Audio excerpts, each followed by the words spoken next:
Thank you so much for the support, the conversations that I've had with people that reach out to me, and the absolutely overwhelming amount of people sharing the message that we have here to talk through trauma. If you like what we do here at Off the Deep End, please feel free to subscribe and gain special access to subscriber only episodes, or you can continue to do what all of you great people have been doing, just sharing the episode right after you finish it with the world.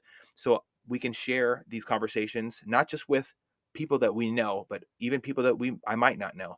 I love when people reach out to me and we get to have in real time conversations about the things they're going through. I get phone calls, emails, text messages, and a lot of just personal private messages from people who are going through things. And I'm able to share some of the perspective that I learned from others.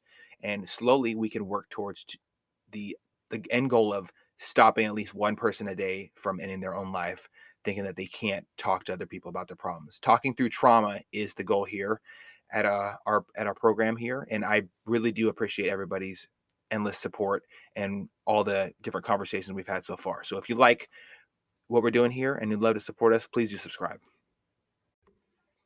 All right. Thank you for headed all this way to join me. Take time for the family, brother.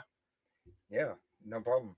So why don't we start with you telling me a little bit about your childhood, or a lot of it? All right. Yeah.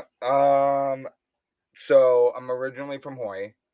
Uh, it was me, my mom, and my brother. My dad's always kind of been in the picture. But they were never. My mom and my dad were only together to serve, the like the family roles. Okay. And then we moved out here at some point, and it was kind of just like how it was kind of the same here as it was there. Okay. The only difference is, just I was starting to make memories. Mm-hmm. Okay. So you're super, super young. Still. Yeah. Okay. And you know, I was always like the little guy. Didn't matter what group you put me in or like category or whatever. I was always just the runt of the pack, and so I was the one that always got picked on or name called, and you kind of like quickly develop like your fight or flight when it comes to like that kind of picking on. And bullies are horrible too. Oh yeah, fucking horrible. And so I became someone who just absorbed it, like turned it into like a joke, like you can't phase me, and but secretly, like, yeah, like I was the tiny guy, and my parents saw that, and our little like situation at home was just kind of like a broken home, but everyone did their best to make it normal. Like, so they worked for the optics factor, right? Yes. Okay. Yeah. Like just so that there was a mom and dad in the picture. But was there like a love lost over time between the two of them? Yeah, I don't know what you like. They hated each other. Oh, okay. So they didn't want the children to suffer. Exactly. Okay. I see. And so I think that was like probably the most like hardest part of growing up was just the abuse that happened between them, and then how it bled into like our relationships. Oh, okay, I see. So I have an older brother, and he's like my half brother, but like I've known him since I was born, so yeah, he is my brother. Absolutely. And I've always kind of like looked up to him, no matter what I was looking up to him was about. Whether it was like my protector as a kid, of like when mom and dad were fighting, like he's who shielded me from like their problems, or like when we got older and he was going through hard times, and wouldn't call him a gangbanger, but like he was like running the streets and not playing nice. Yeah. I thought that was the coolest thing. I was like, dude, my brother's like Tony Montana. A super badass. Yeah. And obviously that had like repercussions, like like based a lot of things as a child off of like what my brother was doing. And Is that because you were looking for uh, a missing piece of yourself? Like I know that a lot of my friends they looked up to their siblings a lot of times when the parents didn't have the most not necessarily a bad example, but not a like a life changing bam I'm this powerful soul human being mm, to look up to. yeah, exactly. You know, I think my parents did the best that they could, and I might not say that enough to them.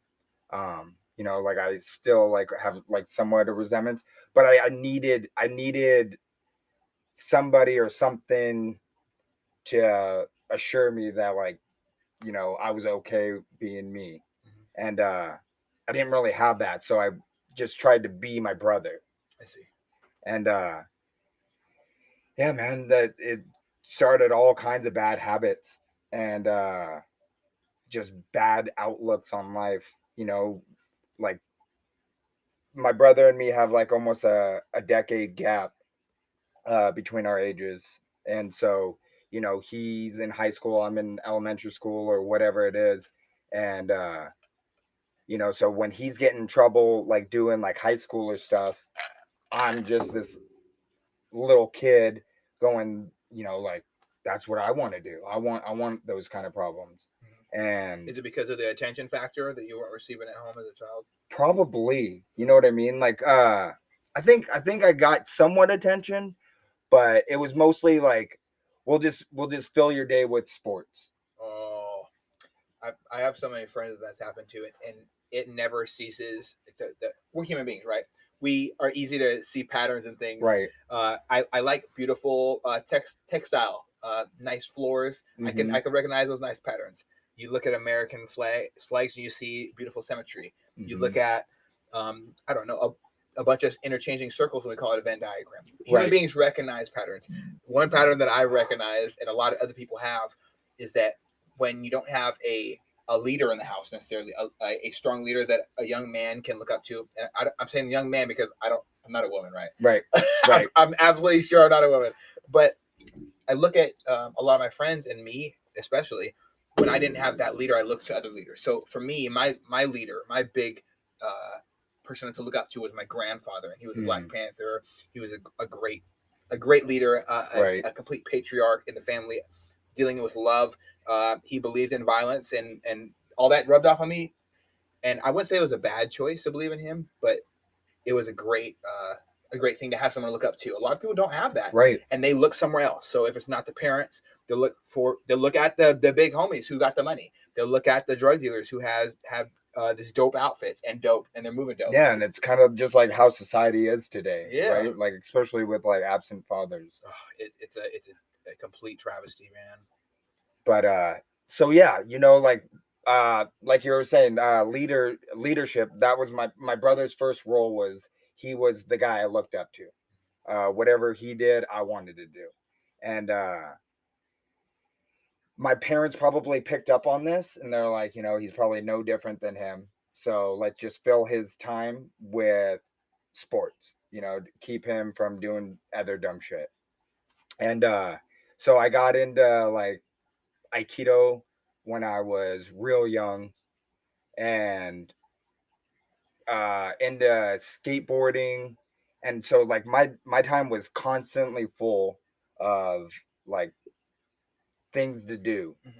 And Um, what is Aikido? Because I've never heard of it before. I'm so sorry. Aikido is just a like self-defense martial art Okay. that was started in Japan. Like I think it was a uh based off of I'm just talking out of my ass. I don't know. Okay. Like either like samurais or something Oh, for, very cool. but yeah, it was just this like real horrendous martial art. Steven Seagal Oh is he that yes. he's a master in Aikido. Okay, yes. So it is a Japanese its way of harmonizing energy, martial arts self defense system that resembles fighting methods of jiu-jitsu and judo, and it uses twisting and throwing. God damn, yeah. Yeah, How young were you when you started this? I was 8 years old, Awesome. and it was probably one of the greatest things that ever happened to me.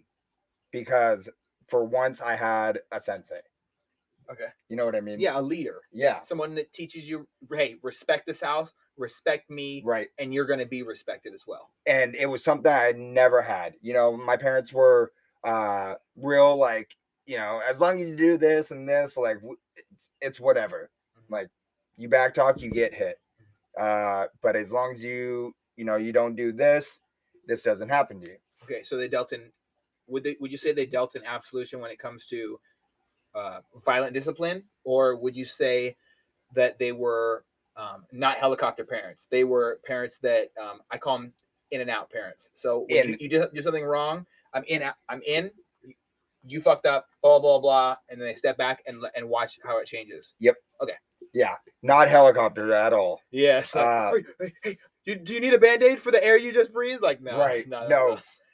Like, I remember I broke my, when the Lindale skate park first opened up, I broke my wrist meeting a BMXer in the middle of the bowl. Oh, yeah. And I've been there. Sure.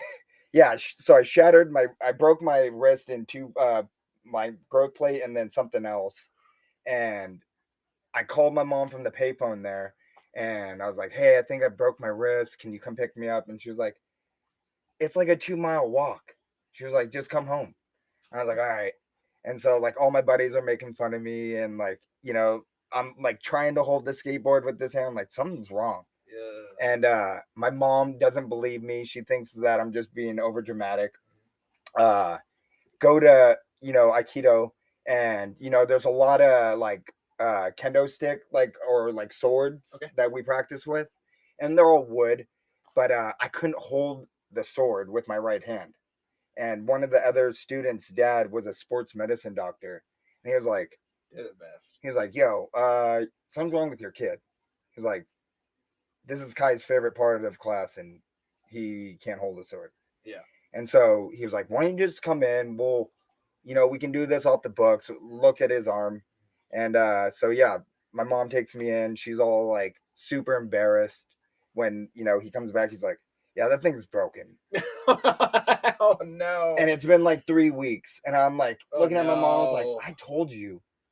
And 3 weeks with a broken everything. Oh. No. So he cast me up, and I get to go to school and, you know, prove everyone wrong, and find out that I was better off without the cast. You know what I mean? Like, I still have to do schoolwork, and so now I'm like trying to learn how to like write like it's a chopstick. Oh, that's just the word. And at like then everyone's like babying you in like at Aikido. And then you can't get any proper training. Yeah, everyone's baby. Oh, and it just spirals, dude. And so after I get the cast off, everything's back to normal, right? And I excelled in Aikido, and you know, it's mostly using your opponent's like energy, like you just read, to off balance them or throw them. I call it the way of the water. Yes, because that's what it sounds like. I've actually ran into, there isn't an Aikido place around here, and I drive by it all the time, and I was like, that's not a restaurant. I feel so stupid now. Oh man, I'm definitely gonna have to look into that because that sounds amazing. There's nothing better than martial arts at a young age, and when I started off, my parents threw me in a bunch of stuff as well. Right. If it wasn't Boy Scouts and being in a leadership roles at a young age at Boy Scouts, it was just anything to not get me to do violent things. And I used to fight with the neighbor kids on my trampoline. I like we were bouncing as high as we can and having fist fights. And there was always blood. It was almost every day. Well, one time I side kicked this dude in the rib cage and he flew like 15 feet. He was my next door neighbor, and he was laying on the ground for at least 30 minutes. And we have no parents. I did not have helicopter parents. I had FBI parents. Yeah, exactly. You know, I'm glad that it wasn't just you that was doing that. Like, we had a trampoline at my mom's house, and it was solely like the death ring. All the neighborhood kids came, all ages too. You know what I mean? Like, from kids that were like 4 years older than me to kids that were like 4 years younger than me. And we would just try to size people up, and then we'd just have like death matches. And it used to be a pool there before we had a trampoline. So there's like this conduit with an outlet. And so everyone knew, like, hey, like, if you guys are like getting into like swinging, like, stay clear here, and we'd put the big kids there. And so what you would do is you double bounce them and drop kick them and try to get them over everyone and like pretty much impale them on the conduit. And it was, Kids do some wild shit, man. Dude, Something about that young mind and the idea of violence. It seems so. When it's okay, it seems so okay. right. It's so perfect, right? I did so when I was at that age, I think I did taekwondo. I got up to yellow belt, and I was about to test out for the next one up, and I said I don't want to do this anymore because my instructors weren't let me spar with the other students, and I was pissed. So I quit doing that. But before that, I was doing karate with Master Pierce over here, right next to the cop shop in Linwood. And I love Master Pierce. He was so great. He had a big old mustache, looked like Dr. Phil in a karate suit. Nice. And one day he was they call it big man, little maning me. Mhm. I was like a kid, right? And I called him out. I said, let's do this. So he big man me, and I was just it was a humbling moment. I will never forget the humbling experience of getting beat up, whether it was by an adult, you need to learn a lesson, or another kid where I misstepped or I didn't time things right. And Conor McGregor said it best: timing beats speed, speed beats strength every time. Yep. And I learned a lot of such beautiful lessons at a young age with martial arts. What were your favorite memories as a child doing martial arts? So whenever you test up to the next belt, there was like it was like a day for everyone to do it. And they'd bring in like our sensei. And so, you got like this entourage of like masters over here. And it's like a big old like performance where everyone gets like, everyone's moving up to the new belt. And there's like several little tasks that you have to do, like of combinations, and then like sword work or Joe work, which is just a staff, and then a like 1 versus 3 like throwing match. Okay. And so like how it would work is like you It's like a gauntlet of skills, knowledge, Yep. and overall tenacity. Yeah, so they would like grab people a little bigger than you, and then one person's holding this wrist, one's holding this, and one's got you from behind, and you have to use like your skills to get out of that all their moves, and then they just pretty much kind of like do a false charge, and you have to throw them as far like however you can.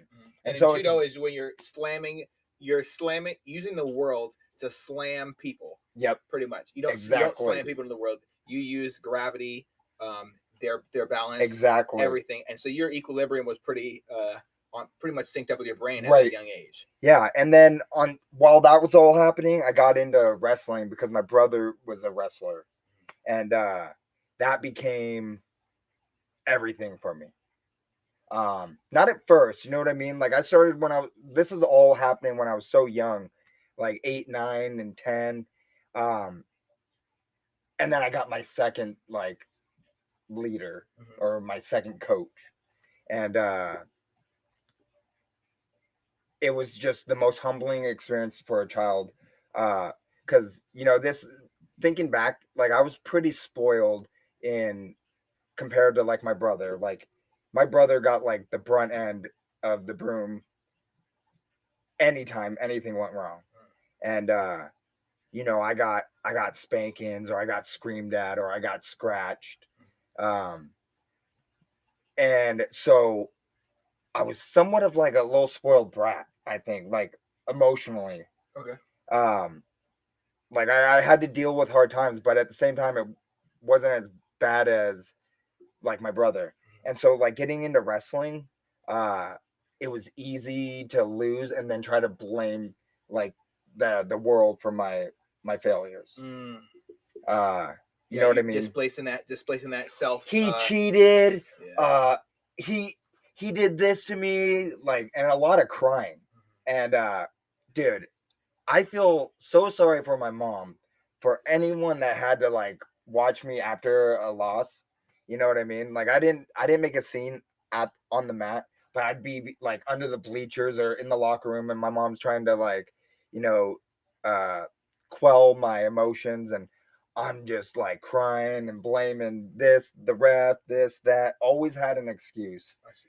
And my coach like walked by one time and was just like just stopped my mom and just like pulled me aside and was like, "This is ending." He was like, "You're this old. You're in practice. You're playing off like with these little ones when you should be doing this with the rest of the group, and you wouldn't be losing like this." And it was like the first time ever being like led by like a leader Mhm. on how to be responsible How to or deal like with that yeah and how to accept deal. that responsibility. Yes. I see. And from that point like wrestling became like I don't even know how to explain it. Like it became everything to me. It really is a self disciplining sport. I think a lot of martial arts can be, as it depends on obviously how the dojo or the building. Like I went to ATA Taekwondo at the YMCA over there in Muglatillo because my sister did gymnastics down the Right. way. So they dropped me off, or my grandpa would come see me. But I quit gymnastics I quit Taekwondo because I was frustrated with them not letting me spar. And I already knew I was going through a mostly rough time because my father figure, my leader had passed away. And so I needed somewhere to dispel that negative energy. And then I pretty much self-destructed and spiraled, sadly. But I noticed that can be a big thing for a lot of children. I would call it like the Rubicon. You have to cross the Rubicon of understanding that, hey, this is your fault. The only one stopping you from being better is you. My wife's brother Jackson struggles tremendously with the whole taking accountability and responsibility thing. And obviously, like you can't solve all the problems. Right. What would you recommend if there was a martial art that you recommend? Because my opinion would be Brazilian Jiu-Jitsu, because it is a you versus you sport. Learning how to gain those tactical skills and apply them without emotion, without frustration. You can't rage out in Jiu-Jitsu and expect to win. So it really Right. is a disciplining your emotion thing. Do you think that would be a good thing for him, or do you think I should look into something like Akido or? I would, yeah, I would say like hands down the best for kids is gonna like in my opinion would be either like Brazilian Jiu-Jitsu or wrestling. I loved martial arts, but I think they lost the way.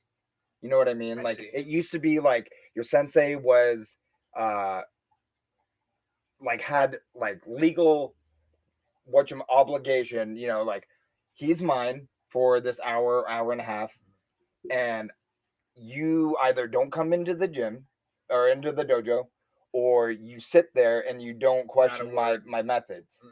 And you get disciplined by your sensei and all of this. And I today like everything just so like cushioned. I just don't see it working in most martial arts. Okay. Perhaps because it's been so long since I've been out of martial arts. But like you were saying, like with Brazilian Jiu-Jitsu, you're out there, it's you versus them. And like you're already in a combat sport. So if you wanna like bump the level up to like you want to turn it up to 8, then we're gonna play at 8.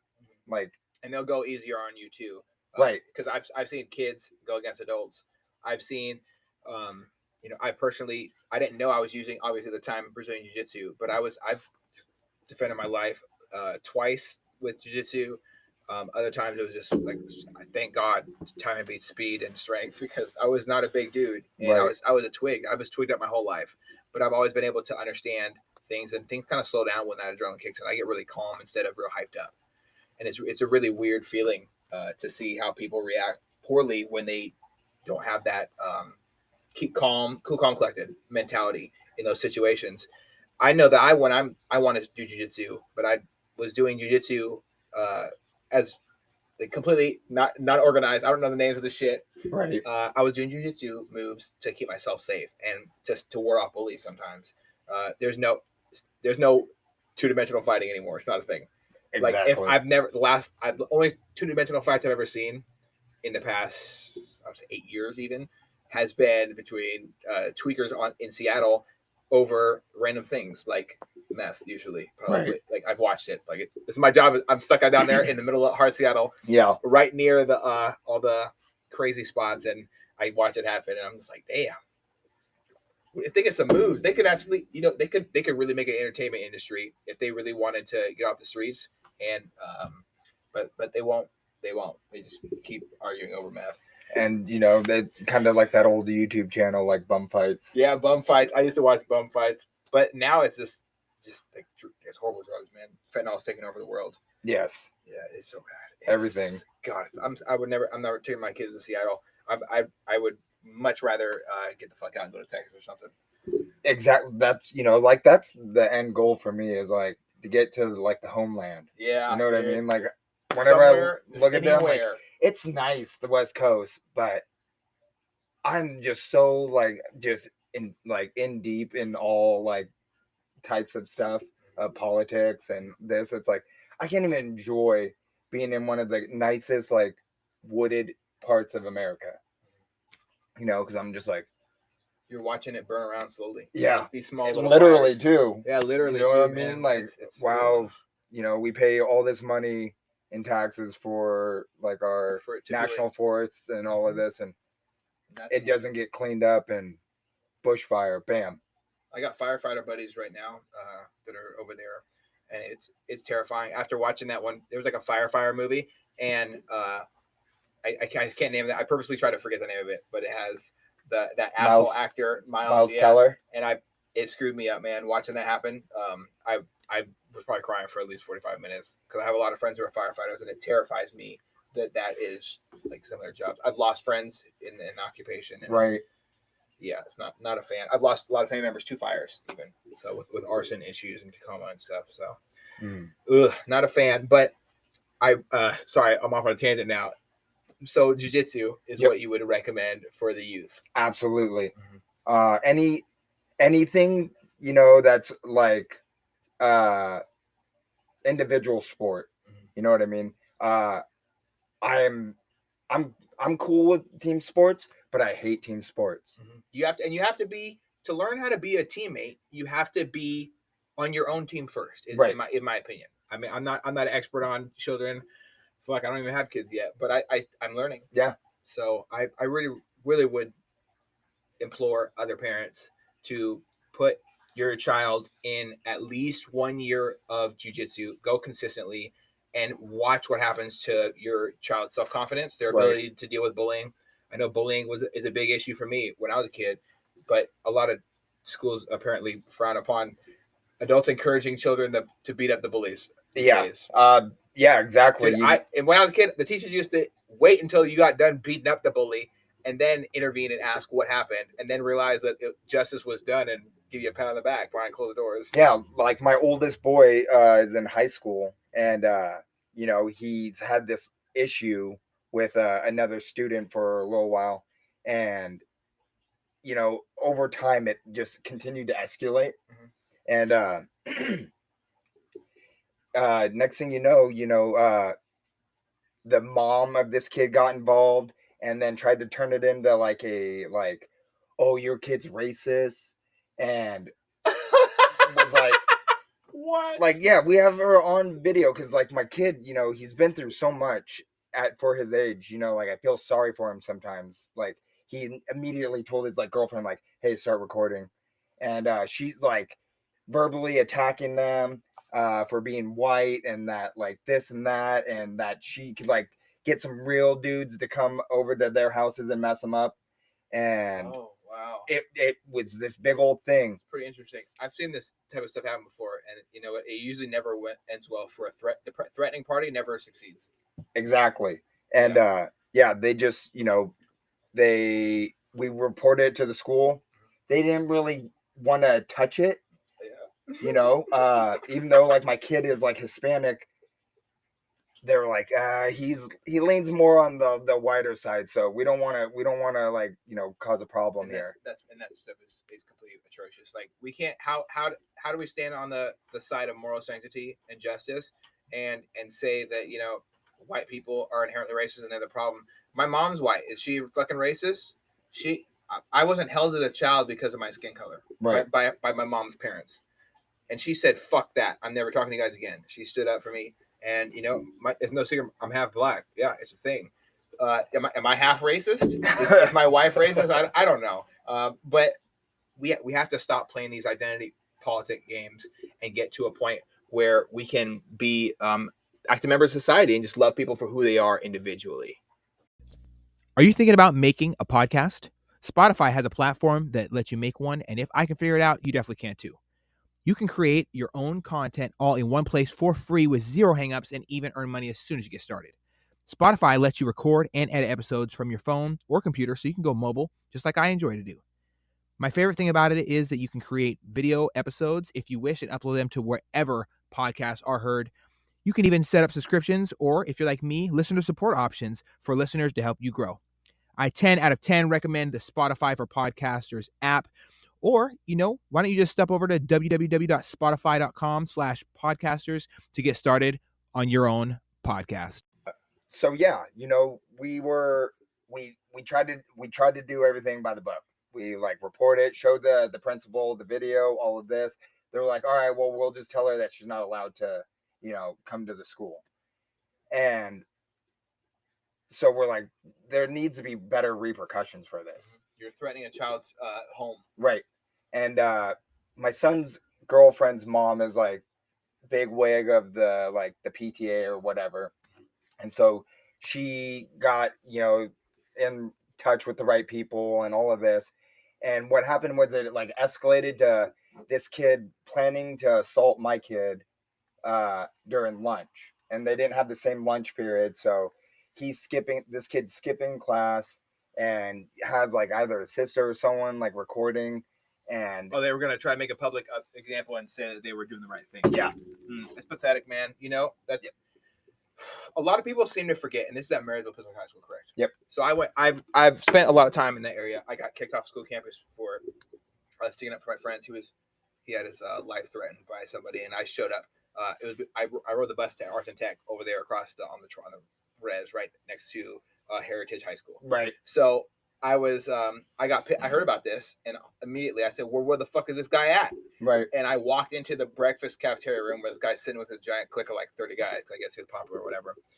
And I walked up and I said, hey, you got a hold of my buddy's number and you called me with a threatening voice message saying you're going to kill him. Right. Why don't we just skip the business and get straight down to it?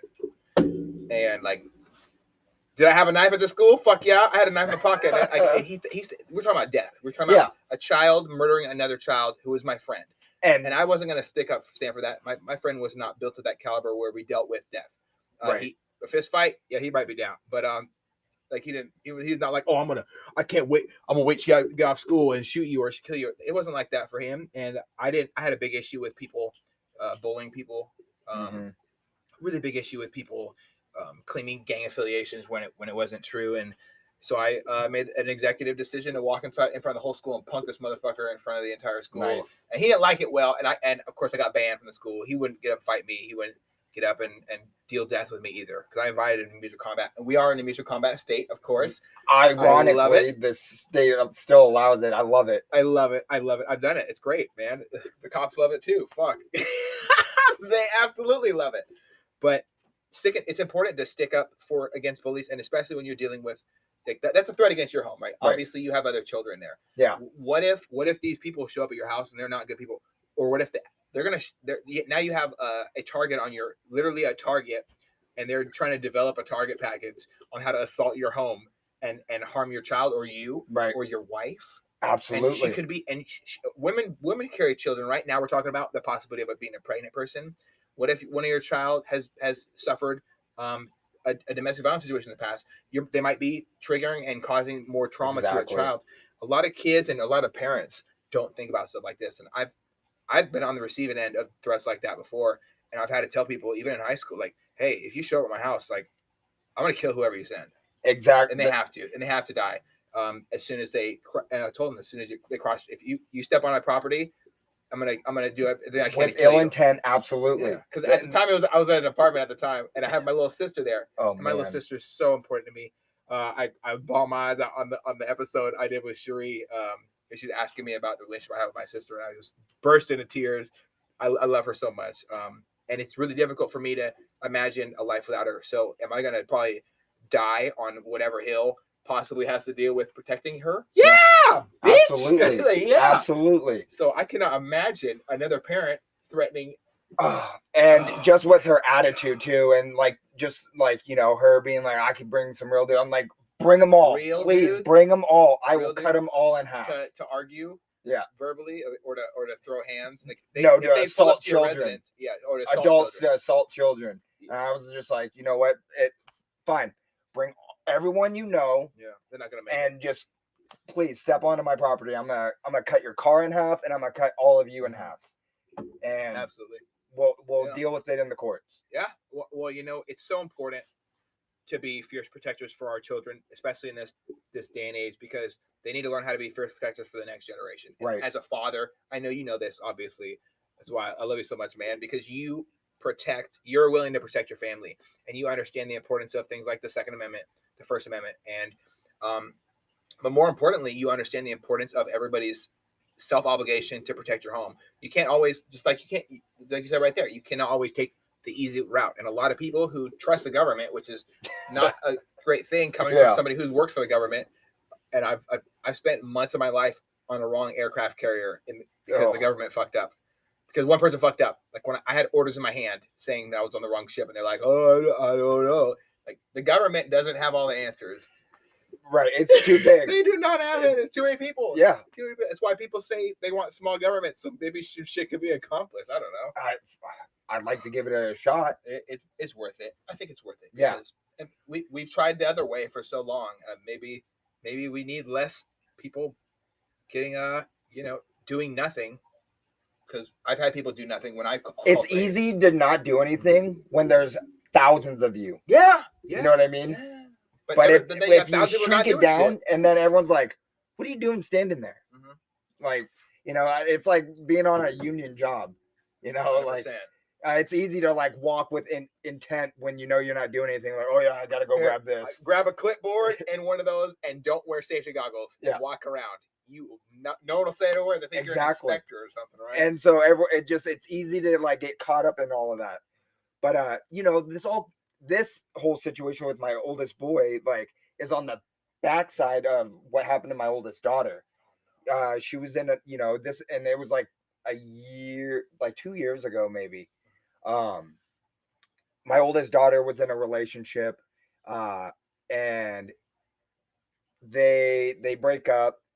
And she's got her own apartment, like doing like big girl stuff. Yeah, and it's pretty cool, right? It must be crazy to see as a dad, like, wow, you're doing so great, Especially like because she's not my bloodborn, she's my wife's oldest, and so like she's your chosen daughter. Yes, and I came in a really hard time in their relationship, and so she wasn't in the picture when I came in, and I like to think that, after setting the example of like what it is to be a man with my wife, I think she started to see like, through like social media and word of mouth, like your mom seems happy and this guy seems pretty cool. And then so she like began to try to come in, and from day one, I don't see her any different than I see any of my other kids. That's awesome, dude. You know what I mean? Jesus Christ, I got the goosebumps. It's a perfect example because, like, she was struggling with her own demons, and I got to show up, not like just as a father, but just as a man. Like I got to hold her when she was like at her lowest, and just let her know like someone's here to catch her. Damn, man. There's a lot of yeah. I don't want to get on to no, it's all right. I'm right there with you. Like I'm a crybaby. There's so much gravity to what you just said. How many I can't tell you how many people, like we've heard it. We all heard it. This person has daddy issues. How great it must feel to not have those. To have somebody that showed up when you were in a time of emotional crisis, or you're just struggling. And a lot of people need people. Yeah. And I don't like. That's the reason I started this podcast, is to talk about things that it's not just for me to sit up here and blab and say, oh, hey, my day, it's sunny outside, it's a perfect 74 degree. No, fuck that. Right. we all have real struggles in life. Yeah. And I would be a bold-faced liar and a really pathetic human being to sit here and say that every day I feel great. But every day that I get to have an impact on somebody else is great. And I know the feeling of stepping up and stepping in when someone needed help. Yeah. But to do that to somebody that you chose as your child it must be this crazy existential calling saying, this is your plan, your path, you have to do this. Right. And for them to receive that and for them to be loved, it does so much. Yeah. I know it was a big deal for me when Cherie was there for me in a tough time. Like there's been multiple times Cherie's been a fuck ton of times where Cherie's been there for me in a tough time, and I've been on I've had lows, I've had extreme lows too. But when someone chooses you as their child and they show you love, it can make the biggest difference. So I know that she felt your love and your presence and overall your protection from those demons, because we all got issues. And right. But it's not always the same for everybody. Some people go through it way worse because their perspective is different. And wow, dude, I give you the ultimate props, mad respect for that. It's never easy for you because you have to kind of put away how you feel for how they feel. I call it it's part of my service and sacrifice saying. You're giving it, like people say, oh wow, it's so cool you were in the military. I'm like, hey man, it's not really that cool. Like I gave a part of me for a part of this or a part of them. Like, right. You're just contributing to this idea of freedom and not having our children back home drafted and conscripted. A lot of people don't even know what conscripted even means in this country because we have freedom. And to be able to be a part of something else, it's really overwhelming and huge. Like, so I'm not surprised you got emotional saying that, man, because yeah, it's huge. Right. And like if she ever listens to this, she's gonna scoff, you know what I mean? Because like me and her always will have like somewhat of like butting heads. In her words, we're both like fire signs. Hey, so yeah, hey man, but that's how it can be. Really what it is like I'm just not really into pillow fighting. Mm-hmm. You know what I mean? Like I'm not gonna like soften up what I think or have to say. Like I'm gonna let you know. And she's been raised on the internet, so she's got a different ideology in some aspects. Yeah. And so like she posts something, I'm gonna respond. Yeah. Like hate it or love it, like you posted, so you gotta already know. And so so she's banned me on all social media. It happens. Not everybody also knows what it's like to have the importance of not having an echo chamber. So for like, I'll give you an example. So we talked about this lady who was really really jacked up and saying and making threats to your home and your family where your newest child lies their head at night, right? Yeah. And they obviously have lived in an echo chamber where their thoughts, their ideas, their ideology has just been able to just bounce off all the walls, and there's this echo. And I can say, like, I'm gonna give you an example. We can sit here and say, I hate Trump or I hate Joe Biden. If that's all you hear back, you're gonna be like, oh yeah, okay. I don't hear anybody saying, well, actually, you shouldn't hate anybody, or hey, you've never even met this person. Or my favorite one is, why? And watch a blank face on some of these people's face. But it's so crazy that we have people that live in echo chambers their whole life. If I go on social media right now and I make a political post, I'm going to have so much different things from different people who've been in different sections of my life. Right. Ask me questions. Well, why do you think that? Because they actually want to know. Not because they want to combat me, because they really want to know. Because when I have conversations with people online, it's very, very productive. Right. I'll put up a meme or a joke, and somebody will spend their time trying to psychoanalyze and understand why Eddie feels that way or he thinks that way. And I'll do the same thing for them because I genuinely want to know. A lot of people, they just live in places where people are just like, yeah, whatever, you got it, girl. Yeah, please show up at this person's house. Good idea. Let's threaten kids. Why not? Great idea. Oh. Like, yeah, you sure told them because they're white and racist and exactly and Hawaiian. I don't know if maybe Japanese. Maybe they didn't get that picture. I don't know. Man. Yeah. So it's super crazy. Oh man, and yeah, with my whole son's situation. So like, to jump back to that, the kid comes to lunch, attempting to like fight my son. My son being on like the football team, and this all started on like after practice one day with that kid. Oh.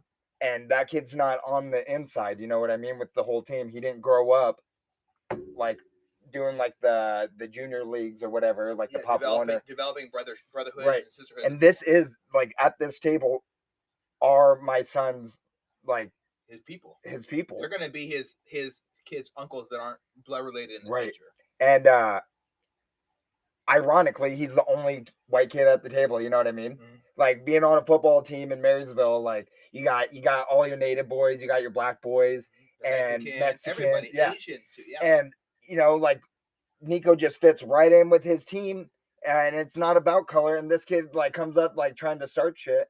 My son trying to play the race card. Yeah, like trying to make a scene like, hey, this guy called me the N-word. I'm gonna get him. Yeah, he was like, this guy called me the N-word, and everyone's like at the table like, no, he didn't. No, right? And so like on camera, like my kid like gets up and like tries to walk away. He's like, dude, I ain't got time for you. And this teacher tries to intervene. The kid pushes the teacher, like spits in her face supposedly, and then attacks my kid. Oh no. So my kid gets him in a headlock and starts hitting him. The whole table is now jumping on this kid. Yeah. And so everyone gets sent home. Everyone gets sent home. And they have to do an internal investigation. It's like, well, here's 6 kids that filmed it. Like, review it. You'll see. And they're it'll be on Snapchat within the minute. Like, why do you need to review shit? Right. Like, all these kids just filmed it. Like, just look at their phones.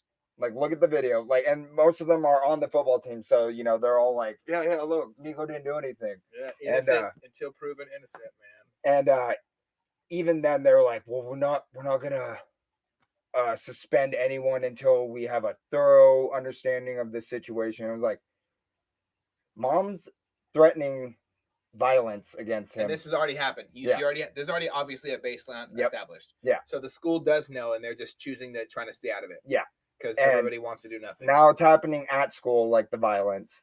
And they didn't even. I think they just kept his suspension a little longer than my kid's suspension. Yeah, that's not a productive way to do it. Send him home so they can. I remember when I was a kid and I got like one of my most memorable fights I got into with a kid. He said he called this girl. I forgot what he called her.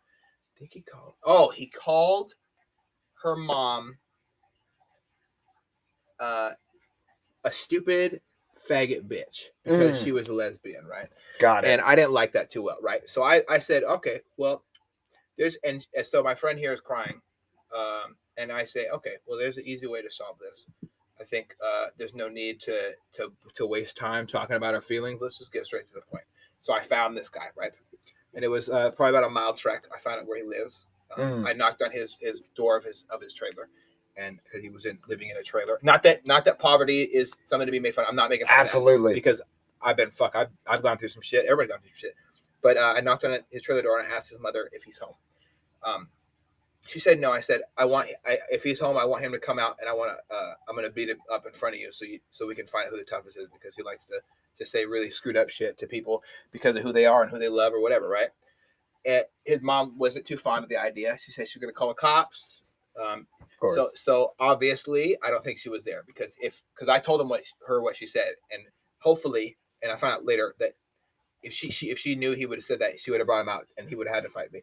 Right. But at the time she was like, who the hell is this black dude with an army of kids that just showed up because they all want to watch you beat up somebody, deal justice to someone who needs justice done upon them. And it turned out he was at the park because somebody walked up and said, oh, I see him at the park. Like somebody walked up just trying to figure out why there's a crowd of people going through the trailer park, right? So I pursued him at a slow pace. There was like a mob of people walking up. I don't know how I didn't get the picture. He was hanging out with his 2 buddies who were the bullies in the area, I guess, in the little village. And I didn't like it too much. So they tried to stand up like they were going to confront me. He was sitting on a swing. And I told him to stand up, and I asked him to come over here and chat with me. I told him I had a question. So I asked him how it feels to get beat up in front of everybody. And he's like, what? And so I just told him I was going to punch him in the face. And then I started punching him in the face like 3 seconds later. I gave him enough time to react, right? Right. And I dusted him the best I could. And then I grabbed him by his ear, picked him up, and I said, you're gonna go apologize, and I'm gonna make sure your mama sees it too. So I completely, I could have had him kiss my shoes or whatever. He probably would have done it at that point. It was like having a mouthful of blood. Right. So I walked him over there, and I brought him to it. I knocked on his mom's door. I said, "Excuse me." And I found his last name because I asked him while I was dragging him.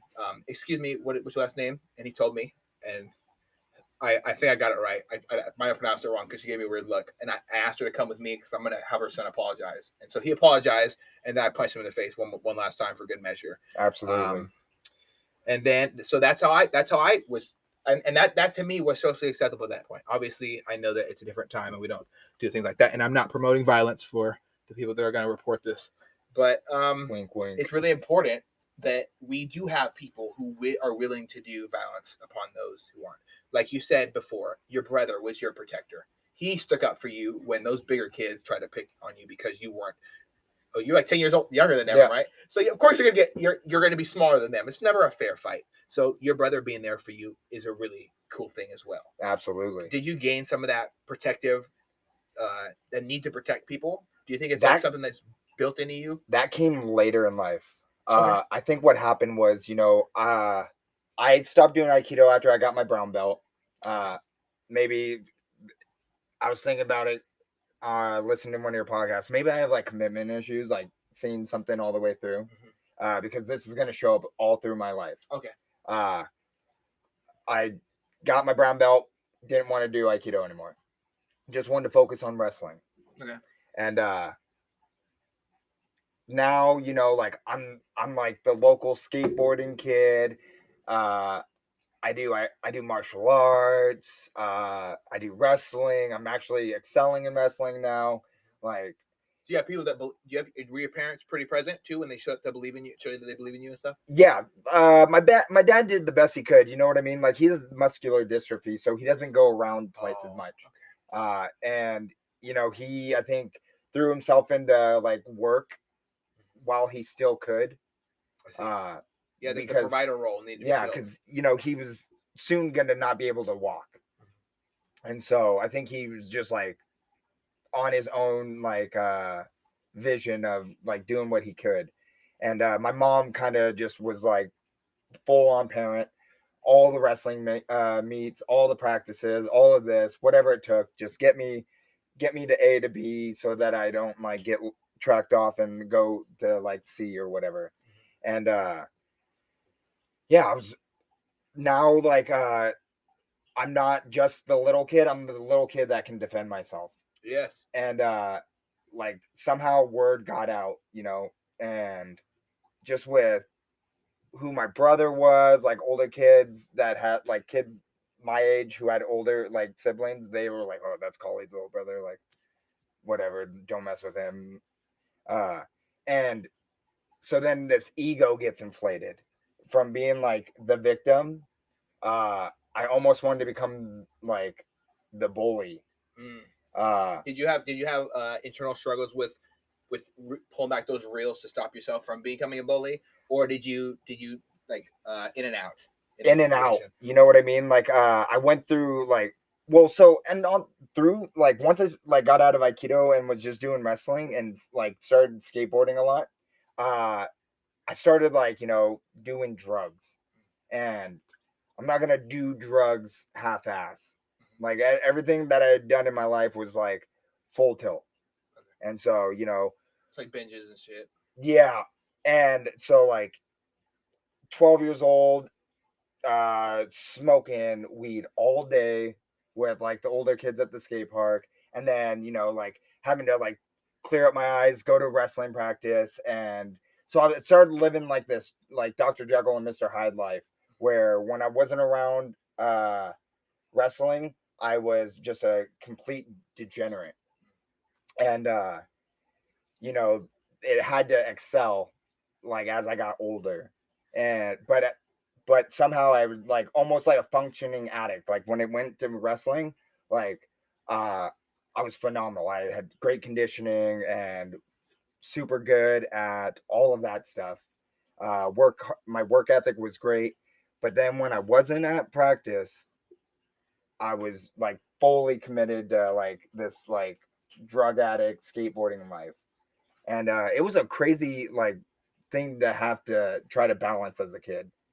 Because I have to like appease the family with this, and then appease the people that I thought I needed praise from.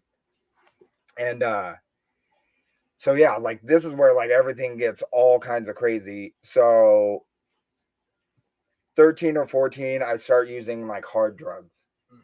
At 14. Yeah. Before you tell me about your hard drugs, I don't want to cut you off, but I just want to ask one quick question. Do you think that that weed can become addictive ever, and people can use it every single day and be addicted to the feeling of smoking weed? Yeah, absolutely. Like, because I know people say any substance in moderation is never bad, right? Right. But some people say overindulgence. I don't know what moderation is. Okay. Like, you know what I mean? Yeah. Like, it didn't matter if it was sports or drugs or spending money. Like, if that's what I'm doing, I'm going until like, you know, I'm on the street. Until the wheels fall off. Exactly. Yeah. Okay. And so I'm sure for some people, you know, like you get the classic, like it's not a habit forming. You know, but like they're get smoking real. 24/7. Right. Or yeah, whatever. And like for myself, like I don't have any evidence that it's not habit forming. Like the people I hung out with and the lifestyle, that the way I used it, like the only time I was able to not smoke weed was when I started doing the harder drugs. And yeah. And so this is like where everything just kind of becomes like a shit show for me. Because like I said, I was like living two different lives, and so my skateboarding drug addict habit starts making me kind of like a bully. Like the skate parks are mine, and I feel like it started off like super passive. Like I like let my skills like show that this is my territory. Like an alpha male take, like yeah. I'm the alpha. Yeah, don't snake me, don't get in my way. But at the same time, I guess like looking back at it, like I didn't have an issue with little kids. Like where everyone gets mad at like little kids on scooters, I was like, that's fine. Like they're little kids, let them fucking do their shit. But anyone like my peers, I always felt like I had to have my foot on your neck because I was always the guy with the foot on the neck. You know what I mean? And so I probably just was scared to not be the alpha in any situation, because you felt that that feeling of being treated like shit by those alphas, and and you now that you have this newfound the skill set and this newfound ability, which is violence, and you're comfortable with it, you maybe more comfortable than most bullies. Absolutely. And you know, like fortunately, like through like the beginning, like it was all talk. Everyone was just like, Kai's kind of a badass, like just, you know, just deal with him. And I got to ride that for a while, until I didn't get to, and then I had to like, you know, suit up and show up. And by that time, drugs had just been such a big thing for me. Like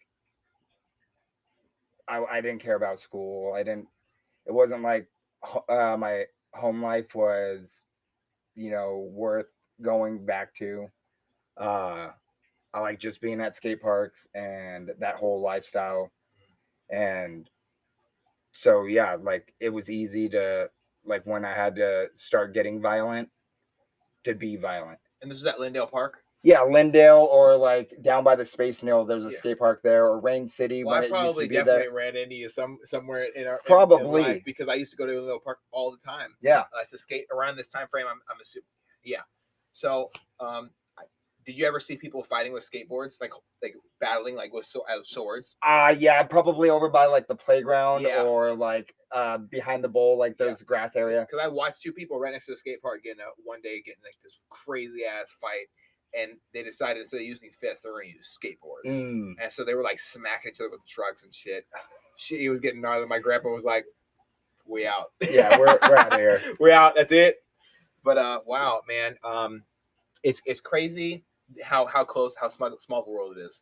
Because I run into people, and I feel like I can feel like I know you my whole life, right? Because we have some similar personality traits, and I think that's great. but a lot of times we run into people right next to each other. Like I was so close to Cherie my whole life. I've known her way before I even knew Rihanna was a thing. I used to go stop into that store. It's the best place to get cookies at Albertsons over there on 99 and 196. Okay, the best place to get the chocolate chip cookies. Just the softest chocolate chip cookies in the fucking world, right? So I used to go there. And my grandpa used to take me as a treat. So Cherie's known my whole family. Cherie knew my mom when she worked for Friedel Sausage. There are so many.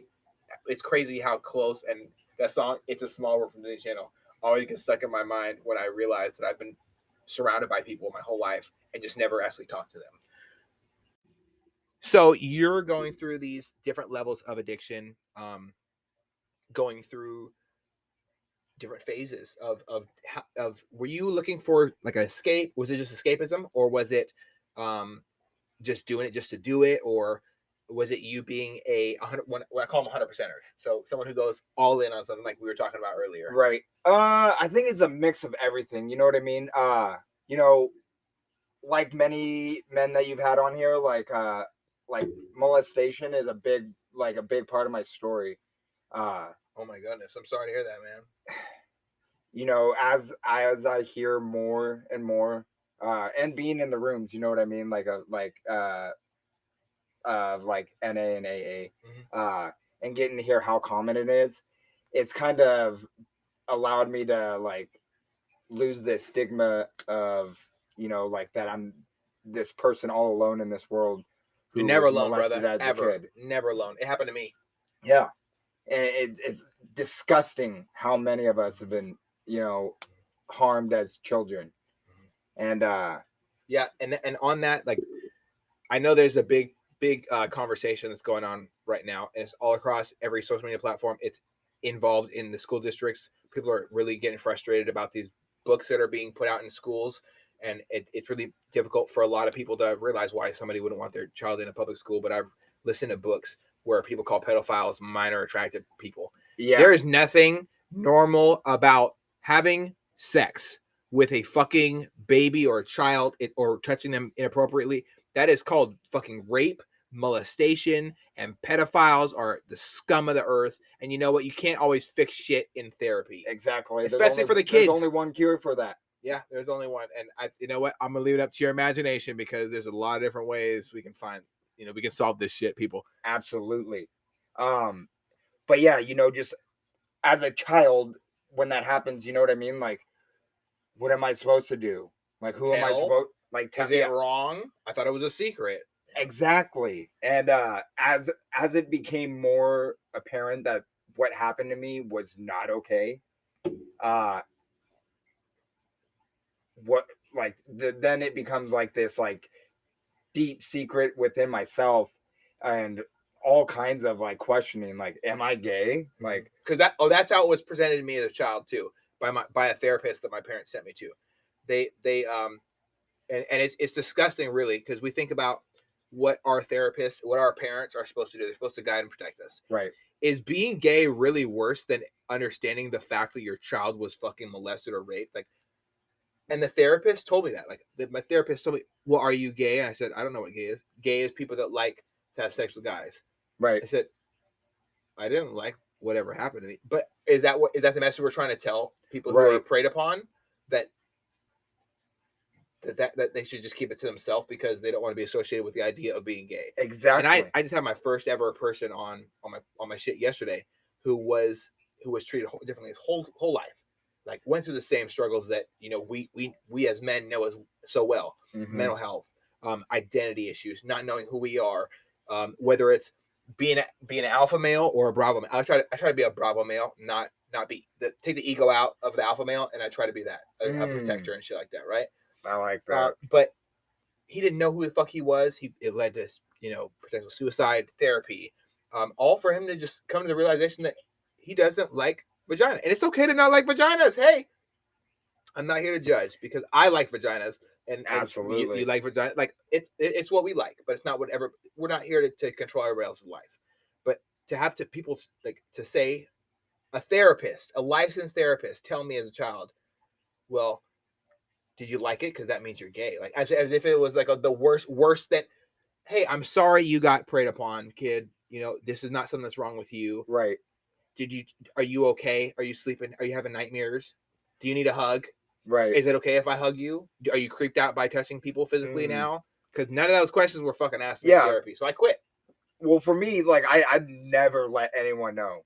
Like, and perhaps that's why I excelled so good in sports, was because I had like this idea like that I was like this piece of shit that, you know, was molested, and I had to keep this secret, and I had to like figure out like why did it happen to me? Like, is it because I'm gay or this? And like there was all this stuff happening as a 8-year-old that fucked me up, and I had to prove to not only myself but to the world that, like, for one, I'm not gay. Two, like, I'm not a victim, and all these things, and like I had to do all these things that like try to make like to keep that in the shadows, to have other people view your personification of who you are as exactly, completely something different than a victim. exactly, and you know, so like it worked out in some aspects, like for sports and all of that. Like I excelled at like anything to keep me away from thinking about this or about myself in this light. It's a I would call it this burn. I felt like there was this huge burning wound in my soul, Absolutely, like, at all times, and it never goes away. In your dreams, when a guy gets anywhere near, like, I would be a horrible liar, like, if I said I was a good person at dealing with the fact that I was molested as a child. I told Rhiannon, my wife, that it happened to me on the back of a flight deck. I had issues growing as a child, and in any human interaction, let alone a relationship, to the point where it like disrupted it. It caused a lot of issues in my relationship. Yeah. I got told by that therapist that being gay was bad. My parents treated me being molested as, oh, this is just a gay person being around a kid.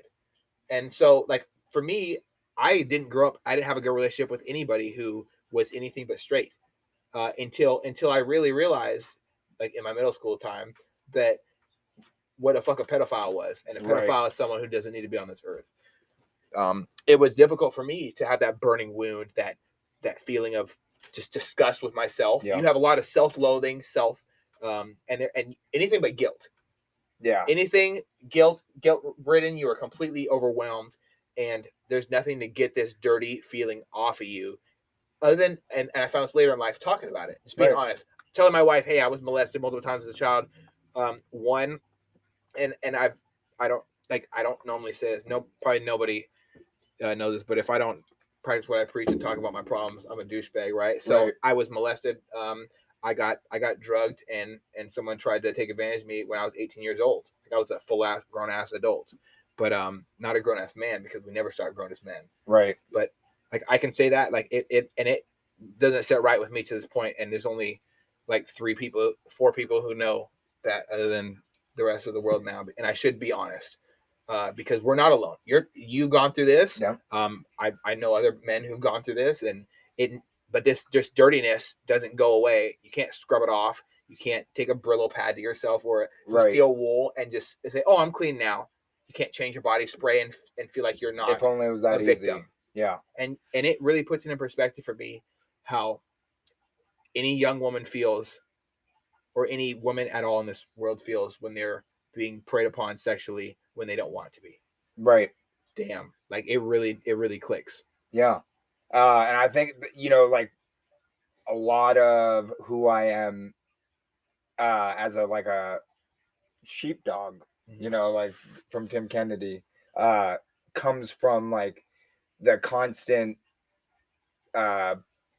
attacks on like my youth as like being a victim, and like accepting, like, you know, through my whole life, and then coming to the point where I was like, I'm not a victim anymore, and no one should be a victim. And I think you said it in one of your podcasts with that sheriff about you know, like, all that it takes for evil to triumph is for good men men to do nothing. Yeah, and women too. I mean, there's a lot of ladies out there that really set the tone. Absolutely. You know, I think they should rewrite that. I wish I could rewrite it and just go back into the, you know, the days of old, and say this applies to women too, because half the time y'all guys suck.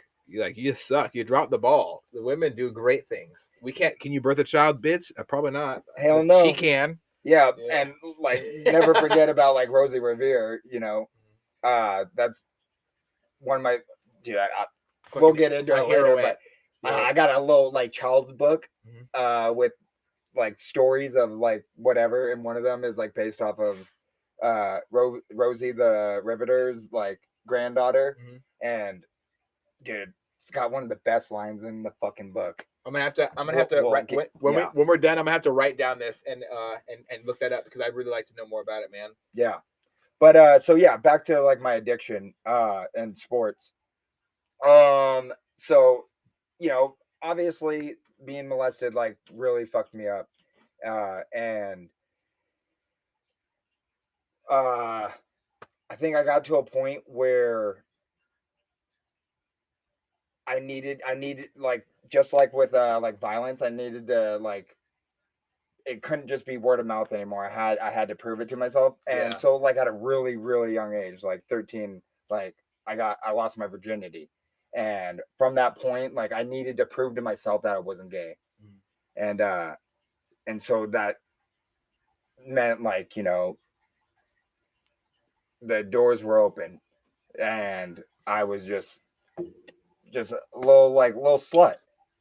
Like through middle school and high school, with intermittent like relationships, tons of them. You know what I mean? Like I could not be committed to anything. Is that because you didn't want to get emotionally attached to something, or you didn't want someone to be emotionally attached to you? Nothing lasted forever.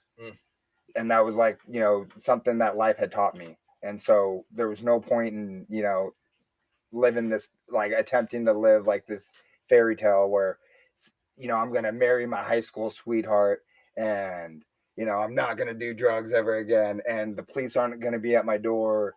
And so I just never committed to anything. You know what I mean? And the only thing that I could commit to was sports, you know, and I did all individual sports, like from Aikido to wrestling to MMA.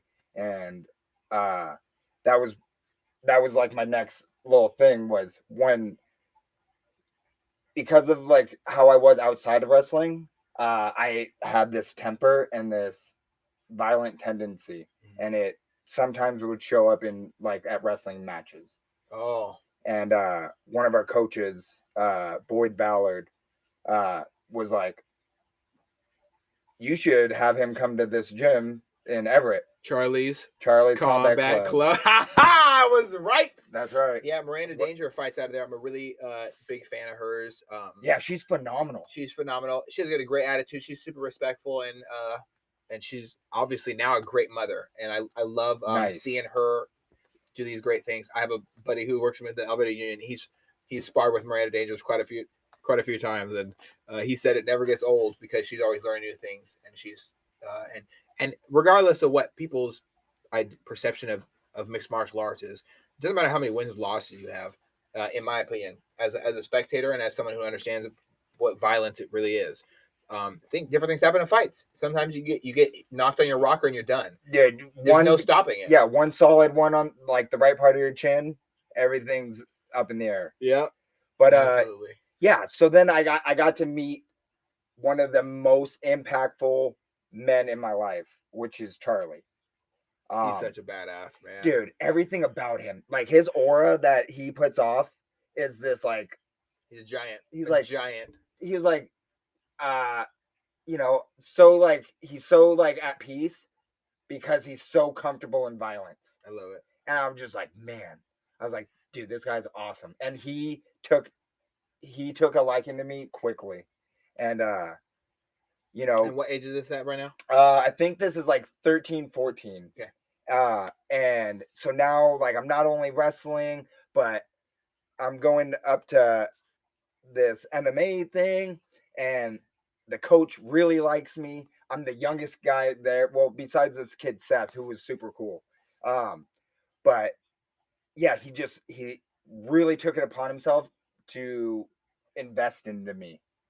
And I needed that. I needed somebody to not just do it, but to like say it. Like, I'm investing time into you because you have potential. Yeah, you need somebody who tells you every now and then. Like, I try to do this with Sharice's son and Rihanna's little brother. Hey, buddy, I just want to let you know I love you, and I'm glad I'm here to be a part of your life and support you. I know, and I make it a point to, and some people frown upon this, and that's okay. For as far as listeners go, they're probably not going to agree with this, but I tell him people that don't show up for you, that's you should recognize who doesn't show up and know your self-worth. It's important. The youth don't know enough about self-worth, and that's why I think that why they're hurting themselves a lot more than the previous generation. They don't get that told them. I tell them how important he is all the time, and how special he is, and how much I value my time with him.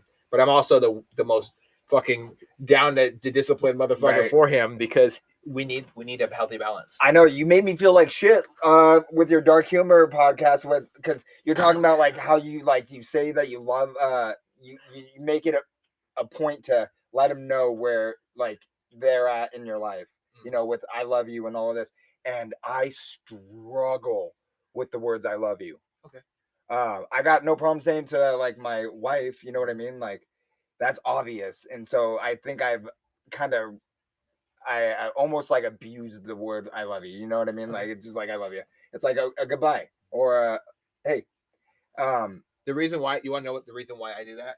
It's because there's been times in my life where that would have helped me. I would have really needed it. But more than that, there's been times in my life where I've not been able to say it to people and they're dead now. Right.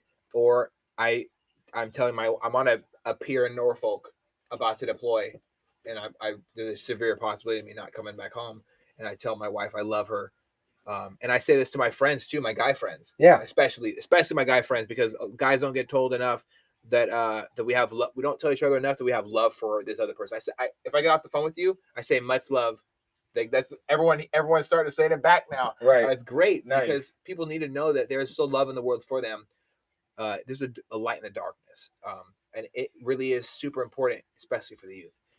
Telling a child you love them can stop them from committing horrible acts of violence amongst each other. It can stop them from shooting up a school. Telling a child you love them can stop them from wanting to die. Telling a child that you love them might stop them from being a bully. There's so many things that the words I love you can do. I wish I would have been told I loved you as a kid. You know what I mean? Yeah. I got a couple like I'm proud of you, and those came because of sports. Like, when I overcame something big, it was I'm proud of you. There was no I love you. Like, that was like such a taboo word in our house. Oh my goodness. And I hate that I'm carrying on that disgusting like behavior with my kids. Just and tell like, them, bro, you can do it, man. I know it's uncomfortable for you, but I promise you, how do I say this? If I want to be honest, every time I do something that didn't happen to me as a child in a positive light, I get this full circle moment where I get this hug from life, and life tells me, "Hey, good job." And it's not something that says, "Hey, Eddie, you did a good job," like my wife saying that, because my wife said it, and I get all emotional, overwhelmed, and stuff. Right? I get all nervous, butterflies. Yeah. But life itself will tell you did a good job today, man. Yeah, when you do it. So just it starts with the small stuff too. Yeah. It starts with like a handhold, look in the eyes. Hey, I just want to tell you I love you very much, and I don't know where I would be without you. That small thing will break a child's emotional levels, and then you start crying, and then that trauma just disappears, bro. I got it. I know. It's but like it's scary. It's like you're on the edge. It's like, fuck. You're telling me it's only a 3-foot jump, but it might be bigger. It takes time though. Yeah, my oldest boy, like he's also like not biologically mine, but he does that. He's 16, and he'll be like at night, I love you. And I'll be like, all right. And he's like, I love you. And I'm like, dude, you're not getting one out of me tonight. And he's like, all right, come here, bring it in. And I'm like, dude, get off of me. I love that he loves you that much, man. He does. And I told him I wasn't gonna praise him on this podcast, but he is like probably one of the best kids. And yeah, I think for both of us, we got put in each other's lives for a reason. You know what I mean? Because man, if he could hear how much I praise him, like at work, uh, I think he would have a whole different outlook, not only on himself, but just on our relationship. Because it's hit or miss. You know what I mean? Like when I first started dating his mom, uh, he was so little and somewhat fragile, just a normal kid. Yeah. And he was his whole life was based on football. Mhm. And I was like, if you want to be a football player, you gotta learn. You gotta be tough. Yeah, you And have to be. I feel like I treated him sometimes a little too rough. But then there was many times where it was exactly what he needed. And I love looking at these photos of when he used to be like, and this is only like fucking 6 years ago. He used to be like under my shoulder, Oh boy. and now I'm under his shoulder. Uh-huh. I don't know where somewhere on his mom's side, he's got fucking tall jeans. Yeah, And, man, it happens. Everyone seems. I feel like everybody's taller than me. dude, yeah, right. You must hang out with tall people. I do. I avoid tall people. They're like 6'7", like 245. Trying to figure out how to operate a firearm, how to not get punched in the face, how to take deep breathing exercises instead of reacting in a poor way. And I'm like, hey man, okay, let's take it slow. Right. I like to help people and teach them things that are taught to me, as taught me. Like turn around, teach other people. Right. It's important, super important. But Man. yeah, back to the MMA. So I meet Charlie. Charlie has become my whole world. I go to school solely on the fact that as long as I'm in school, my mom doesn't have to pay for a membership at Charlie's Combat Club. Mm. And I am just Charlie's little protege. He gets to train me, and one of the benefits of being a wrestler at this time was everyone in the gym sucked at wrestling. So I fucking could just out wrestle all the adults. That's what Tim talks about so much. Tim Kennedy, in his book, he talks about how if you can wrestle or grapple well, you're going to be a lot better than a lot of these stand-up fighters. I've always been able to dethrone wrestlers. Like because the wrestlers used to at different schools, and the people I ran into, they had a great wrestling background. They just always try to shoot, and shooting doesn't work well with knees in the face. And so I love throwing knees because that was my taekwondo, karate, whatever. Right? I watched the movies, and I'm like, I saw someone shoot, and I saw a knee to the face, and I'm like, oh, good to know. So I started on my trampoline. People started to shoot for my legs, or double A takedowns, anything. Try to slide between my legs and then put their legs in a weird way that jiu-jitsu pulls me down. I don't know what these things are called. It's inside step. Yeah. Yeah. And all the things. Everything, they try to smash me into the earth with their judo skills. I just, as soon as you get close to my face, I just try to give you a nice hello to your nose with my knee. A lot of these wrestlers are not doing it, and I'd break down and I'd explain it to my buddies now at school, at elevator school. I'm like, dude, like stop trying to fucking provoke me, man. Like honestly, like you have just wrestling. You don't have anything else. You're gonna do one of three things, and I break it down to them, and they're like, what? Fuck off, right? And so I love that you had multiple avenues of success, not just wrestling, right? Because you have to have multiple facets to make this beautiful mixed martial arts. It's multiple. Yes, right? Exactly. It's kind of an important part, and, right? You know, Aikido with all the off balancing and using your opponent's like weight or movement to like throw them is just no different than judo. You know what I mean? And then so like coming in with, so like in wrestling, I wasn't like a big school wrestler. Like I wrestled for school, but that's collegiate. And there's collegiate, there's freestyle, and then there's Greco-Roman. Okay. And freestyle and Greco were my bread and butter. So that meant, you know, everything for me was all about throws. Yeah. Like my mom. That shock value. Do you appreciate the shock value, or what was it that you love about throwing people? I think it was a mixture of everything. what it looked like on camera obviously was fucking just like We've all seen John Wick. It's fucking great, dude. It's Yeah. like it's like violent porn. So exactly. Well, so like yeah, throws were just like the best thing, and especially like during my era of like schoolboy and cadet and junior nationals, Washington was well known for our throwers. Randy Like Couture. yeah, we excel. I don't know why. It's because like you look at like the like middle America, like these like country folk that are Ohio. yeah, these boys are big, Yes. but even then techniques beat size. yeah, we like at these junior and cadet nationals, we were known for throws. And so that was like a big thing like growing up. Like my mom wanted to start a like a wrestling company, like clothing brand called Toss 'em for Five. And it was so showboat, like especially on our team. Like I went to USA Everett, which is like was like a elite wrestling team at the time. Wow.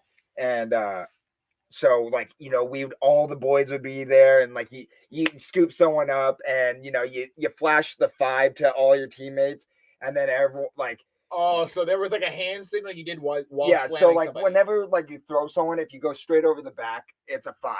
And as you get older, you can also do a touch pin with it, where if their shoulder blades hit, it's the match is over. You pinned them. But so like out of the slam, yeah, automatically automatic. If shoulder blades touch as like a cadet or junior, the ref could call the match. Like I went to nationals. My most intimidating match was 15 seconds. This kid I was preparing all year for. I was so like nervous about him. Just a perfect double leg, and he rolled out of it. But I still had control of him when he did his little roll. Shoulder blades touch. They called it touch pin. Oh, nice. I was disgusted by it, but obviously it's nationals. Like, I'm not gonna cry over it.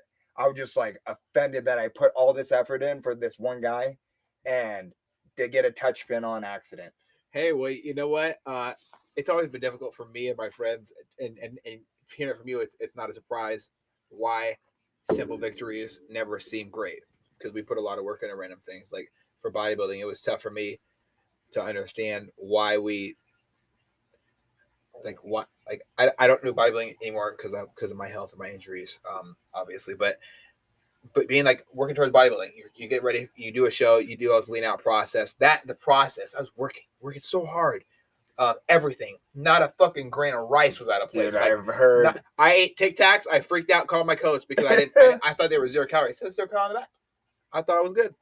I didn't know it was bad. But my buddy's like, hey, you got to call your coach and tell you fucked up because of Tic Tacs. I was like 1 week out, and so your mind is not in the best place. 1 week out, you're pretty depleted. You've been. Oh, I bet. Shit gets weird. So, but I never understood how fast it was over, and I'm like, like with bodybuilding, you win or you lose. Like second place. Okay, cool. Right. But you win or you lose, and it was so fast, and I won, and I'm like, now what? What? It's like Will Ferrell putting up his hands. I don't know what to do with my hands. I don't know. I love different sports where you're able to fight for the victory as well. For me, I just showed up, I won, and I left, and it was kind of weird. So, yeah, I did a couple poses, and yeah, I just stood there like, holy shit, what? How the fuck? What? Okay, you win, and it's over. And there was a lot of outrage when I won the overall at my last show, because everyone was like, oh, he was smaller than everybody else. I was more lean, conditioned. My shape was perfect. Yeah, I've seen pics. It's crazy. I was like conditioned as fuck. Like I was 2.9% body fat. I never worked harder for anything in my entire life. The hours I spent doing cardio, the hours I spent away from my family, the date nights where I just go on date with my wife, and I pull out my meal prep food, and they're like, I get a weird look for the waitress. I ruin the evening because I'm doing my diet, but I really want to still have like a date and stuff. Right. And it's the simple things, the sacrifices you make for that victory, that you want that victory to be a great one. And I definitely understand that, wanting that victory to be a hard-earned win, because when you do hard in the practice, you're like mentally prepared to go to war. Absolutely. Much. So for me, I don't think bodybuilding was a great thing for me because of that. And I'm glad that I had that understanding, that maturity level to be able to say that that I need to move on. Right. And that is why jiu-jitsu is the next thing on my plate. So yeah, I definitely can understand having a frustrated time dealing with that easy victory. Yeah, and it wasn't just that, like obviously that was someone I trained for, but there was a whole arsenal of other states that are obviously high competitors as well. And so like I still had more mountains to climb at nationals, but that was just like a perfect example of just how something so meticulous like a touch pin comes in. And I'm sure like it benefits somebody, but it's such a bullshit thing. Like I understand. I've seen the I think it's called the knee lock in jiu-jitsu tournaments. yeah. It's illegal, right? For obvious reasons, because knee surgery sucks. My wife it just went through 2 in a row. This has been an issue since 2020. Before 2020 in 2019 in the summer, her knee's been an issue for her, and the damage it can do is terrifying. I've watched people had so many injuries. I love watching injuries, but it sucks seeing people go through it. But, Yeah. I love to watch the reality of life when you're in these situations. It makes you think twice about throwing that punch or drinking too much and getting mad because someone bumped into you. I always make an effort now, after having my face beat in quite a few times in my life, apologizing if I bump into somebody. This is have some fucking manners. Grow the fuck up, right? But at the same time, how sweet would it sound if this person tried to punch me in the face? I move. I do my Mike Tyson half squat, give him a shot left hook to the ribs, and I don't do uppercuts, I don't like them, and then give this guy a nasty right hook, and then just keep jabbing him in the face while he goes down to the ground. How good would that feel? How great would it feel to get to act like I'm going to punch somebody, sweep under their left arm when they're doing a nasty, pathetic, normal boxing stance. Right. Get behind them, just jump on their back like a monkey, try to roll them over on the ground, ride them like a horse, like a kid, riding their parrot like a horse, push the back of their head, wait for them to tilt their head back at that normal human being resistance factor, and slide my hand in, and guess who's going to sleep in 5. Yeah. Like there's all these great things, but it's important. It's so important for me to continue my self-defense journey. I know mixed martial arts at that time something you looked at as I know, like now you're a grown man, you have children, you want to protect your family, you're a great American for that, of course. Was that on your mind as a kid in the moment, or were you just like, I'm going to excel at this? No, I knew I was gonna excel at it. Okay. Right when we started like doing pads, like for like kickboxing and Muay Thai, I knew. I was like, this is gonna be fun. You know what I mean? Like, I remember just having to eat kicks, like when we're like warming up, and nothing felt better than eating like a solid kick. Yeah. Or checking. Like so like checking's like where someone throws a kick and then you have to block it with your shin, so it's shin to shin. I have like no feeling in my shins from skateboarding, and so like when we started doing checks, I was like, I can do that. I was like, dude, you start I grinning, and then your opponent gets kind of nervous. Yeah. And so like I've had altercations like that, whether it was sparring or not, and it's weird, dude. When you're on the ground and you're like in full mount, I think is what it's called. Obviously, I've never done martial arts, right, ground game stuff as far as being a good athlete and training properly. But when I'm in full mount and I'm dropping elbows onto someone's face while smacking their hand out of the way and just getting them anywhere I can, and then throwing all my weight into it, and this person's smiling back at me, it's really uncomfortable. It is. It's like a what the fuck is wrong with you? Are you like a sadist feeling, right, or do I suck? Like, you don't know. I think I was just so comfortable with pain, like all forms of it, from like skateboarding, like doing like stairs or gaps, all of that, and just constantly getting beat up by the board. There was all that kind of pain. There was like emotional pain. There's from sports, having like constant like injuries. Like pain was everything. And so like getting to do something fun where like pain was involved, but it was like also something new, was exhilarating. Yeah, I mean, and And once that people- adrenaline kicks in, the excitement, Yeah, it doesn't suck anymore because you're not forced to do it. right. You want to And do this. back then, there weren't a lot of like youth, like kids my age, doing MMA and stuff. And so like I was in there before there was like these stupid rules of shin pads and headgear for underage kids to fight. So you're like- being treated as an adult fighter. I fought 18-year-olds when I was 13 and 14. Yeah, good, Like one of them is actually a good friend of mine. nice. Like, and so he was like this cocky 18-year-old. He got a match with my teammate Seth, who was like my age, and Seth would have fucked him up, but he got double legged and like landed all weird on his neck and was out. And he just boasted about it, and I was like, I can't have that. Not today, yeah. whore. I was like, dude, we're getting a match, and unfortunately, it was my first match. He's an adult. I'm a kid. They're like, go in for the kill, get it over with. And I did that, but I didn't get to like revel in it. You know what I mean? Like he threw a haymaker. I double legged him, did 2 seconds of ground and pound, and did this like thing that I don't know why I always do. Like I get my legs in and then I like You dig straight your back, hooks- like your I hooks. push like my hips down and like flatten you out. Yeah. And I rear naked choked him, and it was all in like 17 seconds. And it's on YouTube, you know what I mean? And just this little kid. I have to watch this shit, man. Yeah, so there's that. So what's it listed as so I can watch it? I don't know, something like Kai Bruno, whatever, MMA. And there's 2 of them. And so I'm gonna then look that shit up as soon as I'm done with this. and it's super pixelated because remember, Hey, we're you know using what? a shoulder We're using camera. Shoulder camera. This is fucking old school, like, right? And so it happens really quick, and then I'm like having so much fun. I'm doing all this stuff, and then this kid comes in, and there's this kid, Mike Maldonado. Mike Maldonado. Yes, So- 1 minute. There we go. There's you. Holy shit. So Oh yes. This one's my favorite. So this kid is like a street fighter Yeah. and talked hella shit. He would come into our gyms and be like, "Where's that little baby? I'm gonna knock I you don't out." like people like that, man. You know what? People like that, they get fucked up in the streets. Typical like Douchebag. ghetto Everett kid. Oh my god. And I was like, "Cool, dude." I was like, "We'll see." And I just got to ruin him. And it's funny, there's about 5 illegal hits that I do on him, but A fight's a fight, bro. A fight is a fight. yeah. Yeah, we're gonna pause this. Hold on. That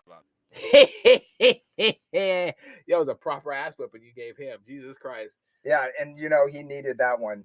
But that was like at that point in my life, like that's pretty much all I was getting was half-ass fighters, and at And the they're not gym, 3-dimensional either. none.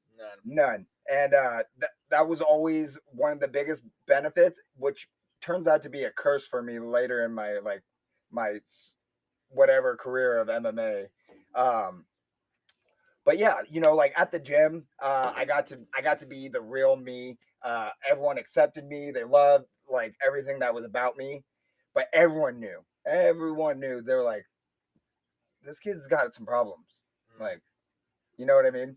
Yeah. And, Well, at least you dealt with it in a positive way instead of just beating up random people. You went and put it into the MMA world. Right. And so as my addiction continued, that kind of took. So all right. So the backtrack. So in high school, I'm on the cadet and junior national team, and where are we? We're in like North Dakota or something for nationals. I dislocate my shoulder. I'm done. Oh god. Um, Sorry. yeah, and then I call my mom. I'm like devastated. Obviously, 'cause It's you my worked so hard for first this. time at the cadet and junior nationals, and I just had super high hopes. And my coach, I get like I'm all taped up. I got the big ice bag, and my coach is like, "You have to wrestle," and I was like, "Can't." They said that I can't use my arm. And he was like, "It's about points at this point." He was like, do it for the team. And so I was like, Oh, so he's gonna push you through. yeah. So it's like some Tom Hardy shit in that movie. Ah, fuck. I wish I was as gangster as Tom Hardy in that movie. So I go out They there. ripped his shit up though in Yeah. that movie. They really did a good job depicting how fucked up the shoulder can get. Right.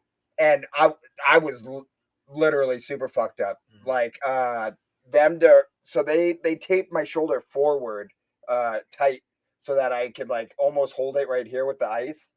And I went out to a fucking wrestling match with one arm already across my body. And the ref was just like, "Oh yeah, let it be." Yeah, he's like, "All right, cool." And the kid knew, and he like just perfect timing got my left arm across me. So now both arms are like crisscrossed, and he's got me off the ground, and I'm like, "Fuck." I was like, "I don't think I'm making it to the second round." And he takes me over to the edge of the mat. And this is typical, you know what I mean? You want to throw your opponent out of bounds so you get your 5, start back in the middle, and then you can like properly pick them up again with like a trunk lift or something. Yeah. And I'm so thankful. I spent a whole lot of my life around wrestlers. One of my favorite wrestlers in high school, Jordan Drew, picked dude up and smashed him on his fucking head. Yeah, he almost broke the kid's neck, but he did a good job not doing it. So props to him. Well, this guy wasn't as lucky. So he shoots off more than he needed to, and we got to like where the table is, and I land wrong on my face, and my body rolls, and I hear the crunch, and I was like, "Fuck, that hurt." And I was like, "All right." I went to go get up, and I went to swing my legs, but nothing moved. And then I realized that I can't move my arms. Oh no! And I was like, "I'm fucking paralyzed." That just terrified the fuck out of me. And like immediately I'm just like in tears, like I'm having a panic attack. I can't move any of my limbs. Did they stop the fight immediately? Yeah, they stopped the match. match. Thank God. Well, because he threw me out of bounds. Well, he threw me out of bounds, Okay. and so like either way, we were gonna go back to the middle, but I couldn't get up, and I'm like freaking out. And one of the coaches comes over and he's like, "What's wrong?" I was like, "I can't move my hands or my feet," and so then they have to like get the paramedics to come over. And they all the moms in the crowd are like freaked out. Well, yeah, well, it's a big arena. You know what I mean? Like, was it? And it's bigger than the Tacoma Dome. Yeah, so there's like tons of matches going on. All right. And so you can't really tell who's cheering for you or who's crying for you. But they get me up, and it's dead silent in there because anytime the EMTs are out there, like everything stops except for like the other matches. It is terrifying. You got a kid, somebody's child out there, man. Right. I've seen kids die, and I can't put it in words how horrible it is to know that somebody else's child is not living. Yeah. So I end up being somewhat all right. So I had slipped my third vertebrae and possibly had a fracture, but they weren't gonna X-ray me at a hospital. So they put me in a neck brace and send me back with one of the coaches. And I, at this point, like, I don't even want to talk to any of the coaches because I like was blaming them. Like, I was already injured and you forced me out there. Yeah, it was a horrible call. It was terrible. Absolutely horrible. They I'm glad you weren't my child. Right. And if I saw you walk with your arm across, if I saw, like, I'm gonna be honest, man, if I seen my child walk out to do a wrestling match, one wrestling match with their arm across their body like this. Yep. One, you just told your opponent you're hurt. Two, are your ribs messed up or is it your shoulder or your arm? I'm jumping down there, I'm pulling my kid. Yeah. And off the bat. If my mom was there, I'm sure she would have. Yeah. You know what I mean? Yeah. And the funny thing is, like, my mom was always my coach. She didn't really coach me. She was just there to film and like during like break time, make sure I had water and shoot the shit. Your corner man. Yeah. And so like when starting like the schoolboy and then like the cadet junior nationals where like, parents aren't really coming and you're a team, was super weird. It was like the first time like spending the night at a friend's house. Yeah. You know what I mean? Like I was like, I don't know how this is gonna work. Like I don't have my coach. I have these strangers that yell at me, and so dude, it was awful. It was awful, and we flew back, and because the coaches I don't see because they live fucking Enumclaw or something. Oh yeah, It's because it's the whole state of Washington's elite. team. They do like a month of training, and then they go to nationals, right? Yeah, and it's grueling So work too. you might not ever see these coaches again. Yeah. And so now that the coaches aren't there, I have to blame somebody. Like that's in my head, that's what I had to do because this was negativity. Yeah, and I was so mad at my mom. I was like, I needed someone to be there to, stop them, and you weren't there. And I think that me and my mom have touch and go like relationship. I think just with like being molested and then like these little things where they weren't her fault. You know what I mean? But I always had her there. And so like when times were hard and she wasn't there, why weren't you there? You know what I mean? I feel it, man. I've been there, man. I definitely, I'd be a nasty liar if I said I have a great relationship with my mom. We've been working on it, honestly, and she's turned into the most beautiful mother that a child could ask for in the past little bit. Yeah, but there's been a time like I told the truth. I tell the truth on this podcast. I've been mad at her for a lot of shit in my childhood with good reason too. I've been unjust to her in some points, but I held resentment. I wish I would have just told her how I really felt about her, so we could move past it. And that's part of growing up. But absolutely, I have apologized and wished and told her I wish I did better. And she's told me she wished she did better too. Like, do you have a better relationship with your mom now? Have you guys talked about that at all? Yeah, we tried to talk it out. My mom has her issues and I have mine. And the best thing for us is, like we try to make sure that her grandkids get like grandma time. Yeah, tutu time. Yeah.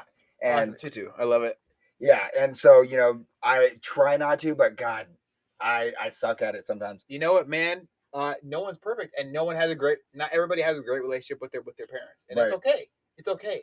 Yeah. There is no book on how to be a parent, but at the same time, parents should be held accountable, and also as kids, we should be self-aware of, are we supporting them being great parents? So right. I'm not saying that anybody in the entire world should have a great relationship with their parents. Right. I tell a lot of people, don't talk to your mom and dad ever again. You deserve better. Holy shit! Like, don't bring these people around me. Right. Because I don't like that shit. And I know people whose parents, like, I just heard a story of parents beat their child, like when they're a full grown woman, a father putting hands on their fucking daughter. Like, I'm hearing about these things, so it's hard for me to swallow that and not sit there and say, fuck that motherfucker. You don't bring him around. Don't bring him around. And you know what? Does that make you uncomfortable that you can't bring him around me? Well, you should feel that way about yourself. Called self-respect. I'm respecting you more than you're respecting yourself as far as your healthy boundaries. Yep. So it's okay to have healthy boundaries and say, hey, you know what, mom? Yeah, you didn't have the book. You did the best you could, but I don't really see this healing, and that's okay. Right. And that's okay. It's healthy boundaries. It is. Mm-hmm. But yeah, so like after this injury, I'm walking around for 3 months with my ear on my shoulder, because I never got it treated. Doctors aren't a big thing in my life. I got a rock in my hand when I was like 11 years old, and walked around. I was like, oh yeah, just cartilage or something, like muscle or scar tissue, and then find out later in life that I got a big old rock that was under a tendon. Oh God! From skateboarding. That can cause some problems, dude. It was crazy, dude. But oh my goodness. So, what about sports therapists? Do you like those now later life? Because I prefer sports therapists over doctors. Doctors just want to cut you open and get paid. I don't have really any experience with any of it. Like, I've always just kind of like dealt with my wounds, like licked my wounds and like. Bro, if I could tell you anything, fucking the best place in the entire universe to go for all your problems, no matter what it is.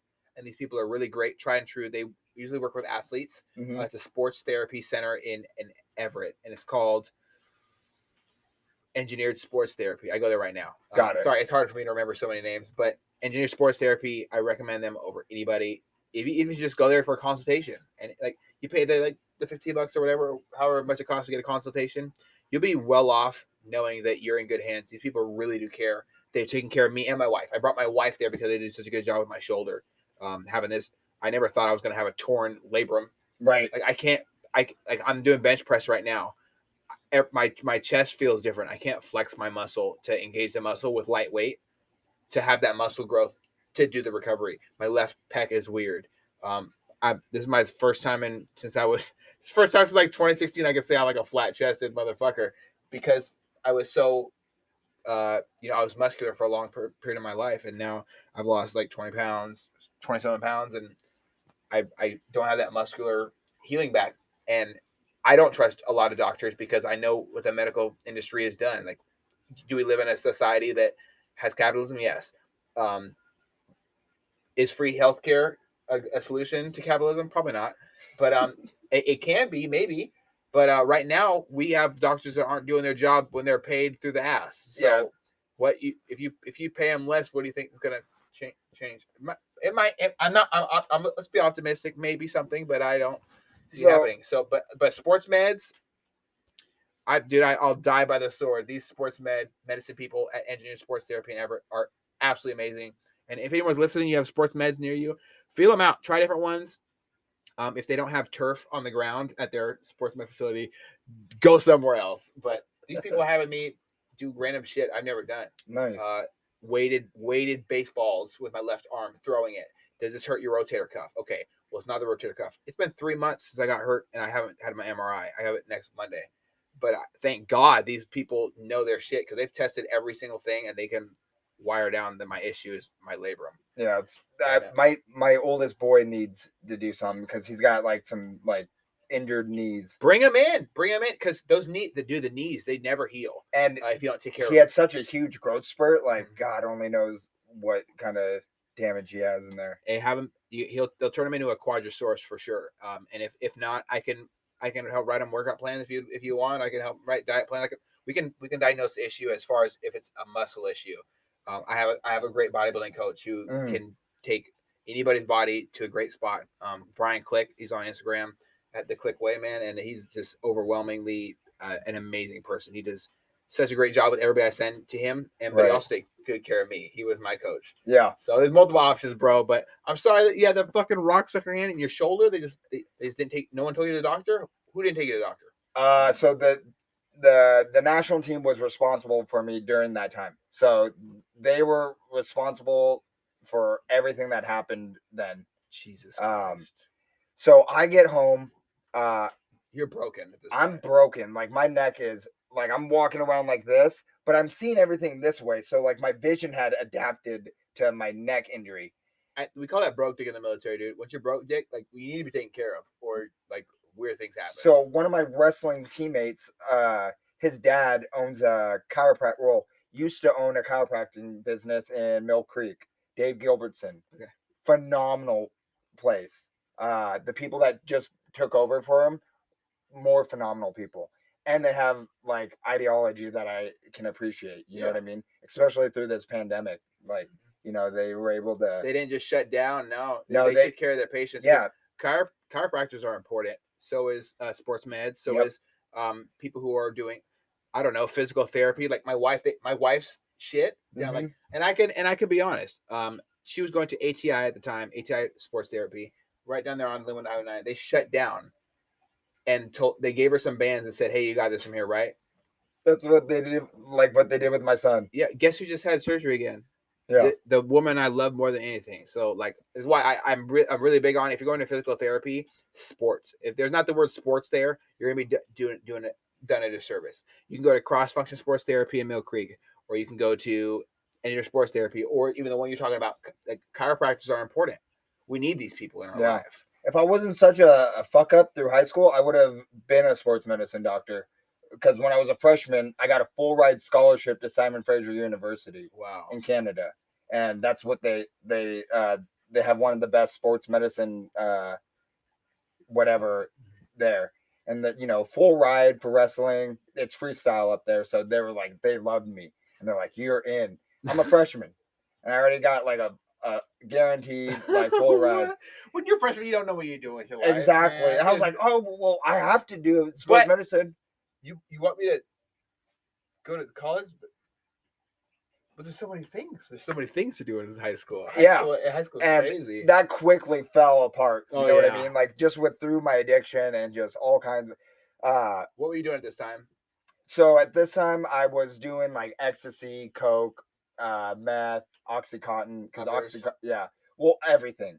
I wasn't like shooting heroin yet, but like oxycontin was like just becoming a big thing.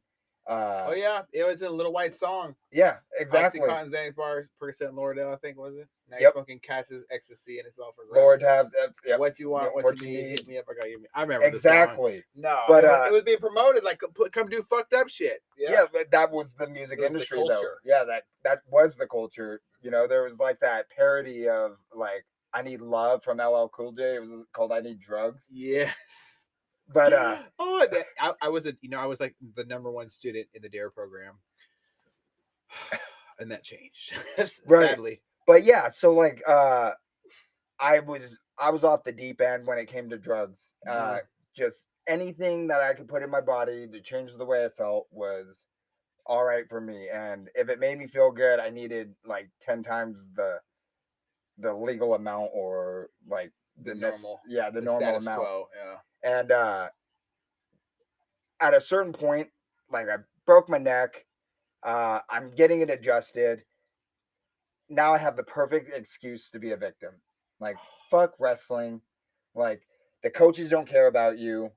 All you are is just another point in their tournament. Exactly. That's bullshit. I don't like that. And so I tried to I tried to finish out high school wrestling, but I was already like butthurt that I had to wrestle from Meadowdale because I had the opportunity to go to Lake Stevens, which is was the predominant like one of the best schools, right?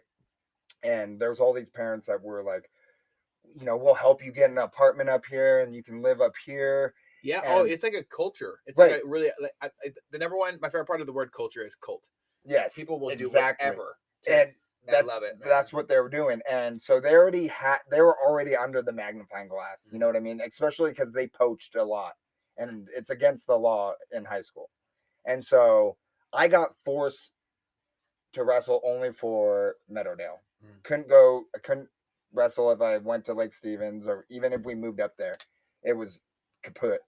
So I had to wrestle for Meadowdale. I'm a better wrestler than the coaches. Like, it was a fucking joke. And that didn't help, the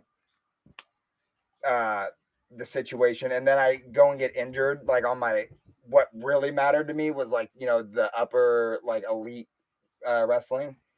And so I just said, fuck it. And stopped trying to cut weight and didn't make weight for state. I would have probably taken state that year.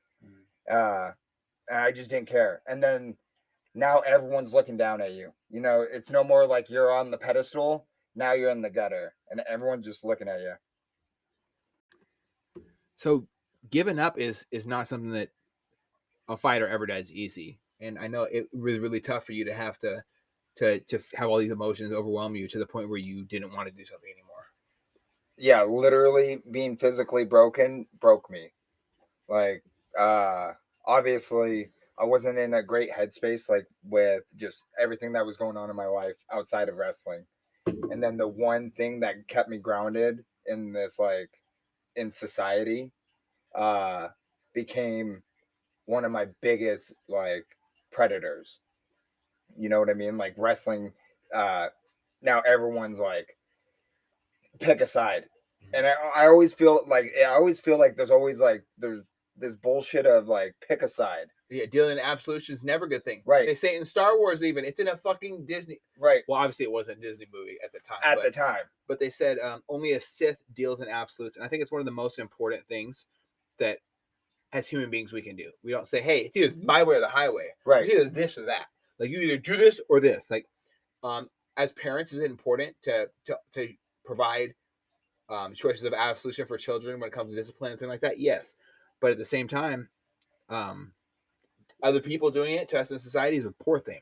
Yeah. Very poor. So I had like, a certain amount of people on my team's dads who were furious at the leadership of, you know, the team for allowing this type of shit to happen to me. And then the other side who's like, you know, you're gonna ruin like Washington's cadet and junior national team because of your petty bullshit. I was like, bro, did you not I see was like, my shoulder? fucking ear is on my shoulder right now. And I'm looking at you normally. Like, so this, Yeah. I'm doing it right now. So ear on shoulder. So this felt comfortable to you. Yes. And if you move from there, the pain is instant. If I tried to lift my head, it was like almost like felt like I was gonna lose my ability, like my legs. It was so painful. Tingling? Yeah, it was so painful. Oh my god. And it's hard to do with that young age too. And thankfully, Dave Gilbertson was able to, like, after many appointments and adjustments, he got me like back, like got my head back. But then like my head leans forward now. Okay. Instead of like being like straight. And obviously like, you know, and I used to do like posture tape for that. Okay. Does posture tape work? It helped. You know what I mean? Because it like it forces you, it like makes you aware of when you're trying to slouch. Because I've seen people with scoliosis before. I've had a lot of friends in military injuries. Right. I have friends that have broke their back and been disqualified from the military, which is all they want to do is get the fuck away from their home and their family. Right. And now they have no home. Yeah. They have to come back to their family, and so they came back to their family, and now they hate their life. But like having an injury and it altering your spine, it affects everything you do. Like your equilibrium is off, balance is different. You know how you like. I think about it often. People often do the turtle when they shoot, right? Even me. I was doing that for so long without noticing because I'm so used to my shoulders being tight. I carry all my stress in my shoulders. If I don't get massages, my shoulders are automatically going to start to come up and I start to look different. Like I'm crunching my shoulders. So I'm shooting and I go to punch out and my shoulders are right here and it's comfortable for me. So my firing position, everything from laying up my red dot to dealing with iron sights is something I have to consciously deal with now because I do red dot so much. But with my iron sights, I have to line up differently and not raise my shoulders. And they were like shoving down my shoulders that shoot that response pistol course. And I'm like, okay, like what was it? Am I really raising it? They're like, yeah, you fucking raising it. I'm like, well, at least I don't get punched in the jaw. Like I get this feeling of comfort from having my shoulders up. Obviously, you're not experiencing that normally, and it's not like a habit that you're doing with your muscles. Right. Your whole body just changed. Did you have to do massages as well as chiropractor work? They wanted me to do massages, but obviously you're gonna feel uncomfortable with people touching you, right? Yeah. And so yeah, it was this big old ordeal. So I gave up on the like one thing that meant something to me, and now all I have is, you know, like being a drug addict, and like everything in my life. Now I got nothing obstructing my time, and so, you know, I get kicked out of Meadowdale. I got 8 counts of bullying. There was just this group of freshmen when I was like a sophomore or whatever, that they were the epitome of everything that I hated. Like the kind of kids that picked on me as a kid. Oh, and you saw it? Yeah, and so I picked on them. And dude, I was disgusting. You know what I mean? But like I didn't have any morals. And yeah. And so I got expelled, and thankfully, like this, I get called to the school with my mom one day, like a month after being expelled, and it's the principal of Scriber Lake. I don't know if you've ever heard of Scriber Lake. And so this principal was the vice principal when my brother went to Scriber, and she had overheard like the name and was like, I think he should come to Scriber. And so then they made this offer. They're like, all we want is you to come to try out Scriber. If you don't like it, then, you know, like, you're just going to have to deal with the juvenile, like, courts. Yeah. And so I didn't really care. Like, all I had ever heard was, like, you know, that's the school for, like, drug addicts and, like, bad kids. So I was like, cool. They have one of those in Marysville, too. Yeah. Ace is in Everett, and then there's They always have silly names. They always have. Yeah, I can't remember there because I didn't go there. Right. Mountain View. Mount. Mountain View is what it is. Got it. Mountain View, I believe it is, and like I've spent a lot of time around people who went there, and I just felt like they came from such broken homes.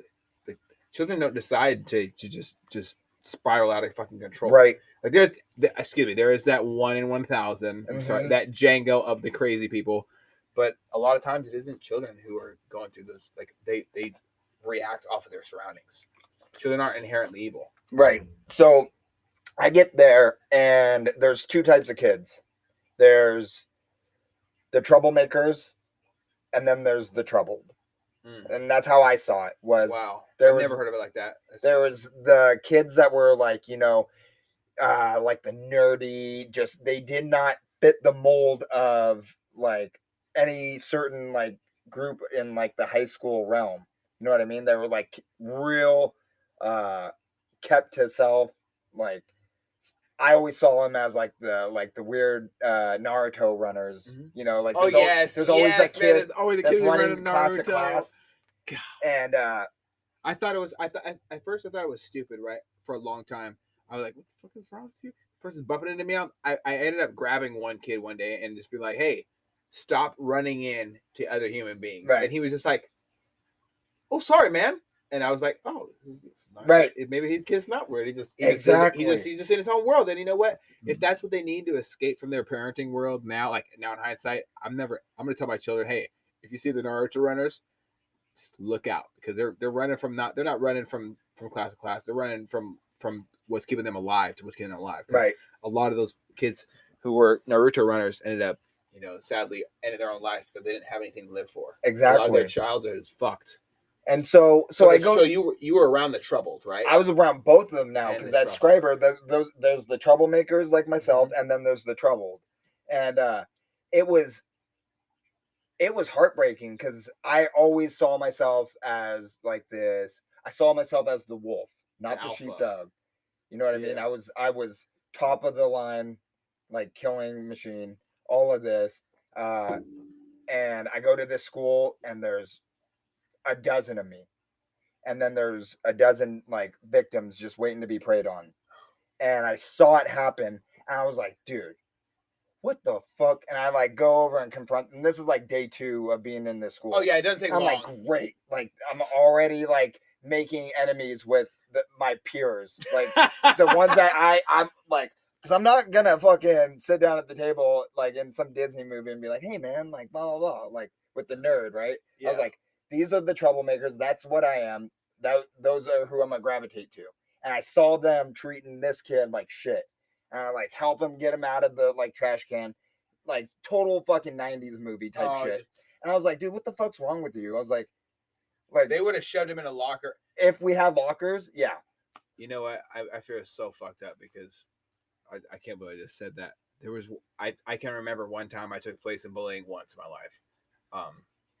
Consciously, and it was at music class. This guy named Grayson, a black kid. It was a summer music school, summer fucking music, like not a band camp shit, but it was summer music school. We put on a concert, and we were like the best of the music stuff in the area. Band camp? No, not a band camp. No, it was like band camp. I refused to go to band camp, but it was like I played the violin and the cello and nice. I played the violin. Drums. It's a beautiful instrument, man. Honestly, like I think every child should play a musical instrument, and only the smart kids play the violin. The people who can really articulate the difference between notes and tempo and all these things. You're dancing on the track while people are setting the tone. Mm-hmm. It's like Demi Lovato singing over a bunch of different. Not that I like her very much, but she's a great vocalist. Back in the day, yeah, great vocalist, phenomenal. Right? She can dance all over a fucking song and destroy it in a live performance, dancing on the track. And everybody else just sets the tempo. That's what the violin is. Yeah. It's everybody's own individual Demi Lovato, and you can make Demi Lovato sound like shit or good. But I made it sound good, so I was like second and first chart every time, and I learned how to play the cello at this place. Nice. So I learned multiple instruments, and I shoved this kid in. It was a bunch of us because he said some weird shit, some rude shit to one of the ladies, and us. At the time, I was thinking like I was doing the right thing. Ultimately, I really feel like now in hindsight, I might have felt like I was doing the right thing, but I didn't really do the right thing because we slammed him inside of a locker in middle high school Mm. and closed the door. And we were like kids still. And we just kept him in there. We're like, hey, this is what it feels like to be treated poorly. And maybe I taught him a lesson his parents could have told him. I don't know, but one of the girls felt super uncomfortable about something he said. I thought I was doing the right thing. And then I saw him walking home from school, and instead of getting on the bus, I felt that I should just follow him and chat with him some more. And was I doing the right thing? Probably not. Right. But I was a bully at that point, and that's the one time I can honestly own up and say I was a bully. I've never been a bully ever since then. I hate bullies. Like, bullies suck. So you recognizing that red flag is huge. Yeah, and it was like this. It was like this weird like eye opener for me. Uncomfortability. Dude, I was disgusted, and I like put myself in like their position. I was like, dude, I've been doing this for like all year. You know, like I had like criminal charges for bullying of these like freshmen, and I was doing just as like mean shit to them, and I was like, dude, what the hell's wrong with me? And it did, obviously, like certain things changed. Like I stopped being a bully to like the less fortunate, or what I perceived as less fortunate, and I just took it upon myself. Like anyone that like acted like what I would act like was fair game. So I found like my crutch for bullying was I bully the bullies, and it kind of worked that first year at Scriber, and then I don't know what happened. Like it was like everything kind of just like all molded like a melting pot. Like everyone became like, so like at Scriber we were all in like these like weird courses where we would spend, I think, like 2 weeks outside of like classrooms. So we would like do trips to Forks and do camping, and then do constant hikes, like, you know, every other Character day. building exercises. Yeah. That's awesome. And it was cool to get outside of the classroom, because classrooms didn't work for me. They don't work for every kid, man. Honestly, school just didn't work for me. Like, and that's okay. Yeah. Yeah. You know, like I was pretty much illiterate through high school. God damn that You Chinook like that? helicopter, dude. They go by. Sorry, they go by here so much. There's nothing. That's my friend saving grace. And he explained it to me what a Chinook helicopter meant to him. And every time I hear it, I think about him. If you listen to man, much love. It's never a bad time to keep pushing on. Don't give up. Yeah. But fuck, dude. I hope he's able to hear that, because it gives me chills every time I hear a Chinook helicopter now. It's overwhelming to me. Nice. Thank God they saved him.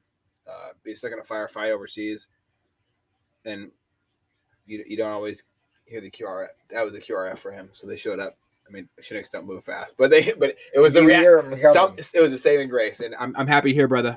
Keep it up, dude. Stay with those fucking kids. So but yeah, regardless. Anyways, it's so special that you were self-aware and you realized, hey, this is fucking wrong. Yeah. And so I moved out of this like bullying stage type thing, because like by my second, like my, what I guess my junior or senior year at Scriber, everyone just wants to do drugs, right? And so that's what we did. And at this time I had been in somewhat of a relationship, like a long-term relationship. And this is probably the first actual love of my life, right? We were on and off, but on, and it was all magical. And my biggest flaw was I was a drug addict. Was she? No. Okay. She was what I would quote as like a normie. Okay. Like she could do coke, but it's not like she could literally have an ounce in front of her and brush it onto the carpet and not give a fuck. Yeah. Like it was like, yeah, I want to party tonight. That's it. And I was just like, why's the party ever got to stop? I see. I have that same similar trait of self-control. Like I'd be a bad liar if I said I didn't do a bunch of coke in Mexico when I went. But, right. I came back to the States. I will not touch it, because I felt that I understand and set the healthy boundary. And I don't know if it's because of me seeing it, or just not having that trait. I don't like need things. Right. I have certain things that I do need. I need to talk about my problems instead of dealing with them and personally keep containing them. Yeah. That will definitely lead to fucking addiction for me. I'll find some substance in other pain if I don't deal with my problems. So I do obsessively deal with them. Right. So this girl that I've been dating on and off, the only like at the time, the only person I like would say I had any type of like sliver of respect for. Mhm. You know what I mean? I loved everything about her. And she obviously saw something in me. And, you know, we ended up like we were gonna have a kid, and it was like this big thing, and all she was like, I just need you to be present. Like she was like, I need you to get off drugs, whatever that means. And commitment's not my thing. Mhm. And so I was like, dope house, like trying to avoid her, and her and her older sister like find me, and Pull you out of the fire. yeah, and they're like, you're gonna come with us to the abortion clinic, and you get to reap what you sow. And so like I had to like be present with this whole situation, Oh man. and so like yeah, we terminated. And for her, I in retrospect, from this point in my life, I was the biggest piece of shit to like put her in this situation.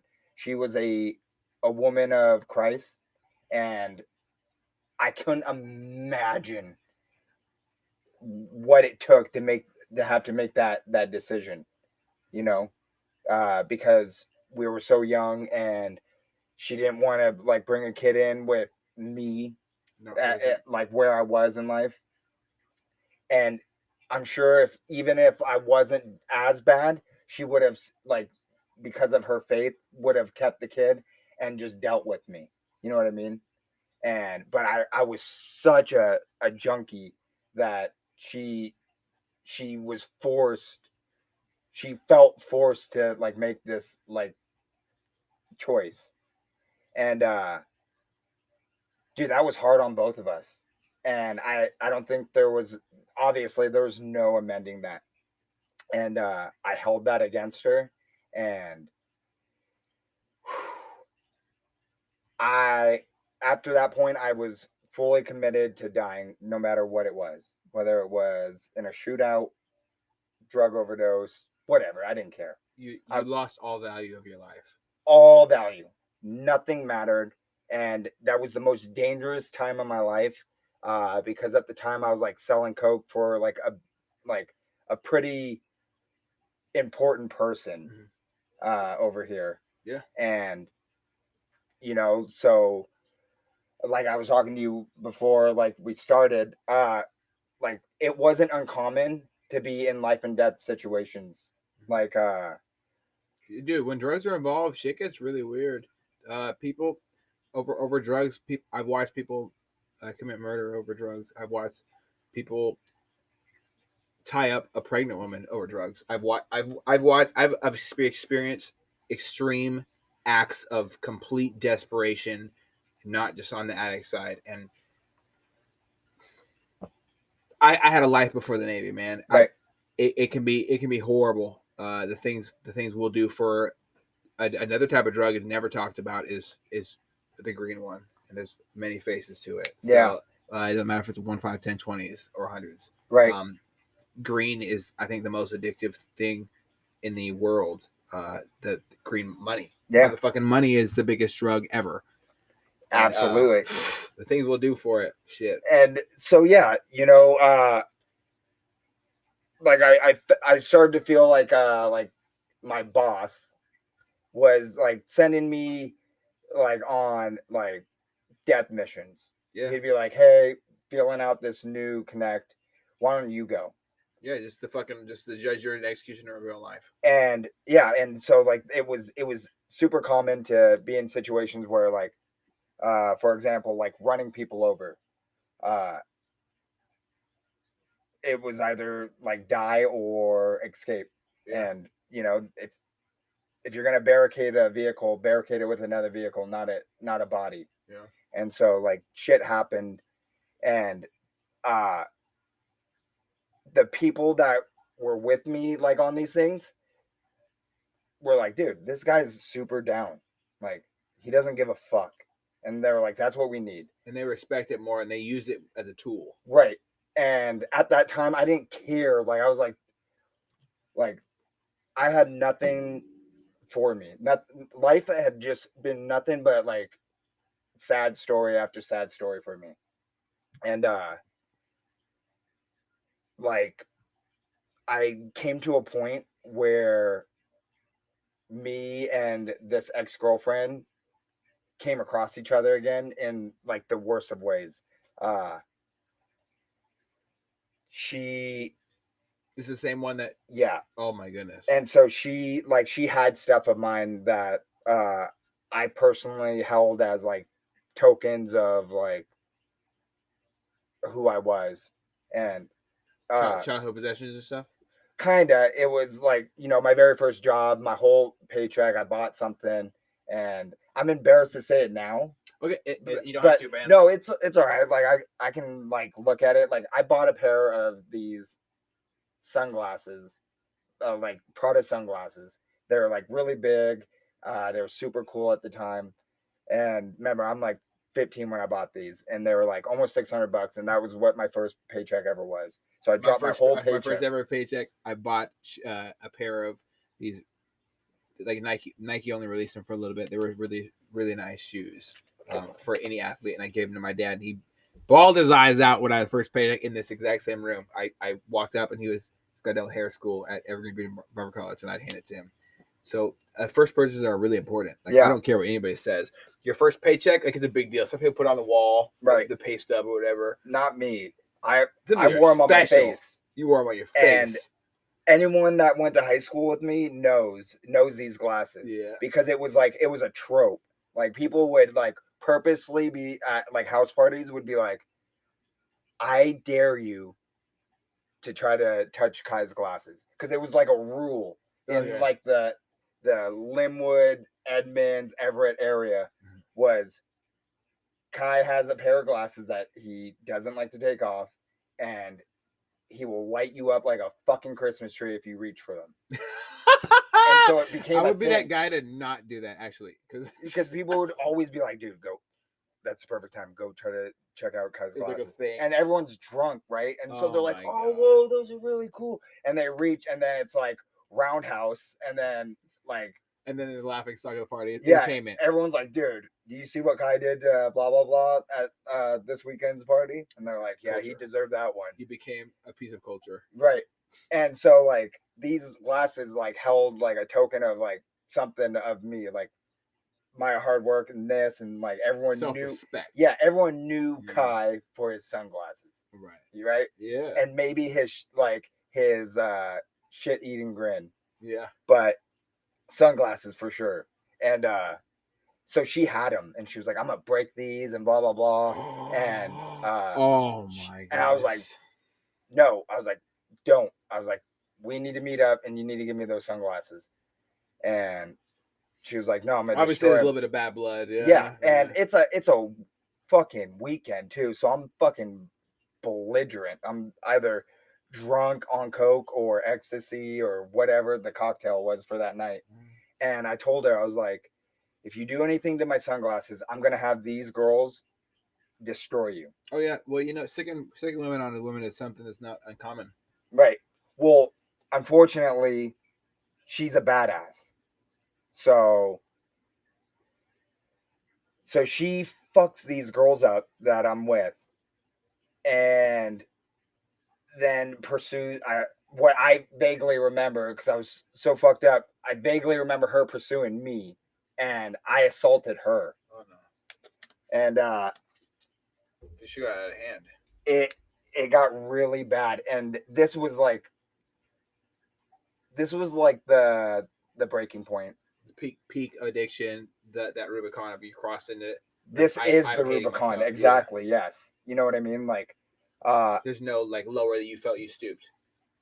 I could kill nameless, like faceless people all day, and it just didn't hit me because I had like calloused up so much, had so much walls up Like nothing fazed me.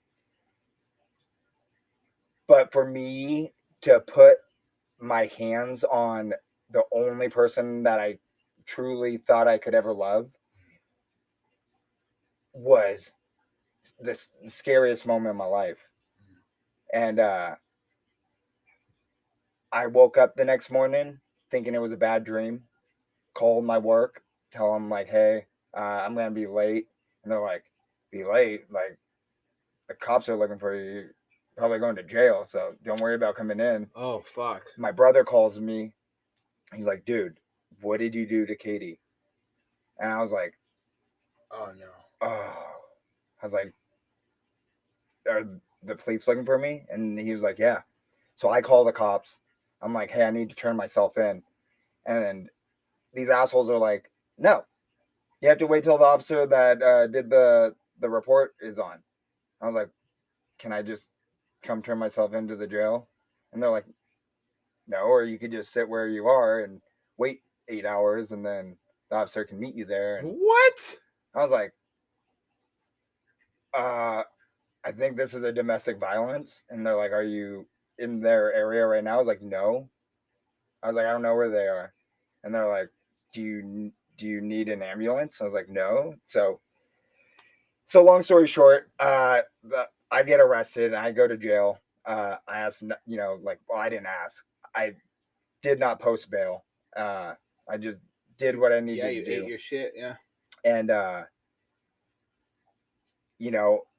from that point, there was still some like left in my addiction. It takes time to come back. But at that point, like I was so like I was defeated.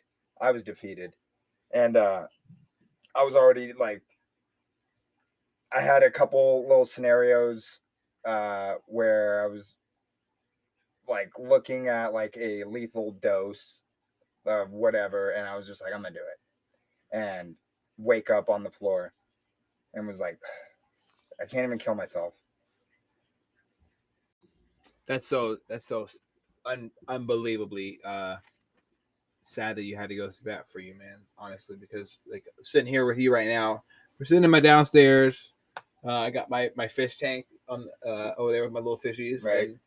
and just staring at you, listening to you explain this point in your life. One, it takes a lot to just own up and say I was horrible, or two, to face your own actions and say I turned myself in when I knew I was wrong. And not to say, oh, dude, it was the drugs, or oh, it was the alcohol, or oh, I just felt hype in the moment. There's so many people in life that I've experienced, and I'm sure other people have experienced, that people blame their actions on their drugs or this. You owned up to your shit, and yeah, it's really heartbreaking that it got to that point. Yeah. There was no brakes. It's like cutting your brakes in a car and just going downhill. And the faster you go, the more that feeling of the speed kicking in, the senses. Oh my goodness! I'm about to hit an intersection. Is someone going to come from the right or left? Right. It's still a red light. What's going to happen? These feelings as you spiral. I felt the same feelings. Not in the same situation. Definitely not.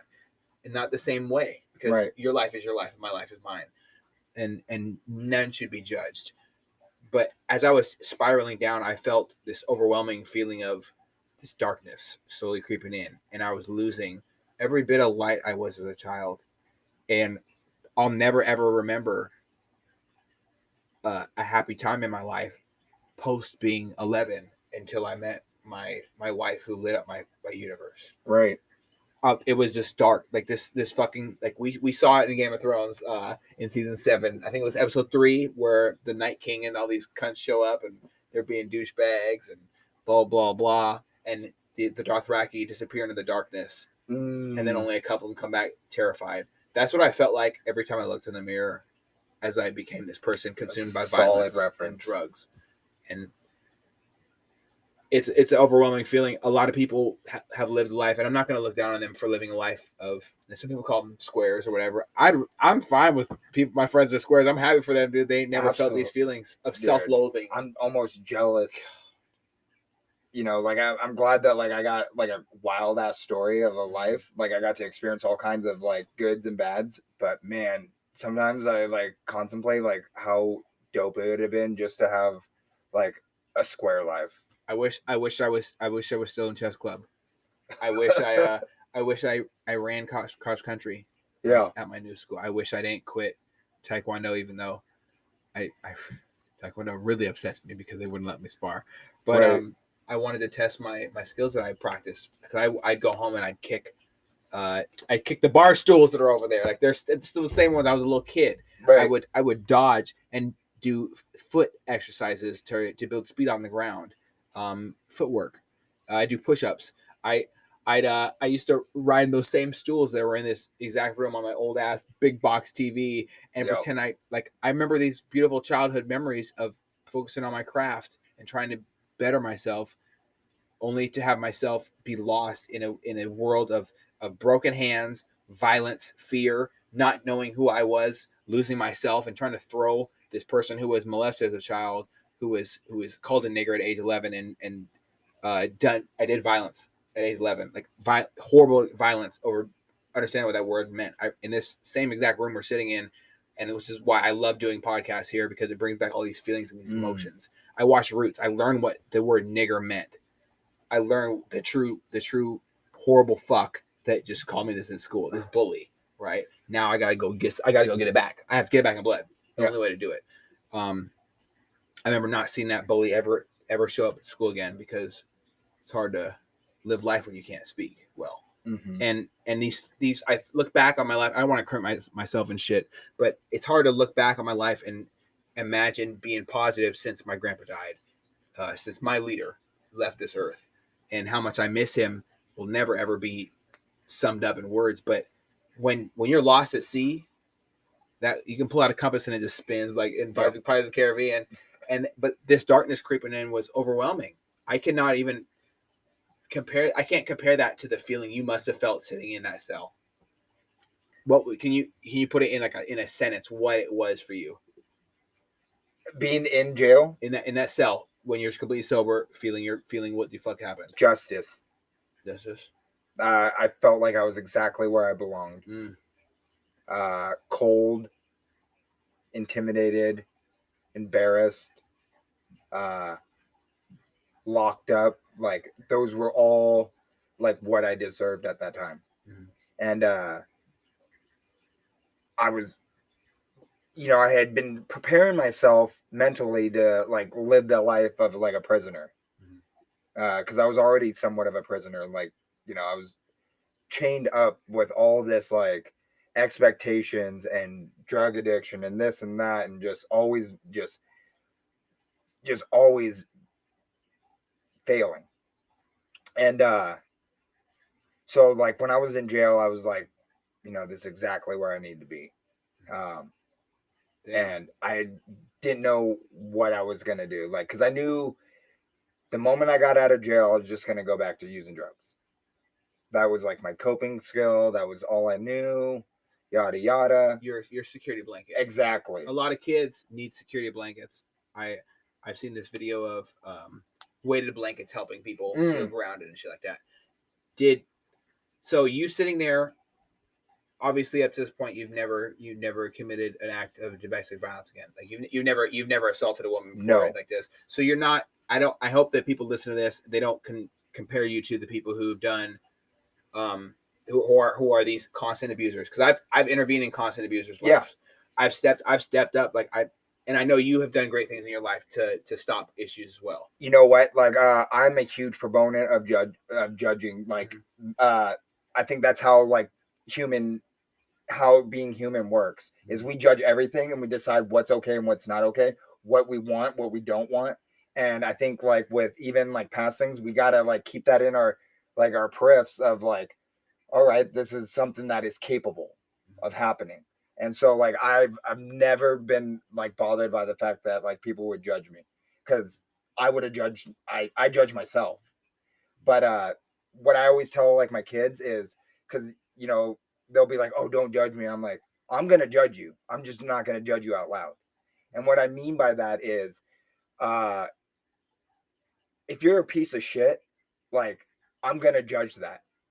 And how I'm gonna judge that is I'm not gonna be like, you're a piece of shit. You know what I mean? I'm just gonna avoid you.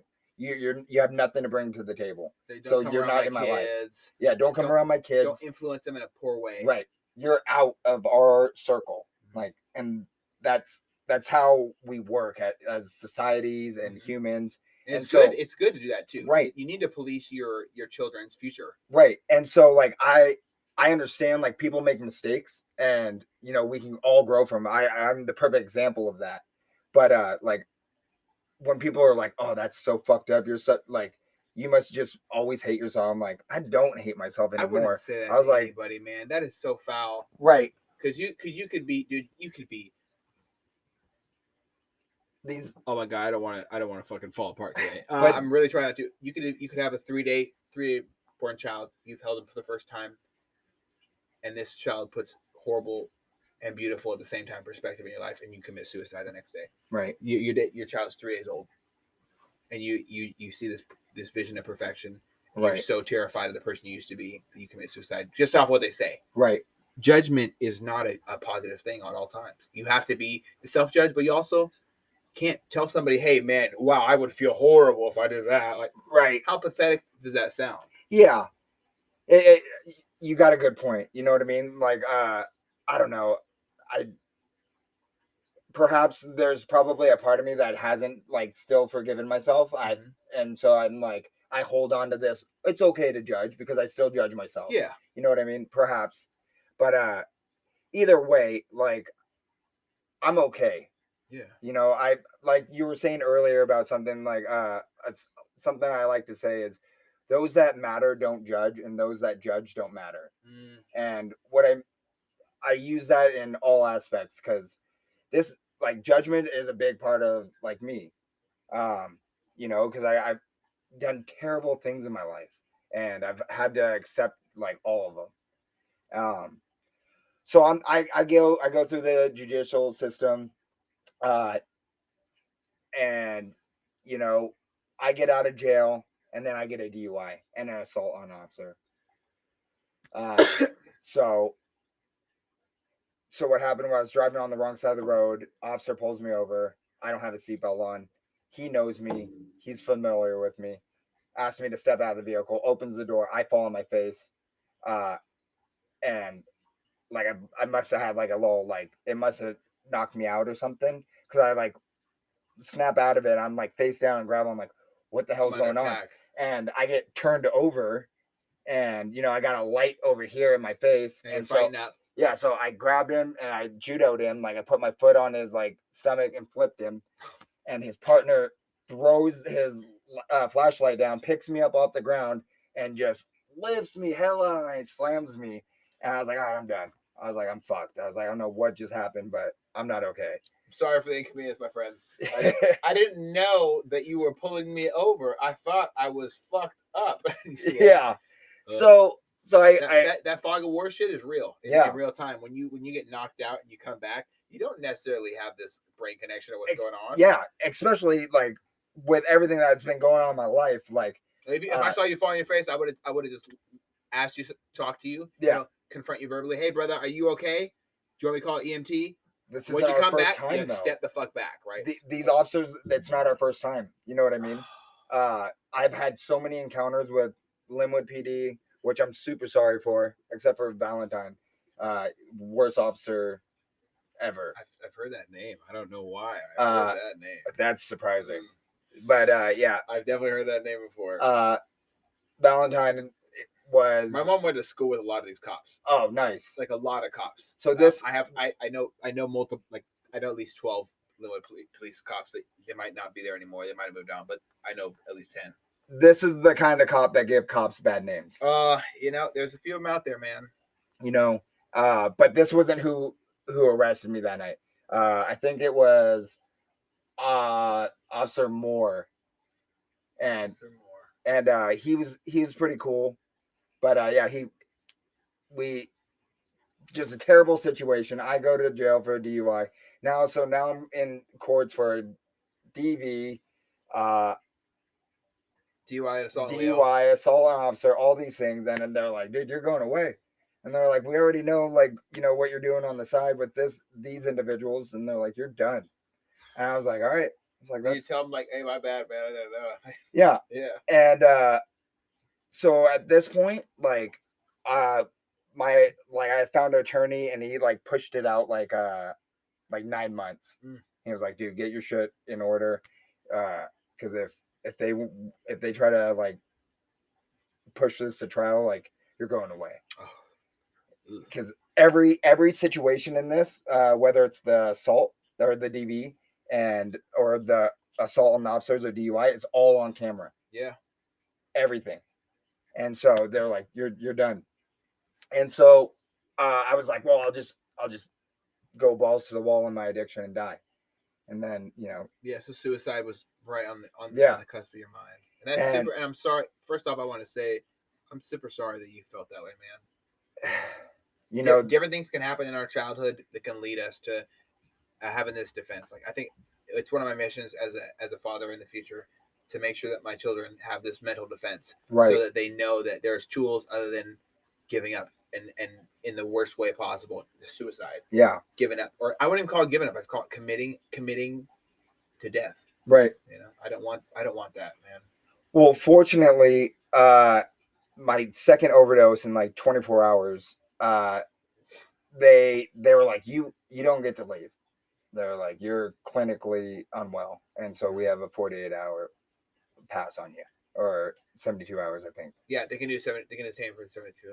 And so then I end up at a detox center in Everett, and wildest thing in the world. Like, I went into like pretty much like a drug reduced coma just from detoxing. So I wake up 3 days later in detox, and I'm like, what's going on? And they're like, you're in a detox center.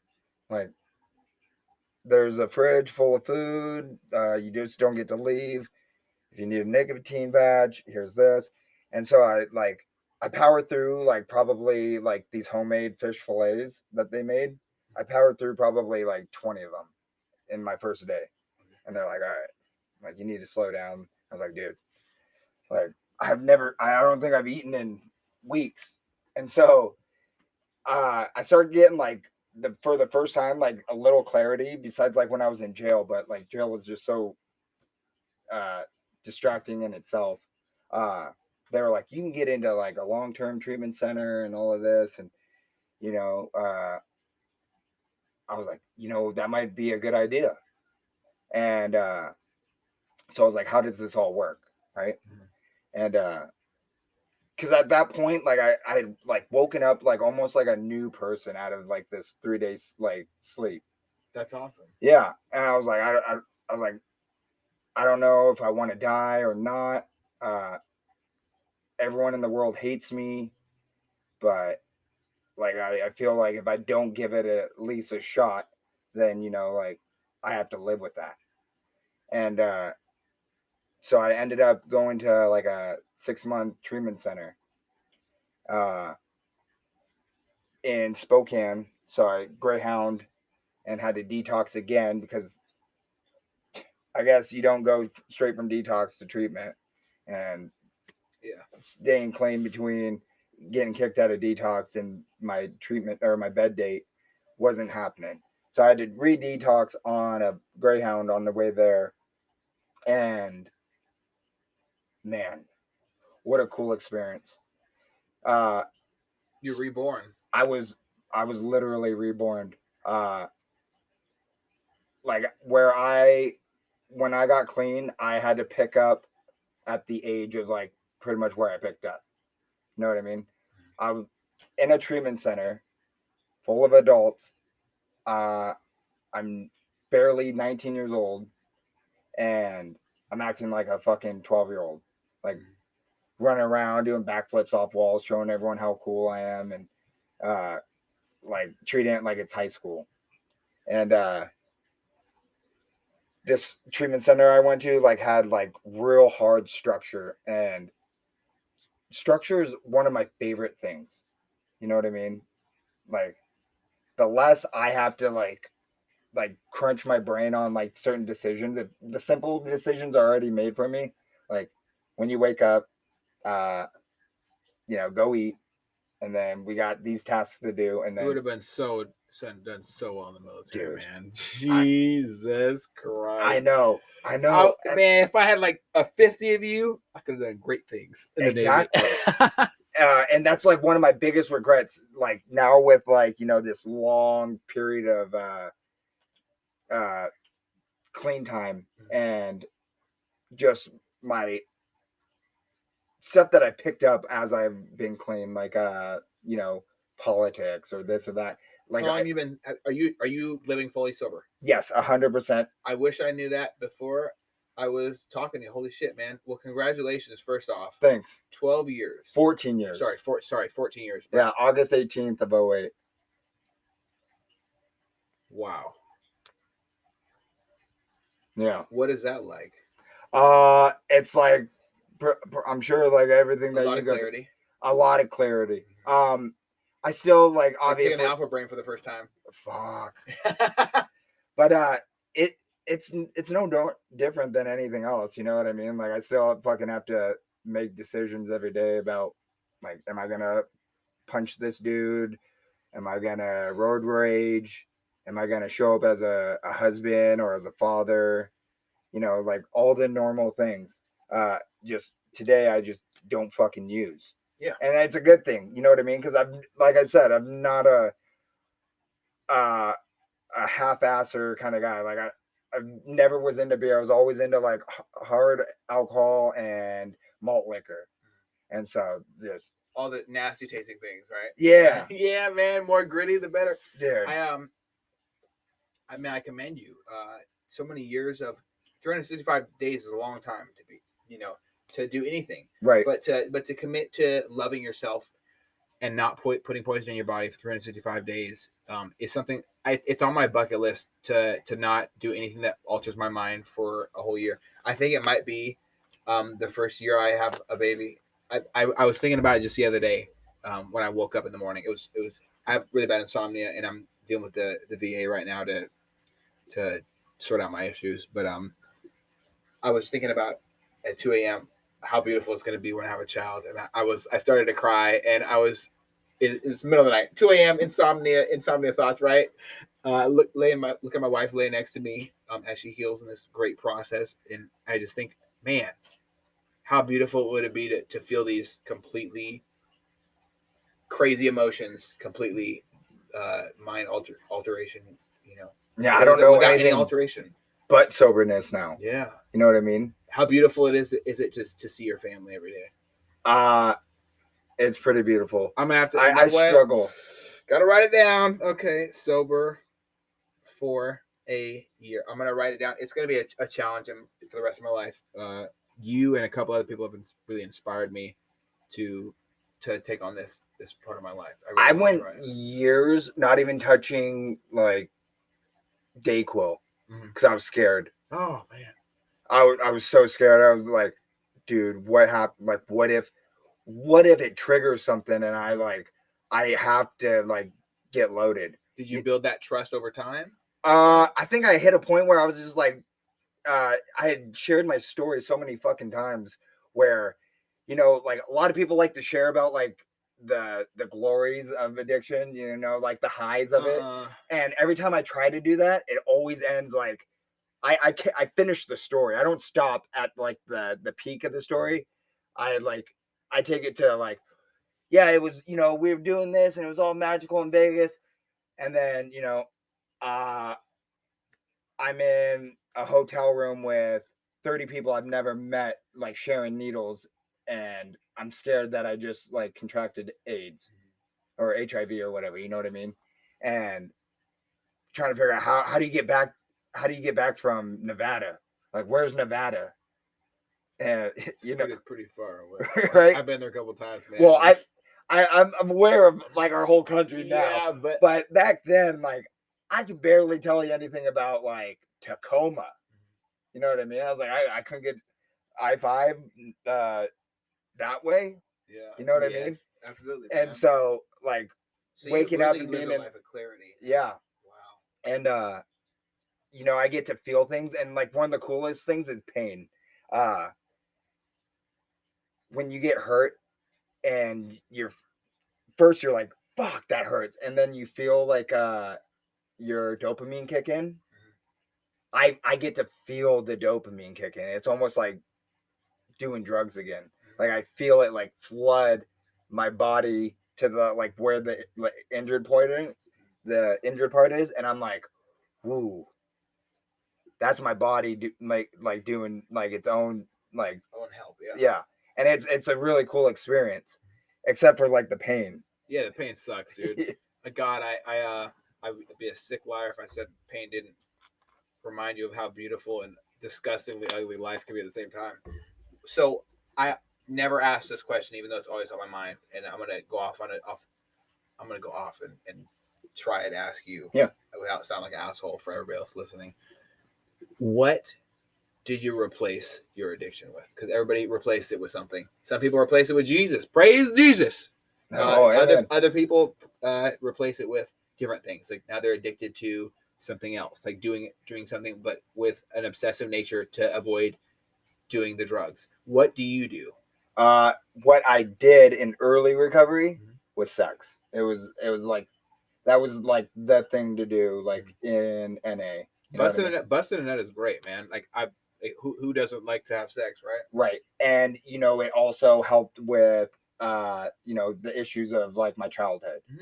Just reassuring, and now like I go to like these meetings, and half of the women in the group like I've slept with, and so like I get to like feel cool with my key tags, and knowing that half of the girls are talking like praising me or shit talking, whatever, it didn't matter, but like I felt like that was how I cured my addiction, was just a new addiction. Okay. And it wasn't new, it was always there. But what happened was I met my first wife, and it was just awful timing in certain aspects. That healing process, it needs time to complete. And I never healed anything. You know what I mean? It was all talk and like magic. It was like a magic trick. You know what I mean? Like the sleight of hands. Like, I'm better. Like, look, I'm not doing drugs. But after meetings, I'm like filling that void with nothing good. Yeah. And so I meet my first wife, and she's like super cool, a little different than every other girl that I had, and she was like, what do you want in life? I was like, I want kids. Like, so to bounce back in my addiction. So for this dude I was like selling coke for, I had to like get him anchor babies. So like he'd be like, hey, I know someone that needs, they get into the US and they need a baby. I feel you, man.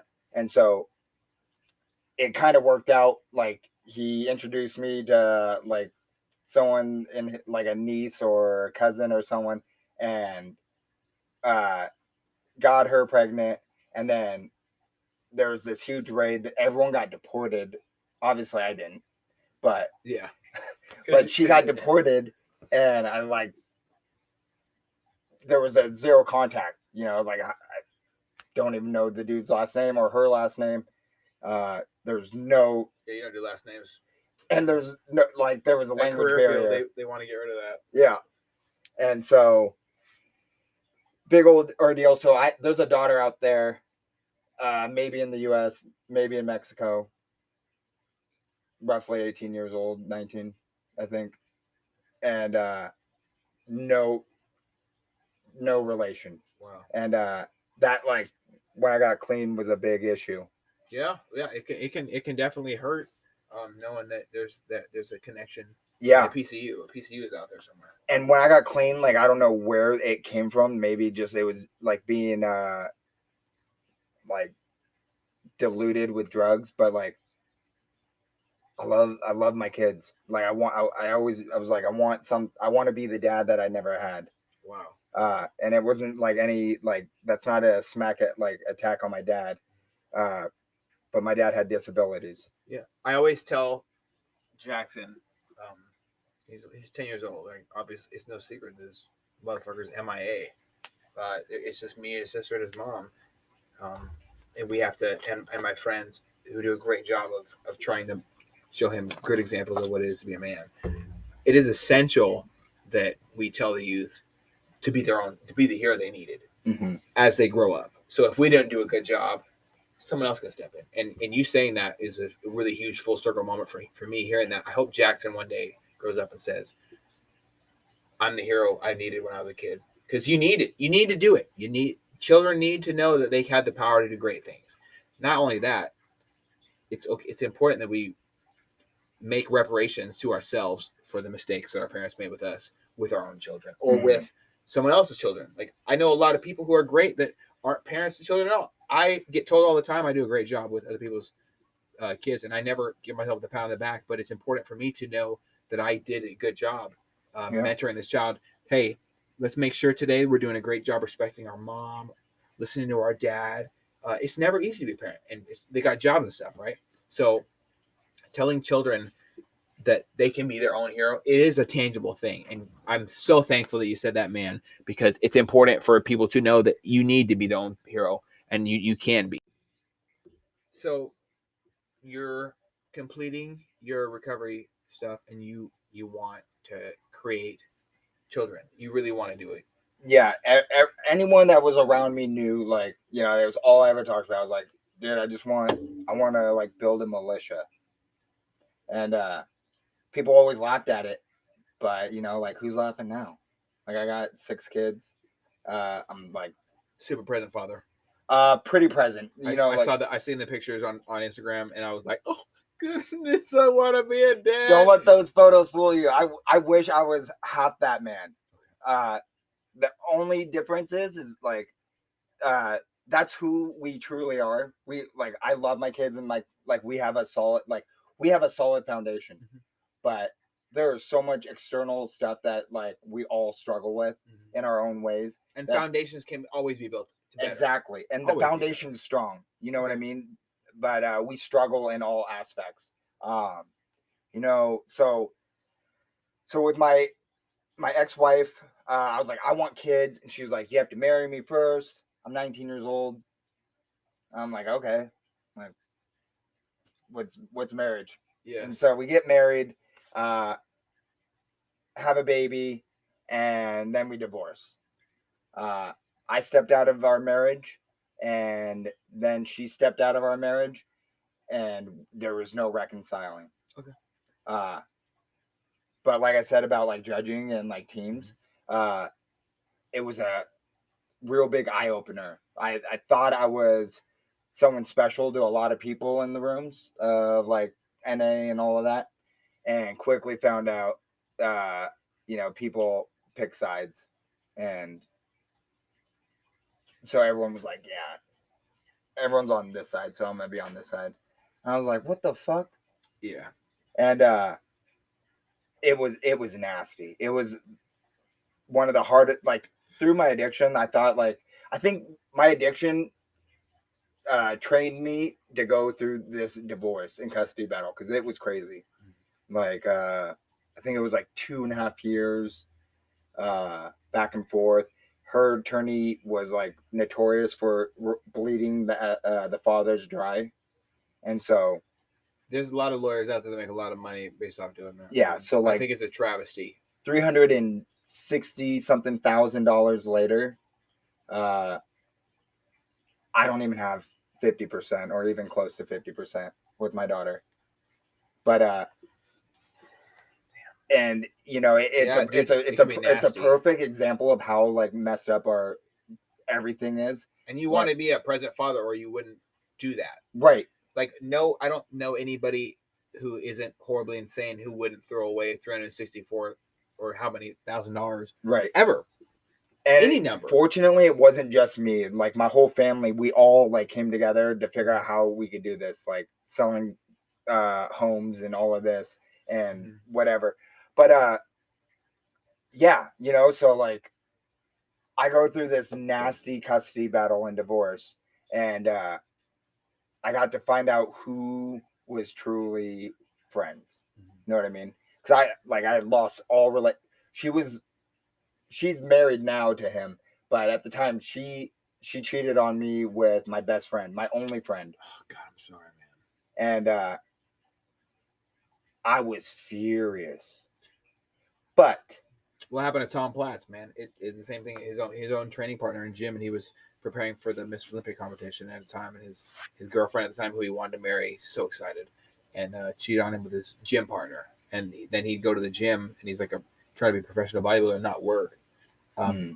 He saw his ex and his best friend being all lovey-dovey, inappropriate, nasty, public inflated affection right in front of him while he was trying to be a professional bodybuilder and create a life and career, Right. impact children. Like the squat is associated with Tom Platz for a reason, and it happened. It can be devastating to.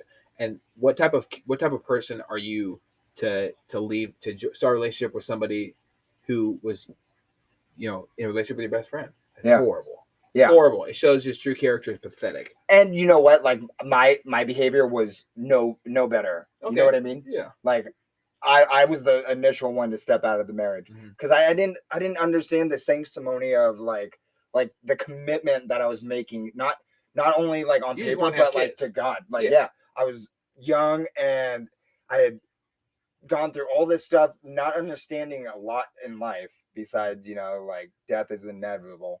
Yeah. And sorry, I got a little cotton mouth. But yeah, I went into the relationship looking for kids. And that was solely like it was like a transaction, how I saw it, and she didn't see it that way. Oh, okay. And terrible on my part. But we can only work, like you as a plumber, we can only work with the tools that exactly. We have. A lot of times we make poor decisions, we look back and say, yeah, fuck, I could have done this better. Yeah, I've been there, too many times. I've looked at layouts and been like, shit, I fucked up. Dude, I've been working on this one escalator, and I'd spent 7 hours trying to teach my friend this great way to do it that I learned from this great genius when it comes to the elevator and escalator world. And turns out that there's another faster way. It took like 20 seconds. All they had to do was heat it up. So, working with bearings and shit like that. And yeah, shit gets weird, man. There's multiple ways to skin a cat. And so, I was in, I would say this was probably this was probably the second. Was this? Well, God, I'm getting confused if this was the first or like the second big like ordeal in recovery. I'm gonna go with this is the second. The first was I went through a month where every weekend someone close to me died. That'll do it, dude. Yeah. Oh God, no, that'll one person close to you dying. I found out the other day. We had a friend sitting in our front room. He's coming to visit my wife after a knee surgery, and she told me that somebody I knew from high school and a friend committed suicide while he was on the phone with her. And it was like right in front of me. She didn't know that I didn't know, and I was just like, and I didn't know that she went through that, and so I was like this double fuck. And then my wife looked at me, and I looked at my wife, and it was like this triple fuck. And then shit gets weird, dude. When people around you are not here anymore. Yeah.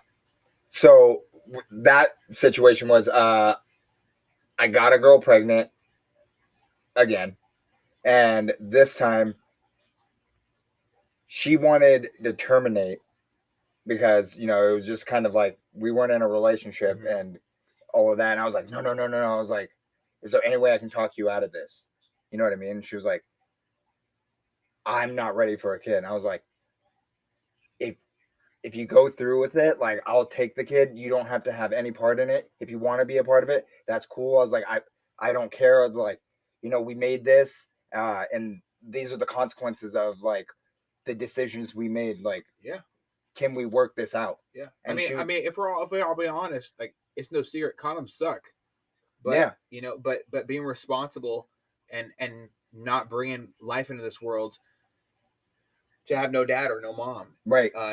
Sometimes it can be a better decision, and I wouldn't say I celebrate abortions as if they were some great thing, but bringing a child in this world for it to not know its dad or mom is like that's a huge decision to weigh out, and it's a lot. There's a lot goes into it. I don't think anybody should like judge other people. It's really sad that, but I don't also I definitely do frown upon, and everybody can and could if they wanted to frown upon people using birth control as a contraceptive. Right. Dude, it's not hard to put a piece of this glove They got on so your, many glove crazy on your things dick. They got nowadays. weird shit. I personally don't like a couple different types of birth control because of what it does to women's bodies. And I wish they put out more information about it because it's super scary. Yes, I'm scary. a huge advocate of no birth control. Yeah, like I'll wear condoms all year, like to prevent. It's easy for me to say, like I would, I would wear the condom or whatever, but like for like the youth nowadays, like they're kids, like God forbid, but putting a 13 or 14-year-old girl on a hormone on like an adult like portion of estrogen when her body's not capable of it, or even when they're adults they're getting way more than they're supposed to be. Yeah, like there's all these studies that like show that women should not jump into a marriage without being off of birth control for several months prior to the decision, because they need to know if they're actually still attracted to that person off of birth control. And women, and that's fucked up. Women don't need to be.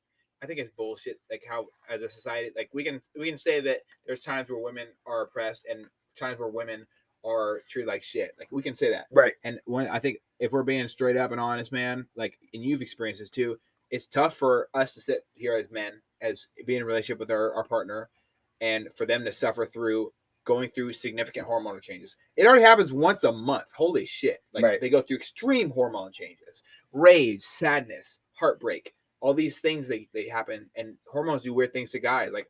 I know I'm not the only guy in high school who had like mysterious random boners like 100 million times a day through high school, right? Tuck it up into the belly button. Imagine women going through and getting taking something that tells their body they're pregnant. You pack on weight. Your body changes and not always in the best ways. For it's fucked up that we have the stigma that we need. Tell women to go on birth control. It's a good idea. Doctors can't wait to shove it down a fucking 13 or 14-year-old girl's throat. Yeah. It'll make your periods easier. Yeah, it might make their periods easier, but you know what? Will it make the rest of their life easier? Right. Who the fuck knows? Like you look at all of like the struggles that like girls are going through nowadays, or even just even in our era. Yeah. But I never thought like maybe it's the crazy ass birth control that we're like forcing them on. Maybe this isn't a crazy bitch. Maybe she's being given a drug that alters your hormones. And you've seen roid rage. I've seen roid rage. Is when people don't handle their, like, if guys do tests and they don't regulate their estrogen levels rise with the test levels, so they're basically like a raging bull of emotional absolutely PMS. Yeah, and it's sad.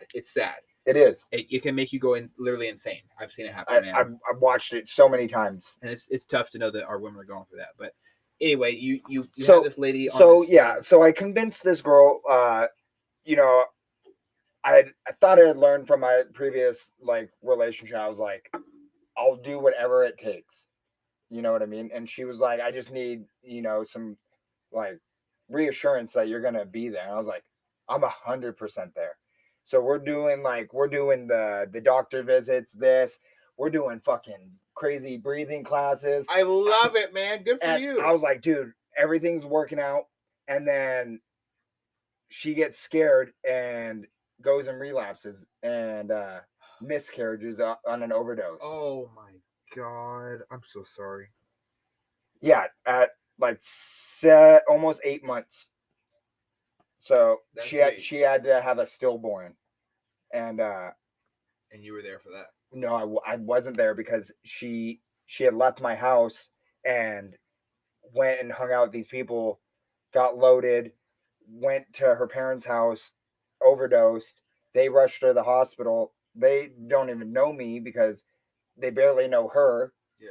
And so she has to go through this whole thing by herself, and you find out later. I find out like I'm like freaking out like for a week. And you're I'm calling her. I'm like trying to find her. I'm tripping. I'm getting to experience like what my ex in my addiction felt, and I was like fearing for like our child's life.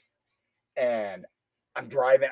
In early recovery. I'm driving a 78 Cutlass Supreme, 10-inch Dayton's T-tops, 10 or 12s in the back. Like, it's a hoopty, okay? And I'm driving and we're going to a meeting. I'm all fucked up. I'm like on the phone trying to call her. And then I see her walking down the street. I like put it in park in the middle of Highway 9 or 99. Yeah, who wouldn't, dude? And I like run over there. I'm like, what the fuck? What's going on? And she's like all strung out. And I'm like, No. what the fuck's going on? And she was like, I overdosed. I've been at Providence. I just got released. I was like, She's walking down 99. I was like, okay, well, how's the baby? And she was like, I had to have a stillborn. And I was like, I'm gonna murder you. This type of shit, it makes a man like cry. You know, we see in the movies. Yeah. A man fall to his knees. Like that happens when you're Elias getting shot in the movie Platoon. Yep. I'm so sorry you went through that, man. Yeah. So like I'm like staring at her, like I'm like debating. I'm like, do I hurt her? Yeah. Like, cause I'm hurting. Mhm. I'm hurting bad. And you have to dispel this. Yeah. Shit. And so I just turn around and run back to my car. I got like all my roommates and we're going to a meeting. I go to the meeting and everyone's like what's up with her, you know? And I'm just like, I'm gonna kill myself. And so I like sat in the back and struggling. And then I share. So now everyone knows, everyone's worried about me. And we get back to like our house and I barricade myself in my room. Like I took everything that could be in front of the door, got in the front of the door. And I laid there and I was like how am I gonna like end my life? And I was like, well, maybe I can just wait it out in here and starve to death. Like I'm illogical at this time, so I'm not even thinking like how unreasonable You that just is. lost your child, and you found out on the side of 999. Yeah, I'd have a difficult time, honestly, man. I'd have a difficult time driving down the road ever again. Yeah, it. There's times when I'm driving down that road and I can see her exactly where she was, and so like I'm 3 days without food. Everyone's like voting, like, because I lived in an Oxford house. They're voting like, do we break down the door? You know what I mean? And they're like, obviously he's got stuff there. We can't get this door open. What do we do? Like, he can't have that much food in there. Like, is he alive? Do we like, impede on his? That's the type of time where you relate to the police. Yeah, usually. And so finally, I move everything, and I was like, I'm gonna go drive my car into a tree. I was like, it's the easiest thing. So I sneak out of the house. Everyone's like sees me for a blimp. I get in my car, get there. I'm starting to drive, and I'm trying to think of like the best place to die. And I just naturally, out of just muscle memory, I end up at a meeting. And I'm sitting in this meeting, and I've heard several people talk about it. It's the Lynn Delano Club. Yes. And I sat back, and so everyone in that room knows now. Everyone already has been talking about it. And this old timer, Dennis, like a true angel, like he just sat next to me, and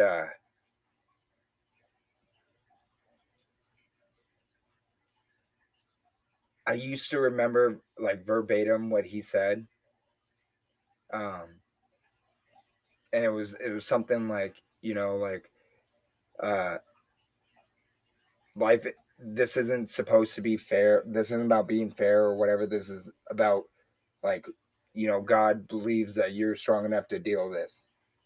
And I just remember being so mad at him for making like some dumbass comment about like Religion. this is God's plan. And I just remembered like everything that I had like put like my ex through, and then remembered like where I like what I just went through, and I got to like see from her side. And I was just so furious at the world, but I knew that there had to be a light at the end of the tunnel. Like something he said, like down low, sunk in. And instead of leaving, I just sat there, and I like sat through like several meetings, and I was devastated. And like I knew that ending my life wasn't gonna solve the problem. You know what I mean? Like the hurt, like what if like the hurt carried on, like through death? Yeah. And so I started the grieving process, and as I start the grieving process, uh, I get woken up by my roommate in tears, and he's like, "Elo and Brandon just died in a DUI accident." And so like the moment I felt like I just got like was drowning and got like a gasp of air, like I got pushed back down. And man, it sucked too, because I couldn't be a part of any of the grieving process with my friends, because Because you're already you already sunk under. no, because we were mutually friends with my ex that I had the DV with, so there was a no contact order, so I couldn't go to my friend's mom's house and like be with her because she was there. And so I had to like grieve by myself, uh my friends, and then my child. And I was like, dude, like, God, what are you doing to me? Like, why? And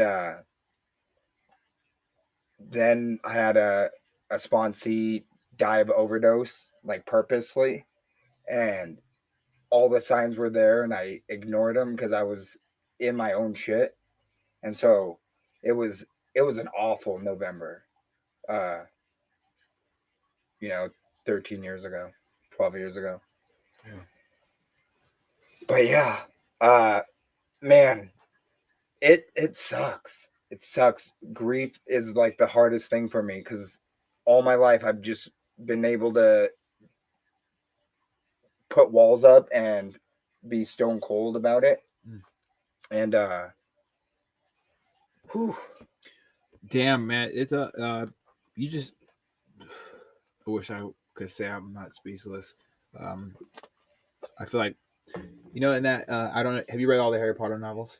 partially. So in the third novel, and it's in the movie as well, The Prisoner of Azkaban, and I always use different references that are super helpful to me in my life.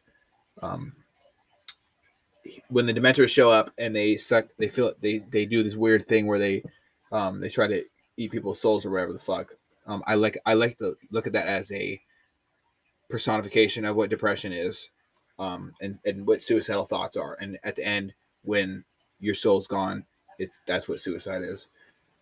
When J.K. Rowling wrote in all the happiness had gone from the world, that is the only type of description I can provide for my understanding of what you felt and what you went through. And dude, I wish there was something I could say to make you feel better in that time.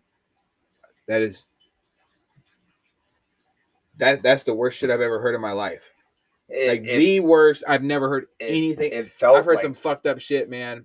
That is so heartbreaking to hear that you went through that. And I'm super thankful that you did not kill yourself that day, and you did walk out with the expectation of, hey, this is rock bottom. I can go out from here. And you hit rock bottom again, and you're still here. Yeah. Like, you're losing those two friends, not being able to grieve, the DV, not like, obviously you weren't in a good mindset when you were just like, oh, you know what? I think I'm gonna hurt people. Like, that wasn't your intention to say. You weren't clear thought mind. Like, not that it's an excuse, right? But you weren't sober enough to make a good decision, and ultimately that led to whatever the situation had. But you didn't consciously say, I'm gonna beat the shit out of this bitch. Like, I know many people, so many situations of that has happened. You're obviously not a horrible person. You regret it. You wish you would have done things differently, and you're openly talking about it, which is great, because it provides perspective to me. I appreciate the times where I was able to step in a DV situation when they were the sober douchebag, abusive, horrible fucks that they were. Right. I can't say the same about you, man. And that's me being judgmental. Like we talked about this earlier. Yeah. Not to judge people, but holy shit, I have to judge you and say, like, that doesn't like alter how I look at you as a human being. Yeah. You being open and honest about it and being a super awesome present parent as much as you can be with the tools you're given, and you actively working on being better for your kids is great too. Right. But part of this talking about it, this talking through your traumatic experience, you're getting that weight off your shoulders, and you don't always give it to somebody else, right? Right. You don't always give it to somebody else. But my wife just the other day on our anniversary, she asked me what the effect of listening to people and their stories is, and she gave me a bunch of fucking marbles, and I wrote us and them, and I look at it so often when I'm here in the middle of the night with my insomnia thoughts, editing podcasts, uploading the free shit for my subscribers, so that they can listen ad free and stuff like that, and special episodes that are released early for my subscribers and stuff. And holy shit, this might be the first time, and I want to just say it on here. I'm gonna take one of these marbles and add it, because holy shit, you just gave me quite a. I probably should put 10 marbles in there, but you just gave me quite a few tools that I can add as perspective to other people when they feel like they've hit rock bottom. Yeah, and like that's why I love sharing all the shit about my life, because there's times now where like I'll get like an apprentice, and I'll be telling them about like crazy little stories, and they're like, "Where did you fit all this time in?" They're like, "How old are you?" And I was like, "Dude, I'm old." I was like, I just wasn't okay with just like a cookie cut life. Like I just experienced everything. You know what I mean? And the good and the bad.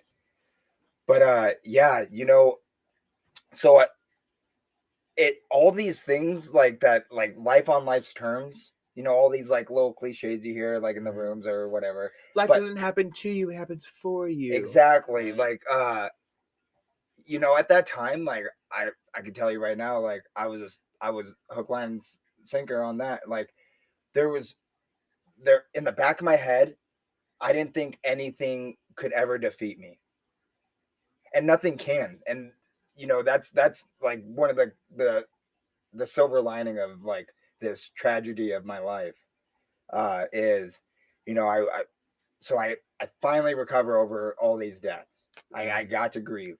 I had my moments of where I got to see my friend Elo's mom and grieve with her and with my other friends. And, I worked the steps on like just that whole grieving like situation. And then I go through this divorce, and then, in the back of my mind, I was like, I can handle anything. You know what I mean? Like this divorce can't break me. But it sure felt like this was going to be the one to break me. You know what I mean? Like I create this life, and I'm there, I'm present 100% with my daughter's first year, and then bam, it's all falling apart. And I'm like scared that I'll never get to see her. The court system for like families is a joke. Like my ex-wife in text message told me that she purposely misused her medication and passed out for like 13 hours while my daughter cried next to her, and she woke up on the kitchen floor. And I took that to the courts, and they're like, she's a mom, so what? Washington State doesn't do well with fathers who they want to be daddy, with fathers who want to be daddy. But like, I know there's a lot of dads who should be kept away. I get that. Absolutely. However, there's a lot of dads who do want to show up. Yeah. And when we do a blanket statement and say like we talked about this earlier, all white people are racist. Like that's the most stupidest shit I've ever heard in my life. And we talk about inherent racism, and we talk about inherent toxic masculinity, all these weird things, right? We cannot put blanket statements over people because we are all individual. Your story is the biggest thing that screams out to me in my entire life. I've never heard of anything where you've like you being here is a testament to strength. Honestly, Absolutely. honestly, it is a testament to strength, and it's not an egotistical thing to say that it is. It's the truth. Like you being here, it helps other people. I don't say it like a flex. Yeah, like, man. I say it like a Thank wound, God. like Fuck. yeah. I'm happy you are here because it is important. It provides perspective, and it's going to continue to change people. Something I want to say is that one of my favorite motivational speakers ever, and I wish I could name him. I listened to it so long ago, but it changed my life at age 18, and now I'm 29. Like I'm about to turn 30 next year, and then my knees are going to go to shit even more so now for the military. But like this most powerful wisdom I've ever been told is it's hard to kill the human spirit. Like we get broken down. I know people who've been shot multiple times, Delta Force, Navy SEAL, whatever, right? There's so many different people who just got shot in the street. But it is hard to kill the human spirit. And just because you are emotionally broken and physically broken, and your spirit, your human spirit, can survive anything as long as you're willing to go through it with it. Yeah, and like you were saying, the spirit may feel like it's been broken, but it's malleable. There's nothing as strong as the humans. It's stronger than the strongest fucking 3+ body armor, bulletproof armor out there. In my addiction, I've been like I've survived winters with nothing more than a polka dot blanket. And so anyone that listens to this, if there's an individual out there, and I hope he hears this, but for like a whole year, I had this polka dot blanket when I was homeless, and some asshole in Everett, like downtown Everett area, would hit me with Slurpees. And I hope you hear this because fuck you. Yeah, you're a cunt for sure. But it was like the perfect icing on like being a homeless kid. Was like, and how old are you at this time? I was 16, 17. Jesus Christ. And people were throwing. Yeah. And so they buy something and throw it at you. Like, it became a thing. Like it was this individual. I can't remember what kind of car. It was white, 2-door, but that's all I can remember. But this motherfucker would always hit me with Slurpees. And like I can laugh at it now because I'm like sick. Like I got a sick humor. Like that shit's clowning. Yeah. You know what I mean? Trauma builds our humor, brother. Absolutely. But they used to do this, and I used to have to. I remember one time I was woken up by EMTs shaking me, and I was like super freaked out because I was on the steps of I think it was a U.S. bank by the courthouse in Everett, and I'm like, what's going on? And they're like, you're alive. And I was like, yeah, I know. And they're like, we thought you were dead. Your friend didn't make it. And I was like, my friend. And like on the other side of the building, someone had died like through the night. And they were just during the winter. Yeah. So people are throwing shit at you during the winter. Yeah. Yeah. And this person over here like died in the middle of the night, 30 yards from me. Froze to death. Yeah. Froze to death. The EMT got there, firefighters got there, and noticed he was dead, and then saw a blanket, and then saw me, and then we're like, oh my God. Damn. 2 people. And I was like, no, I'm alive. And they're like, dude, you need to go somewhere. I remember growing up watching police hand out the same wool blankets that I used to cover up with in the Navy. The itchy scratchy is what it's called. That's what they have in the county. Oh man, I knew it. It's called the itchy scratchy, and this bitch is itchy and it's scratchy, but it'll keep your ass warm. I'll tell you that. Yeah. And it's also fireproof, which is kind of nice. Or fire resistant. Sorry, fire resistant. Yeah. Yes, it'll save your ass, man. Yeah, fuck that.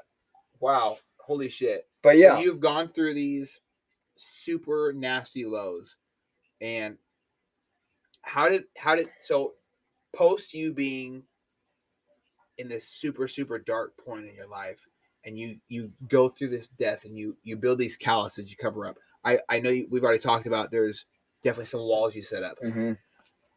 Now in hindsight, how does that transform into this idea of being the person you are right now sitting next to me? Like, because I cannot imagine being in those situations and seeing a future for me. So now you're sitting here. I know a lot of times we as human beings shoot from the hip when we're in weird situations, right? Is everything for you shooting from the hip, or are you trying to be this? Is there a vision you have for who you are now that you want to be? Kind of like I have a vision of where I want to be. I'm not there yet, you know what I mean? Like I'm like working like 50, 60-hour work weeks.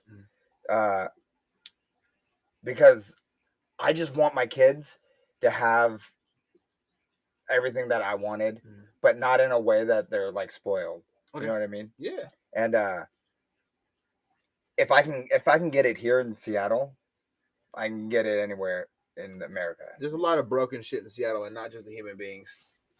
But yeah, you know, to your question, like I want to like set my foundation of like, you know, financial like finances and all of this. Like I want the base to be well off enough to where like I can be more present. And like fortunately, like, you know, my company just moved to 410s, so like Fridays I have off now. Okay. Yeah, Yeah, I know how that is, man. they say it's day off, but they're like, so what crew are you If running? OT is double time, the money is there. I don't know any dad who would turn that shit down, man. Right. Like, there's a lot of people in this society right now, like especially with gas prices, the economy. The economists have been saying for years that we were, or for the past year and a half, about the situation, and so it's so crazy, Right. To like holy shit, like to see, like me especially, I never imagined that I would go from $3.52 an hour in the military to making 57 whatever the fuck, right? Yeah. And then making double that on overtime. Like, you think I'm gonna turn down that to Right. hang out at my house? Yeah. And like, I'm not gonna drink whiskey. Like, I the reason I like working so much is because I'm thrown into my job, and then I come home and it's family time. Then boom, right back in my job. And I see my dogs freak out every time I walk in the door, no matter how ugly I look that day, no matter how tired I am. I'm working. If I work a 70-hour week, my wife looks me in the face with nothing but admiration and love, knowing that I just gave up that little piece of me for a little piece of them. And it's important that vets feel that feeling of, hey, you did a good job today. Even if it's not like the movie, I know you've seen American Sniper. Yes. When the wife says, hey, honey, I just want to let you know you're doing such a great job with these kids and you being a great father. That was like a fucking horribly emotional thing, because like I know one day it's going to happen. My wife's going to say those words to me and I'm going to collapse emotionally. So it's so great. Yeah. That is like is that something you have been told in your life? Not enough. Not enough. I don't think it's ever enough, man. No. It's like the ultimate drug is being told you've done a great job in your life. Yeah. And you know, like me and my wife, we struggle in like certain aspects. You know, our daughter that we created is 3, right? And out of all the kids, everyone already knows Leilani is the smartest. Okay. Right? She's 3 years old. She's already mastered the world. Oh fuck. Like, and so like she's a busy girl, and like my wife is constantly busy with her on top of working and then like taking care of the home. And so I don't get in, like, in my opinion, I don't get enough like attaboys. But I understand. Yeah. Because I don't give her enough like attagirls. Oh my goodness. And I mean, we can always improve as partners too. Like, especially as men, it's super awesome that I'm trying to be more self-aware every day. Yeah. Like, I don't want to put my shit out there in the streets, but like today my wife had a really tough day. It started off bad, it kept staying bad, and she was really frustrated. And it's hard for me to calm down when I'm having a frustrated day. So, you know, I understood she was frustrated. So I try to do different things. I try to give her space when she's upset. I'd say, hey honey, is there anything I can do for you? Say, hey, we did the hugging, and she's done the head smacks into my chest with the weight of the day. Like, we've done that, and I've done the hugging and tell her she's doing a good job and I'm proud of her anyway. It's never any great day and we can always be better partners. I'm pretty sure Absolutely. one day Absolutely. I'm gonna be able to say the magic words and she's not gonna be pissed off anymore. I'll make her smile or laugh, or Oh, good I'll luck. have that fixed. Like, hey, let's go to the beach. You're like, what? The beach? To the beach! And I'll just Right. yell it like Snooki did in Jersey Shore or some shit, right? We'll figure it out. But we always want to improve as partners. Yeah. And that we don't, like, there's no book to, I know there's a book about love languages, and it probably sounds stupid that I'm saying this. No, but it's there's not. no book for guys that says, hey, this is your partner's love language. Your partner, because we're all individual. Right. You've had a different experience than me, and your experience is going to help me want to be a different person. I know after sitting down with you, I can honestly say that when I have kids, it's going to be so much sweeter, knowing that you've gone through difficult things, and hearing how much you love your children, and how difficult some struggles are with having kids, and how beautiful some moments are with having kids. I know all that's going to just make the sweet moments sweeter and the tough moments tougher for me. Yeah, like, don't get me wrong, like, I'm present as much as I can be. Like, we've been discussing, like, depression's a real thing for me. Yeah, it is. And I feel like my wife has just starting to recognize it. I had an episode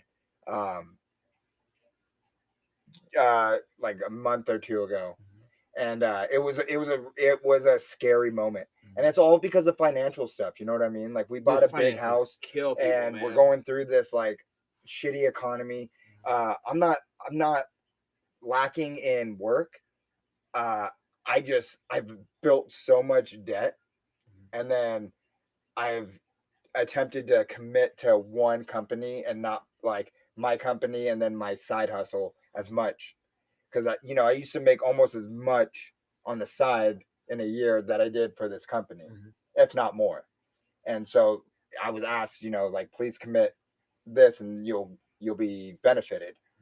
And I haven't seen that benefit yet, but like I trust the process.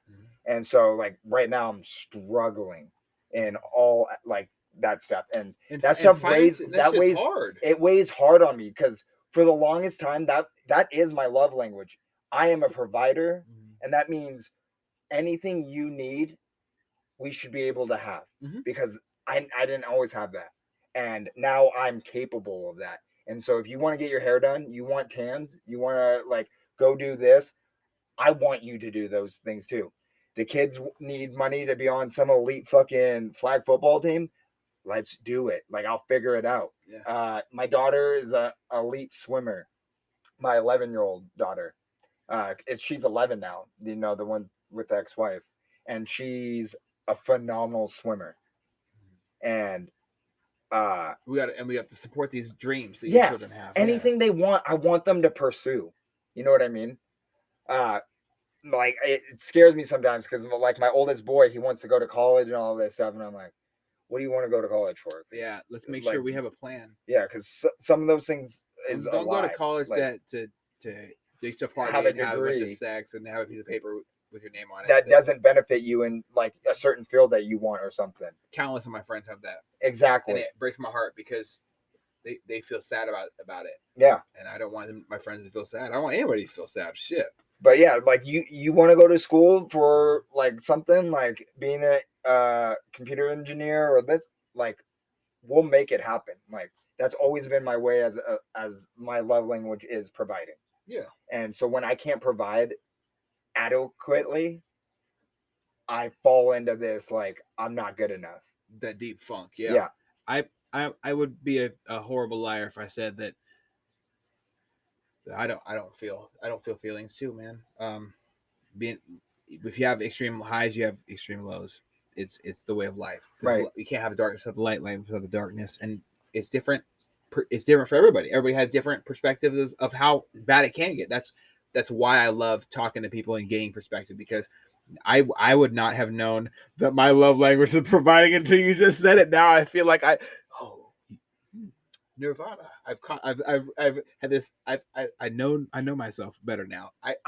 I'm really struggling. Like, being out of work sucked for me, because I'll work 70-hour weeks. I'll work 70-hour weeks on top of 70-hour weeks. I remember there's nothing better than a multiple $1,000 paycheck showing up in your bank account and you saying, "Hey, honey, I got to go to work today. Will you do me a favor? Will you take your mom and your brother to the nicest dinner you can fucking find. I don't give a shit. Just go. Buy the dogs all treats. Get your nails done. Yeah. Go shopping. Buy me a gun while you're at it. Like, I don't know. Like, do something great. Yeah. And that feeling is special. And Without it, I definitely have had a hard time. Yeah. But I've done a lot of self work and reflecting in the past. And that's good. You know what I mean? And dude, it's hard when the only thing you know is a way of showing love. Like, yeah. Oh, it gets really uncomfortable. I get uncomfortable with myself sometimes, and it's tough. What led you into your absolute love for the Second Amendment? And obviously, like, I got Don't Tread on Me tattooed on my left arm, closest to my heart. Like, it's not a secret that I love the idea of America, what it was based off of, and I have had multiple generations in front of me be not just servants of the community, but also servants of the nation.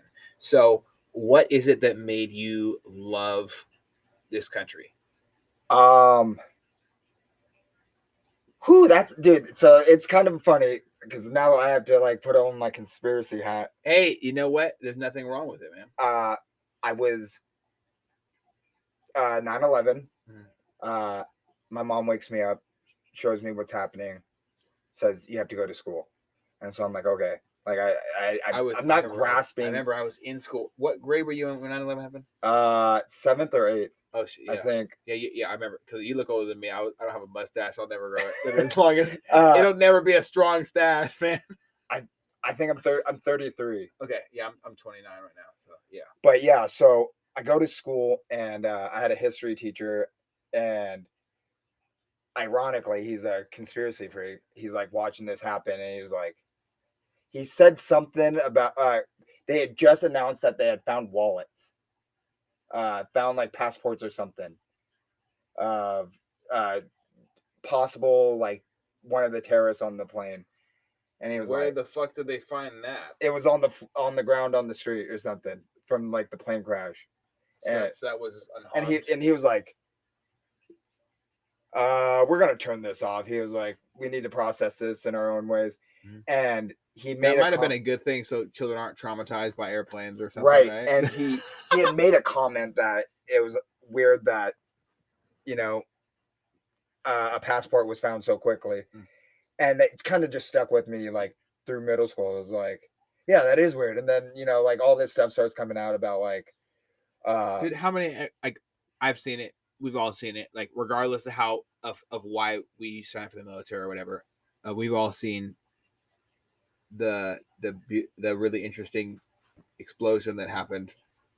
Right. Like I've never even heard of. There's been people who studied explosions have never understood an explosion like that, or the weird way of the implosion of the building. And there's like so many things that can be said.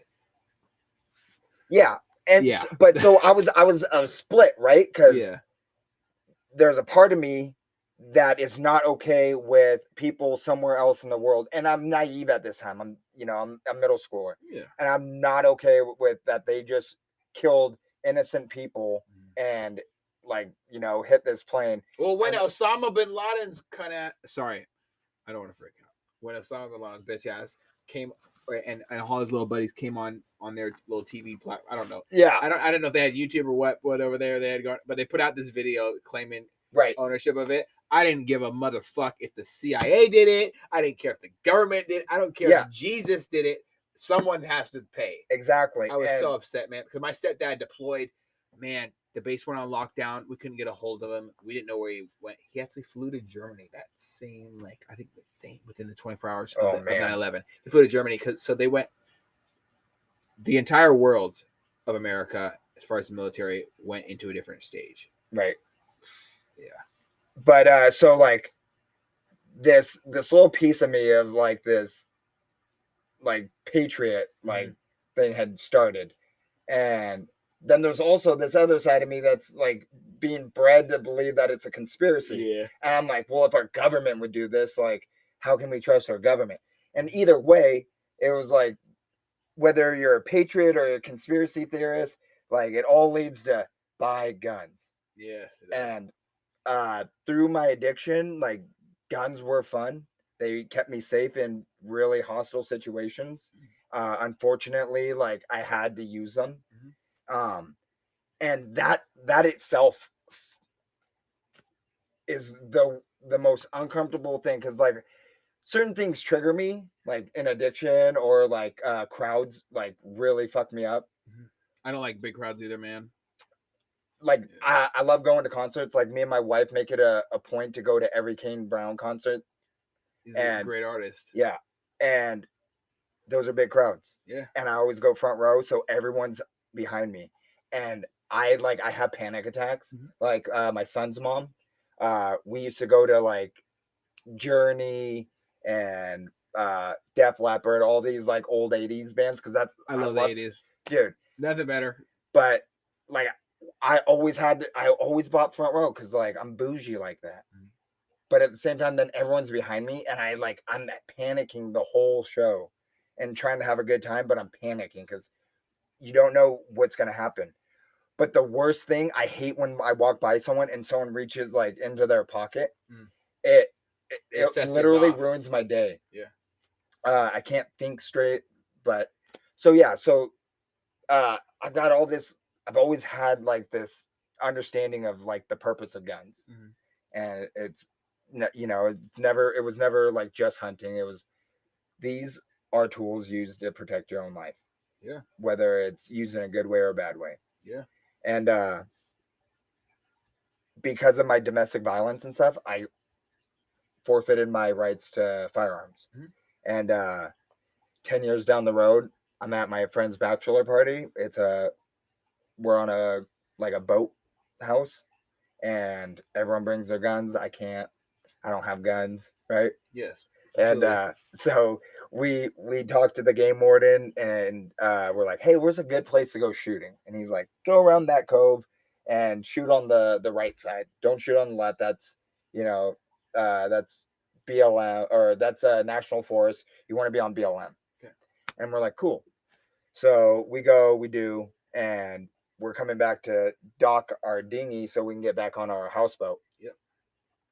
Officers are at the dock, and they're like, you guys just come over, do you guys just go shooting over in that cove? And everyone's like, yeah. And I was like, I didn't, even though I obviously no, I like to have fun. Yeah. And I was like, I never got off this boat. Yeah. Yes, I'm a boat person. And they're like, we're gonna need everyone's IDs. I was like, so we're all handing over IDs, and who was it? It was National Forest deputy or whatever. And they're like, you were shooting on, and we're like, we were told by Fish and Game that we were on, BLM, not National Forest. And he was like, well, he lied to you. So then Fish and Game come, and it's not our guy that we talked to. It's some other younger guy. And he's like, you can't shoot on either side. I don't know who would tell you that. And we're like, dude, we're getting screwed. And then the sheriffs come. At this point, the sheriff. This is a dick measuring contest between the law enforcement. Yeah, and so Big Dick Sheriff comes. He's the only one that can run our IDs. Let them go. So sheriff's like, after like 30 minutes, I was like, dude, I might have to run. I was like, I don't know. I'm not. Or swim. You never know, man. And I was like, dude. And he's like, all right. And he's naming everyone off. And he was like, who's Kai? And I was like, obviously you're looking at my driver's license, motherfucker. You know it's me. Yeah. I was like, right here. He's like, I need to talk to you. And so I'm like, look, I was like, hey, call my girlfriend. Like, I think we're going to jail. And he's like, why haven't you gotten your gun rights back? And I was like, I have a domestic violence. I love the sheriffs, man. They're great. And he was like, it's been over a decade. He was like, why don't you get a lawyer and see what happens? He's like, it's only a couple $100, dude. He was like, yeah, my buddy got it back for $300. He got in a fist fight, and there was more witnesses on the bad guy's side than his, and sadly he lost. So, but now he got it back. Nice. Yes. But yeah, so then I got my gun rights back, and it was like full force. I was like, let's go. And being a conspiracy freak, perfect. Yeah. I buy everything with cash. Everything with cash. Yeah, man.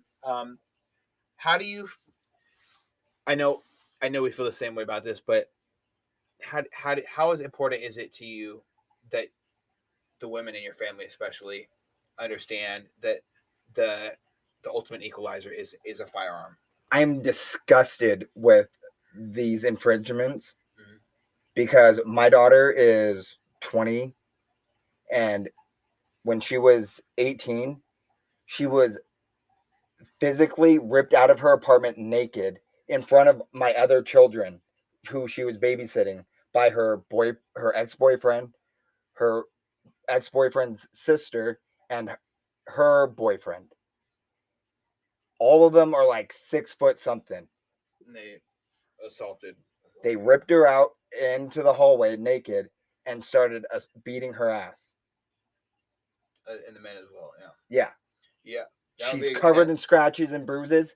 The police were like, well, some could call that attempted kidnapping. Like me and a couple of my buddies as law enforcement officials, they would say that attempted kidnapping, and right. also it would be a litany of charges And and a litany of reasons to defend yourself with a firearm because and we have it yeah. like recorded. Like my son Nico started recording, and he only got like the beginning of the thing on film, but when the girlfriend started running down this back towards the house or the apartment, he shut the door and had to leave his sister Oh my goodness. out in the hallway because he was scared about his younger siblings. That could be that's a horrible thing. Is he okay? Has he been going? I don't think he's I don't know how well he's processed it. We haven't done counseling on it. Have you just talked Yeah, to them? we've talked about it, Yeah. and he assures us that like it didn't affect him. He was upset at the end of it because like his sister got messed up and the police didn't want to touch it. And so what happened was like I leave work. I from Seattle. I'm there. Yeah, I get there. I'm like, what the fuck's going on? And they're like, so we can't go knocking on doors because of some bullshit. And then the officer wants to tell us that if you have an issue with the situation, you got to go take it up with uh like whatever district, 7th district, whatever. Yeah, I got it. So these law enforcement officers completely failed to do their job. They failed your family, and like this is a lot. I have a lot of cop friends. Yeah, I have a lot of first responder friends, and I love them all.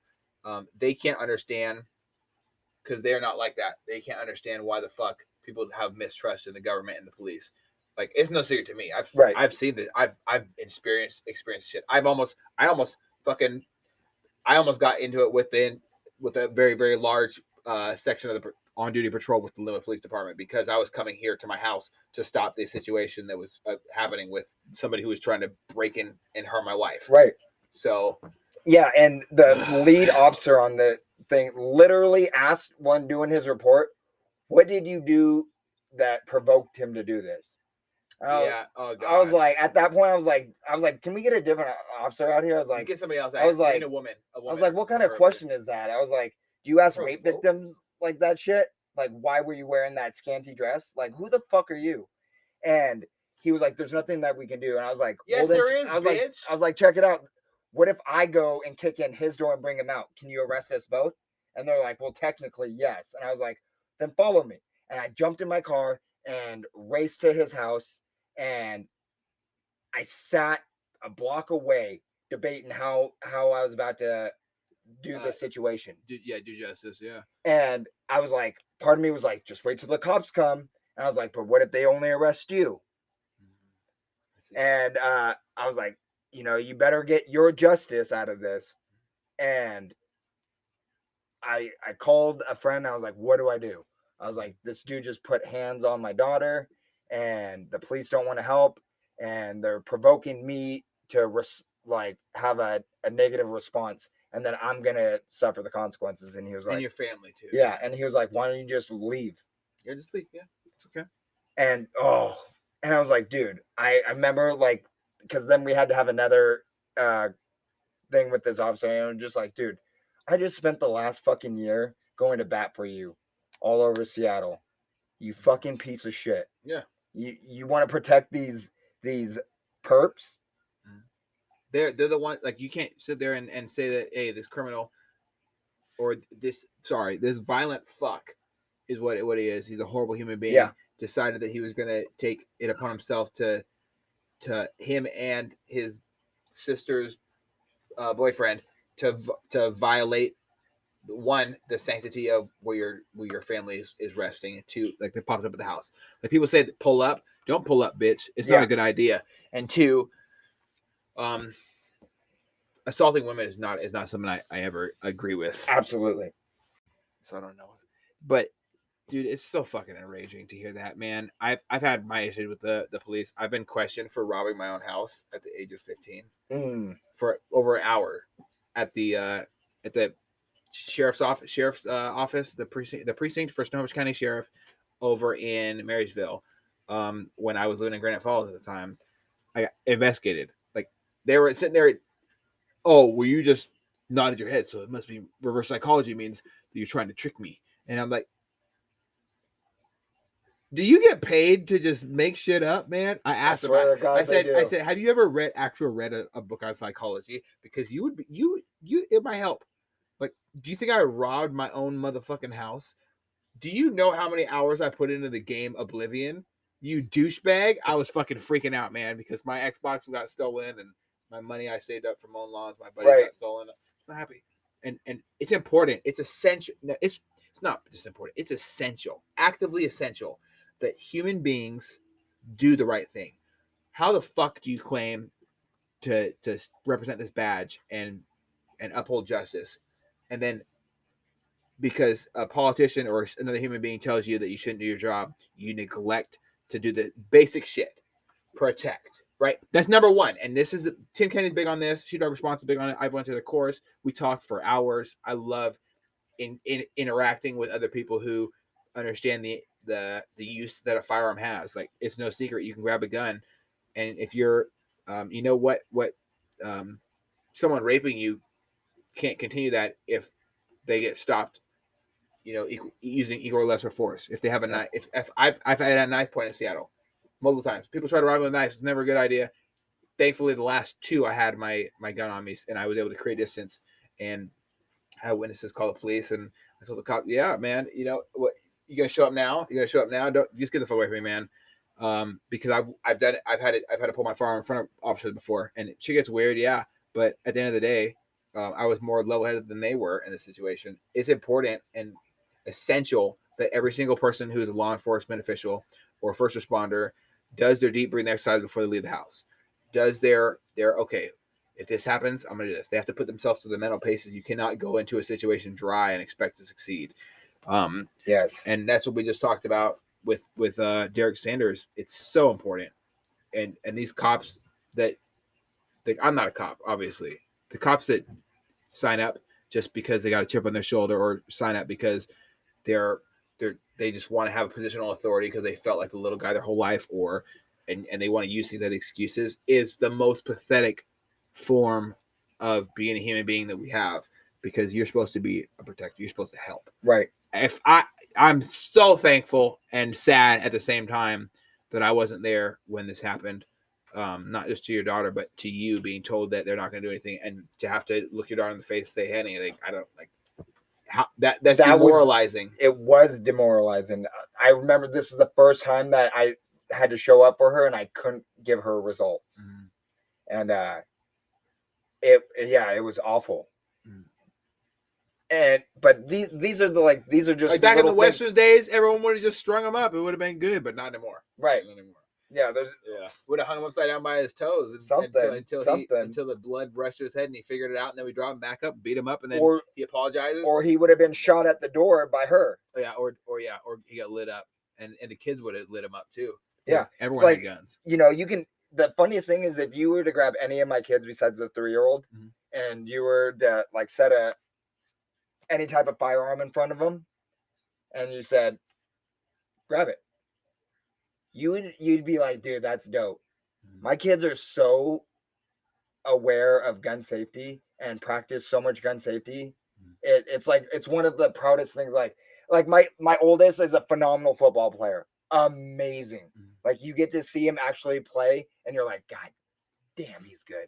Or like my daughter swim, or just like my youngest son's like just vibrant built like character. Every time, like, so like at my house, my kids know, like, if they're ever curious or like feel like they want to look at any of the guns, they just need to come get me and tell me what gun, and then we go through the process, right? Yeah. Because I don't want remove that curious factor. Yeah, I don't want there to be curiosity about guns. It's essential, man. And like certain aspects their moms don't like, but at the same time, I don't care what you think. Like, if it's gonna protect them and maybe those that are around them in a weird situation, I want my kid to be the one that's like, we don't know whose gun that is. Don't pick that up. I wish I could say this a nicer way, and I'm gonna try my best. To anybody that doesn't think that kids should have a firearm understanding, I can give you the nasty breakdown of exactly what it's like to have a child have curiosity about firearms, and you as a parent be lackadaisical about how you lock those guns up, or you let them turn 18 or 21 or whatever, and they buy their first firearm and have no idea what to do with it. Yeah. And I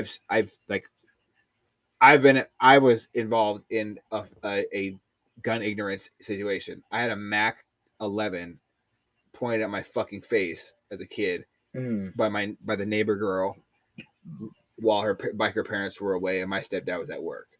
Yeah. I had to, and something told me, I got told not to touch this, and I'm going home. And they're like, no, don't tell. I said, don't fucking talk to me. I was like a kid. So I said, don't fucking talk to me. Obviously, I swear now the same way. But I left, and thank God I did. Yeah. The barrel was pointing at me. It was like a loaded. It had a banger in there, and like I could have died right there. What if someone bumped the trigger? What if it was a hair trigger? Like, all these things come into place, and as gun ignorance increases, the risk and is increased. I've lost family members due to gun ignorance. A simple thing is, oh, it's a new gun. You want to check it out? Oh, fuck. There goes a named family member for the sake of people that are listening that are in the family. Like, we've lost somebody with a beautiful singing voice, by the way. And it's tough to think that, hey, this was a human being, so I got to go. And now they're not. Yeah. Because somewhere along the road, and there's a lot of guilt that might go into this, and I hope that you don't feel it if you're listening. Somewhere along the road, we didn't decide that gun safety was more important than being fearful of guns. We need to be responsible gun owners, because if we don't have good guns in the hands of the good guys, we're have guns in the hands of bad guys, and that applies to police officers as well. Yes. How many?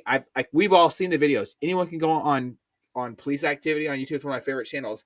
Or active self-protection, and we can watch the cops do bad shoots. We can watch people get shot in the back while they're running because they're having a mental health crisis and they're just running back to their mom. Simple things. Simple things. And training is important as well, which is what Derek Sanders' whole thing for Thurston County is. I think it's great. It's really important that we do increase training. And at the same time, as civilians, as members of our community, we cannot expect all of our community servants to be perfect, especially not when we are not. Yes. Especially not. Yeah. Like that lady who threatened to come to your home. Like, she's definitely not perfect. She got some motherfucking soul searching to do. And you know what? It's embarrassing that we have human beings that are okay with saying, I'm going to send somebody to your house. You know, what type of coward that you can't, first off, what type of coward are you that you can't handle your shit yourself? And two, you're going to call on people just because they have a penis and they have more muscle than you at the time. You're going to have them go and harm a child because you understand that your words mean nothing because you're a horrible, self-centered, pathetic, weak person. And with that whole situation, that's not her first time. You know what I mean? Yeah. She got her son kicked out of the where's the ferry at? The Strawberry Festival? The fair? Over the ferry. The ferry. Oh, the one by the Boeing. What school district is that? Mukilteo. Yeah, he got kicked out terrifying. Of that. Yeah, because she did the same exact thing. Man, I'm terrified for that child's future because he's being Yeah, being he's told being it's okay. indoctrinated by his Yes. parents that it's okay to make these false threats. Yes, and you know what? I've had false threats made against me, and I take defensive posture very seriously. I had someone who was a member at Antifa, and it's the one organization where I can honestly say it's the most this horrible thing I've ever heard of in my life. Nothing but pussies, dude. I've had that a member of Antifa threaten my household, and I've been doxxed. I've had people say I was a Nazi army fascist, and I said, you know, and this is the kid I used to beat up. He has sadly has a a health condition, not a mental condition, a physical health condition that causes like it was heart or whatever. And I saw somebody trying to bully him, and I beat the living life out of this person in the bathroom the same day and told him why too, so he would be left alone. But he doesn't know that, but he wants to act in a way of destructive behavior and target my household. So I took my life very seriously. I made sure the Linwood Police Department knew that, hey, if this person showed up at my house, I don't expect them to survive. Absolutely. If I'm going to be, if someone's going to come over here and harm my wife, especially after their performance with handling the attempted kick down on my door. Mm-hmm. And I made it clear to the sergeant on duty, like I was on the phone with him after calling multiple different 911 operators, like I'm getting in my car, I'm fucking strapped up, like I'm coming home to my house, and if y'all don't sort this shit out, like by the time I get there, fuck it, call more officers now. And like thankfully I have a good reputation with this sergeant. I did a lot of community outreach. Nice. With him, we have a reputation. I brought him a bunch of treats with my family and stuff, and we try to support the law enforcement officers in our community and have a good repertoire with them. Nice. Even in the tough times. Yeah. And dude, if it wasn't for that, if it wasn't for having a relationship with them and me going out of my way, because at the time there was no outreach, I would have just showed up and just created I would have defaced myself. I would have not been a good person anymore. Yeah. But my wife's safety was on the line. Like, what would you do for yours? Exactly. Like, anybody should be willing to put it all on the line for the future mother of their child. And out of anyone in my family, you know, the women in my life, like, they should not be handicapped because of their age. Like, I understand, like, you know, you want to wait till at least 18 or whatever, like brain development and shit, right? Yeah, I get it. But if you're gonna tell me my whole life that women are more mature than boys, like, I don't understand how we're gonna be like, well, you're more mature, but you still don't get it. You still can't own a gun. You know, women are. I mean, it's actually there's like a TV show about women being raped. It's called Law and Order SVU, and oh yeah, I don't know if you've heard of it. I've heard of it. I don't know if maybe the politicians just don't think that there are horrible, evil fucks out there that want to prey on innocent women, children, especially like we've experienced that. Yeah. Both of us have. I think it's super important that we remove the stigma that one, women shouldn't own firearms. Two, those alpha male guys that do hand their lady their Desert Eagle and say, "Hey, it's your first time shooting. Try this out. Oh, look at my big gun." Like, right. That you're actively creating. You're making your own demise. Right. Women, I know so many amazing women shots out there. They're all over Instagram. They're all over our communities. Yep. We have women firearm instructors are great. I can't wait to have this amazing person. She's on Instagram called We the Female. Yep. She's going to be on in the next couple of weeks. I'm super excited for her to share her story about how DV led her to being an amazing advocate for all women owning firearms. If they want to, because at the end of the day, this is the comfort thing. And if we're guys, and people say mansplaining is a stupid thing, I think it is too. The word mansplaining is confusing to me because I don't understand. But maybe that's because I'm a man. I don't feel like I've ever like tried to explain something to a girl and dumbed it down, unless it was never. like I've plumbing. never have. Maybe like women are just smarter than us.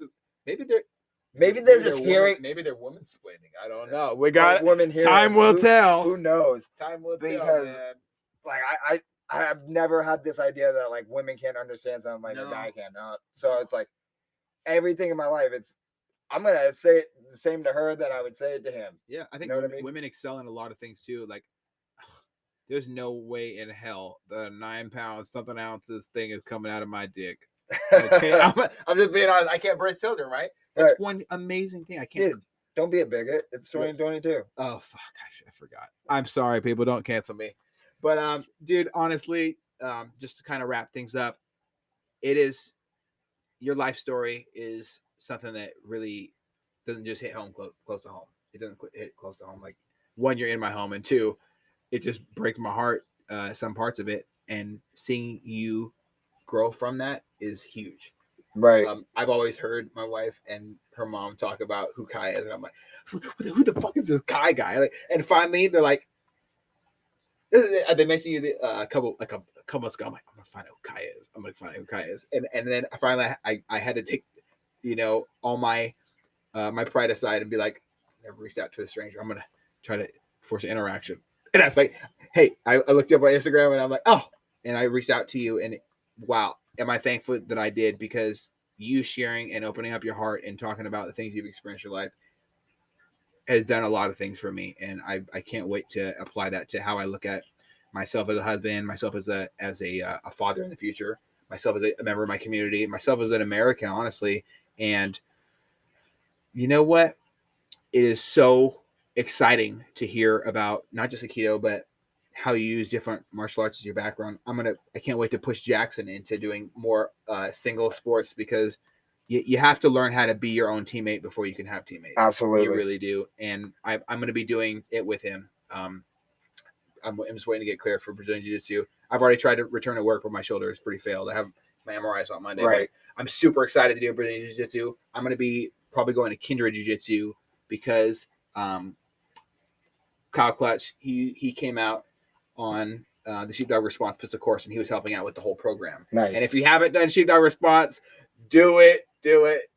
Holy shit. At least book the online courses and just do them in your house, man, because the things, or just watch the free YouTube videos and just go over with your kids, because wow, and your lady too, because it really changed a lot of things for me. Hearing the podcast about child abduction broke my heart. I've intervened in multiple child abductions and abductions of women in this area, and thankfully I am a very, very conscientious and terrified of people being harmed around me, concealed carry pistol person. Yeah. I don't have a word for me. I'm just a fucking human being with a gun. I don't know. Good guy with a gun. Yeah. Gotta stop the bad guys with duct tape and guns and rope and shit. And I'm willing to do whatever it takes to keep people safe within legal grounds. But I think it's really important for human beings to do what you're doing and being open and honest about who you are and talking through trauma. So thank you so much for coming on, man. Holy shit. Absolutely. I appreciate it. I was getting a little nervous about coming out here. I was like, fuck, I'm going to be all over the place. This is going to suck. I'm always all over the place. It's hard to, I look at that movie John Wick and see the old telephone operators used to plug the plugs into everything. I feel like my wires are all scrambled, and the more perspective I gain, the more big words people use in front of me, the more sometimes not big words. I don't use big words. I'm not here for the $10 words. But the more people do share, I get more perspective, and I'm able to have better conversations with people, and hopefully my listeners feel that too, and my subscribers especially. I love my subscribers. They help me out so much. I'll tell you, as one of your listeners, like, I love what you're doing. Everything that I've listened to, it's like I was telling you before, like, this is like the top 3 for me on podcasts. And it's nice hearing like the people that you have chosen, whether it's about like drug addiction, because I can relate so much, or like persevering through hard times. And I'm obviously not a vet, and I can't tell you how much I appreciate what you and others have done. But like I've got to experience warlike fucking times in my life, and I get to share like the hard times of those, of like trauma. And man, I just can't praise like our good military enough. Absolutely, brother. I want to thank you for that too. It is just an absolutely amazing feeling to be part of something bigger than ourselves. And I didn't want to be one of those guys who leaves the military and get mad and just senile and pissed off at the world and have this chip on my shoulder. I wanted to do something and continue service outside of it, and I'm actively working to do that by encouraging my brothers and sisters and people who've done way crazier things than I did in the military, and people who know what it's like to have to end lives of children to stay alive and come back to theirs, and have had that struggle walking up the stairs. That's the most impactful thing I've been told lately is my buddy had a time walking up to his kids because he was scared they were going to pull AKs on them, and he didn't want to hurt his kids or wake up from a nightmare. And it took him like 3 days to sleep inside the house. Like he had to camp outside, and the kids didn't understand why daddy didn't want to sleep with mommy, right? Things like that. And there's so many things we do, but talking through trauma is the best. And so I appreciate you opening up about your childhood and different things you struggled with. Yeah, I'm almost speechless. Holy shit, dude. Don't be. This is just another like human experience, and like the best thing I get to share is that like it doesn't matter like what you're going through in life, as long as you don't like kind of like that book that I was telling you about, the little child's book. Mm-hmm. There's the line goes she's embarrassed of her invention she makes out of like gizmos and like trash and stuff, and her great aunt Rosie the Riveter like sees her build like this little makeshift plane, and it like flies up a little bit and crashes, and she's embarrassed because it's like just made out of trash. And she was like, it might be trash and it might have failed, but before it crashed, it flew. And she was like, so the only true failure comes when you actually quit. So if you don't quit, you get to continue and you can work on whatever you failed on. Because failing and quitting are two different things. I love that, man. I absolutely love that. Yeah. And failure, one of Tim Kennedy's major points in the book Scars and Stripes, which is something I recommend everybody listen to. Don't read it. If you're dyslexic like me, don't read shit. On Audible, he narrates his own book.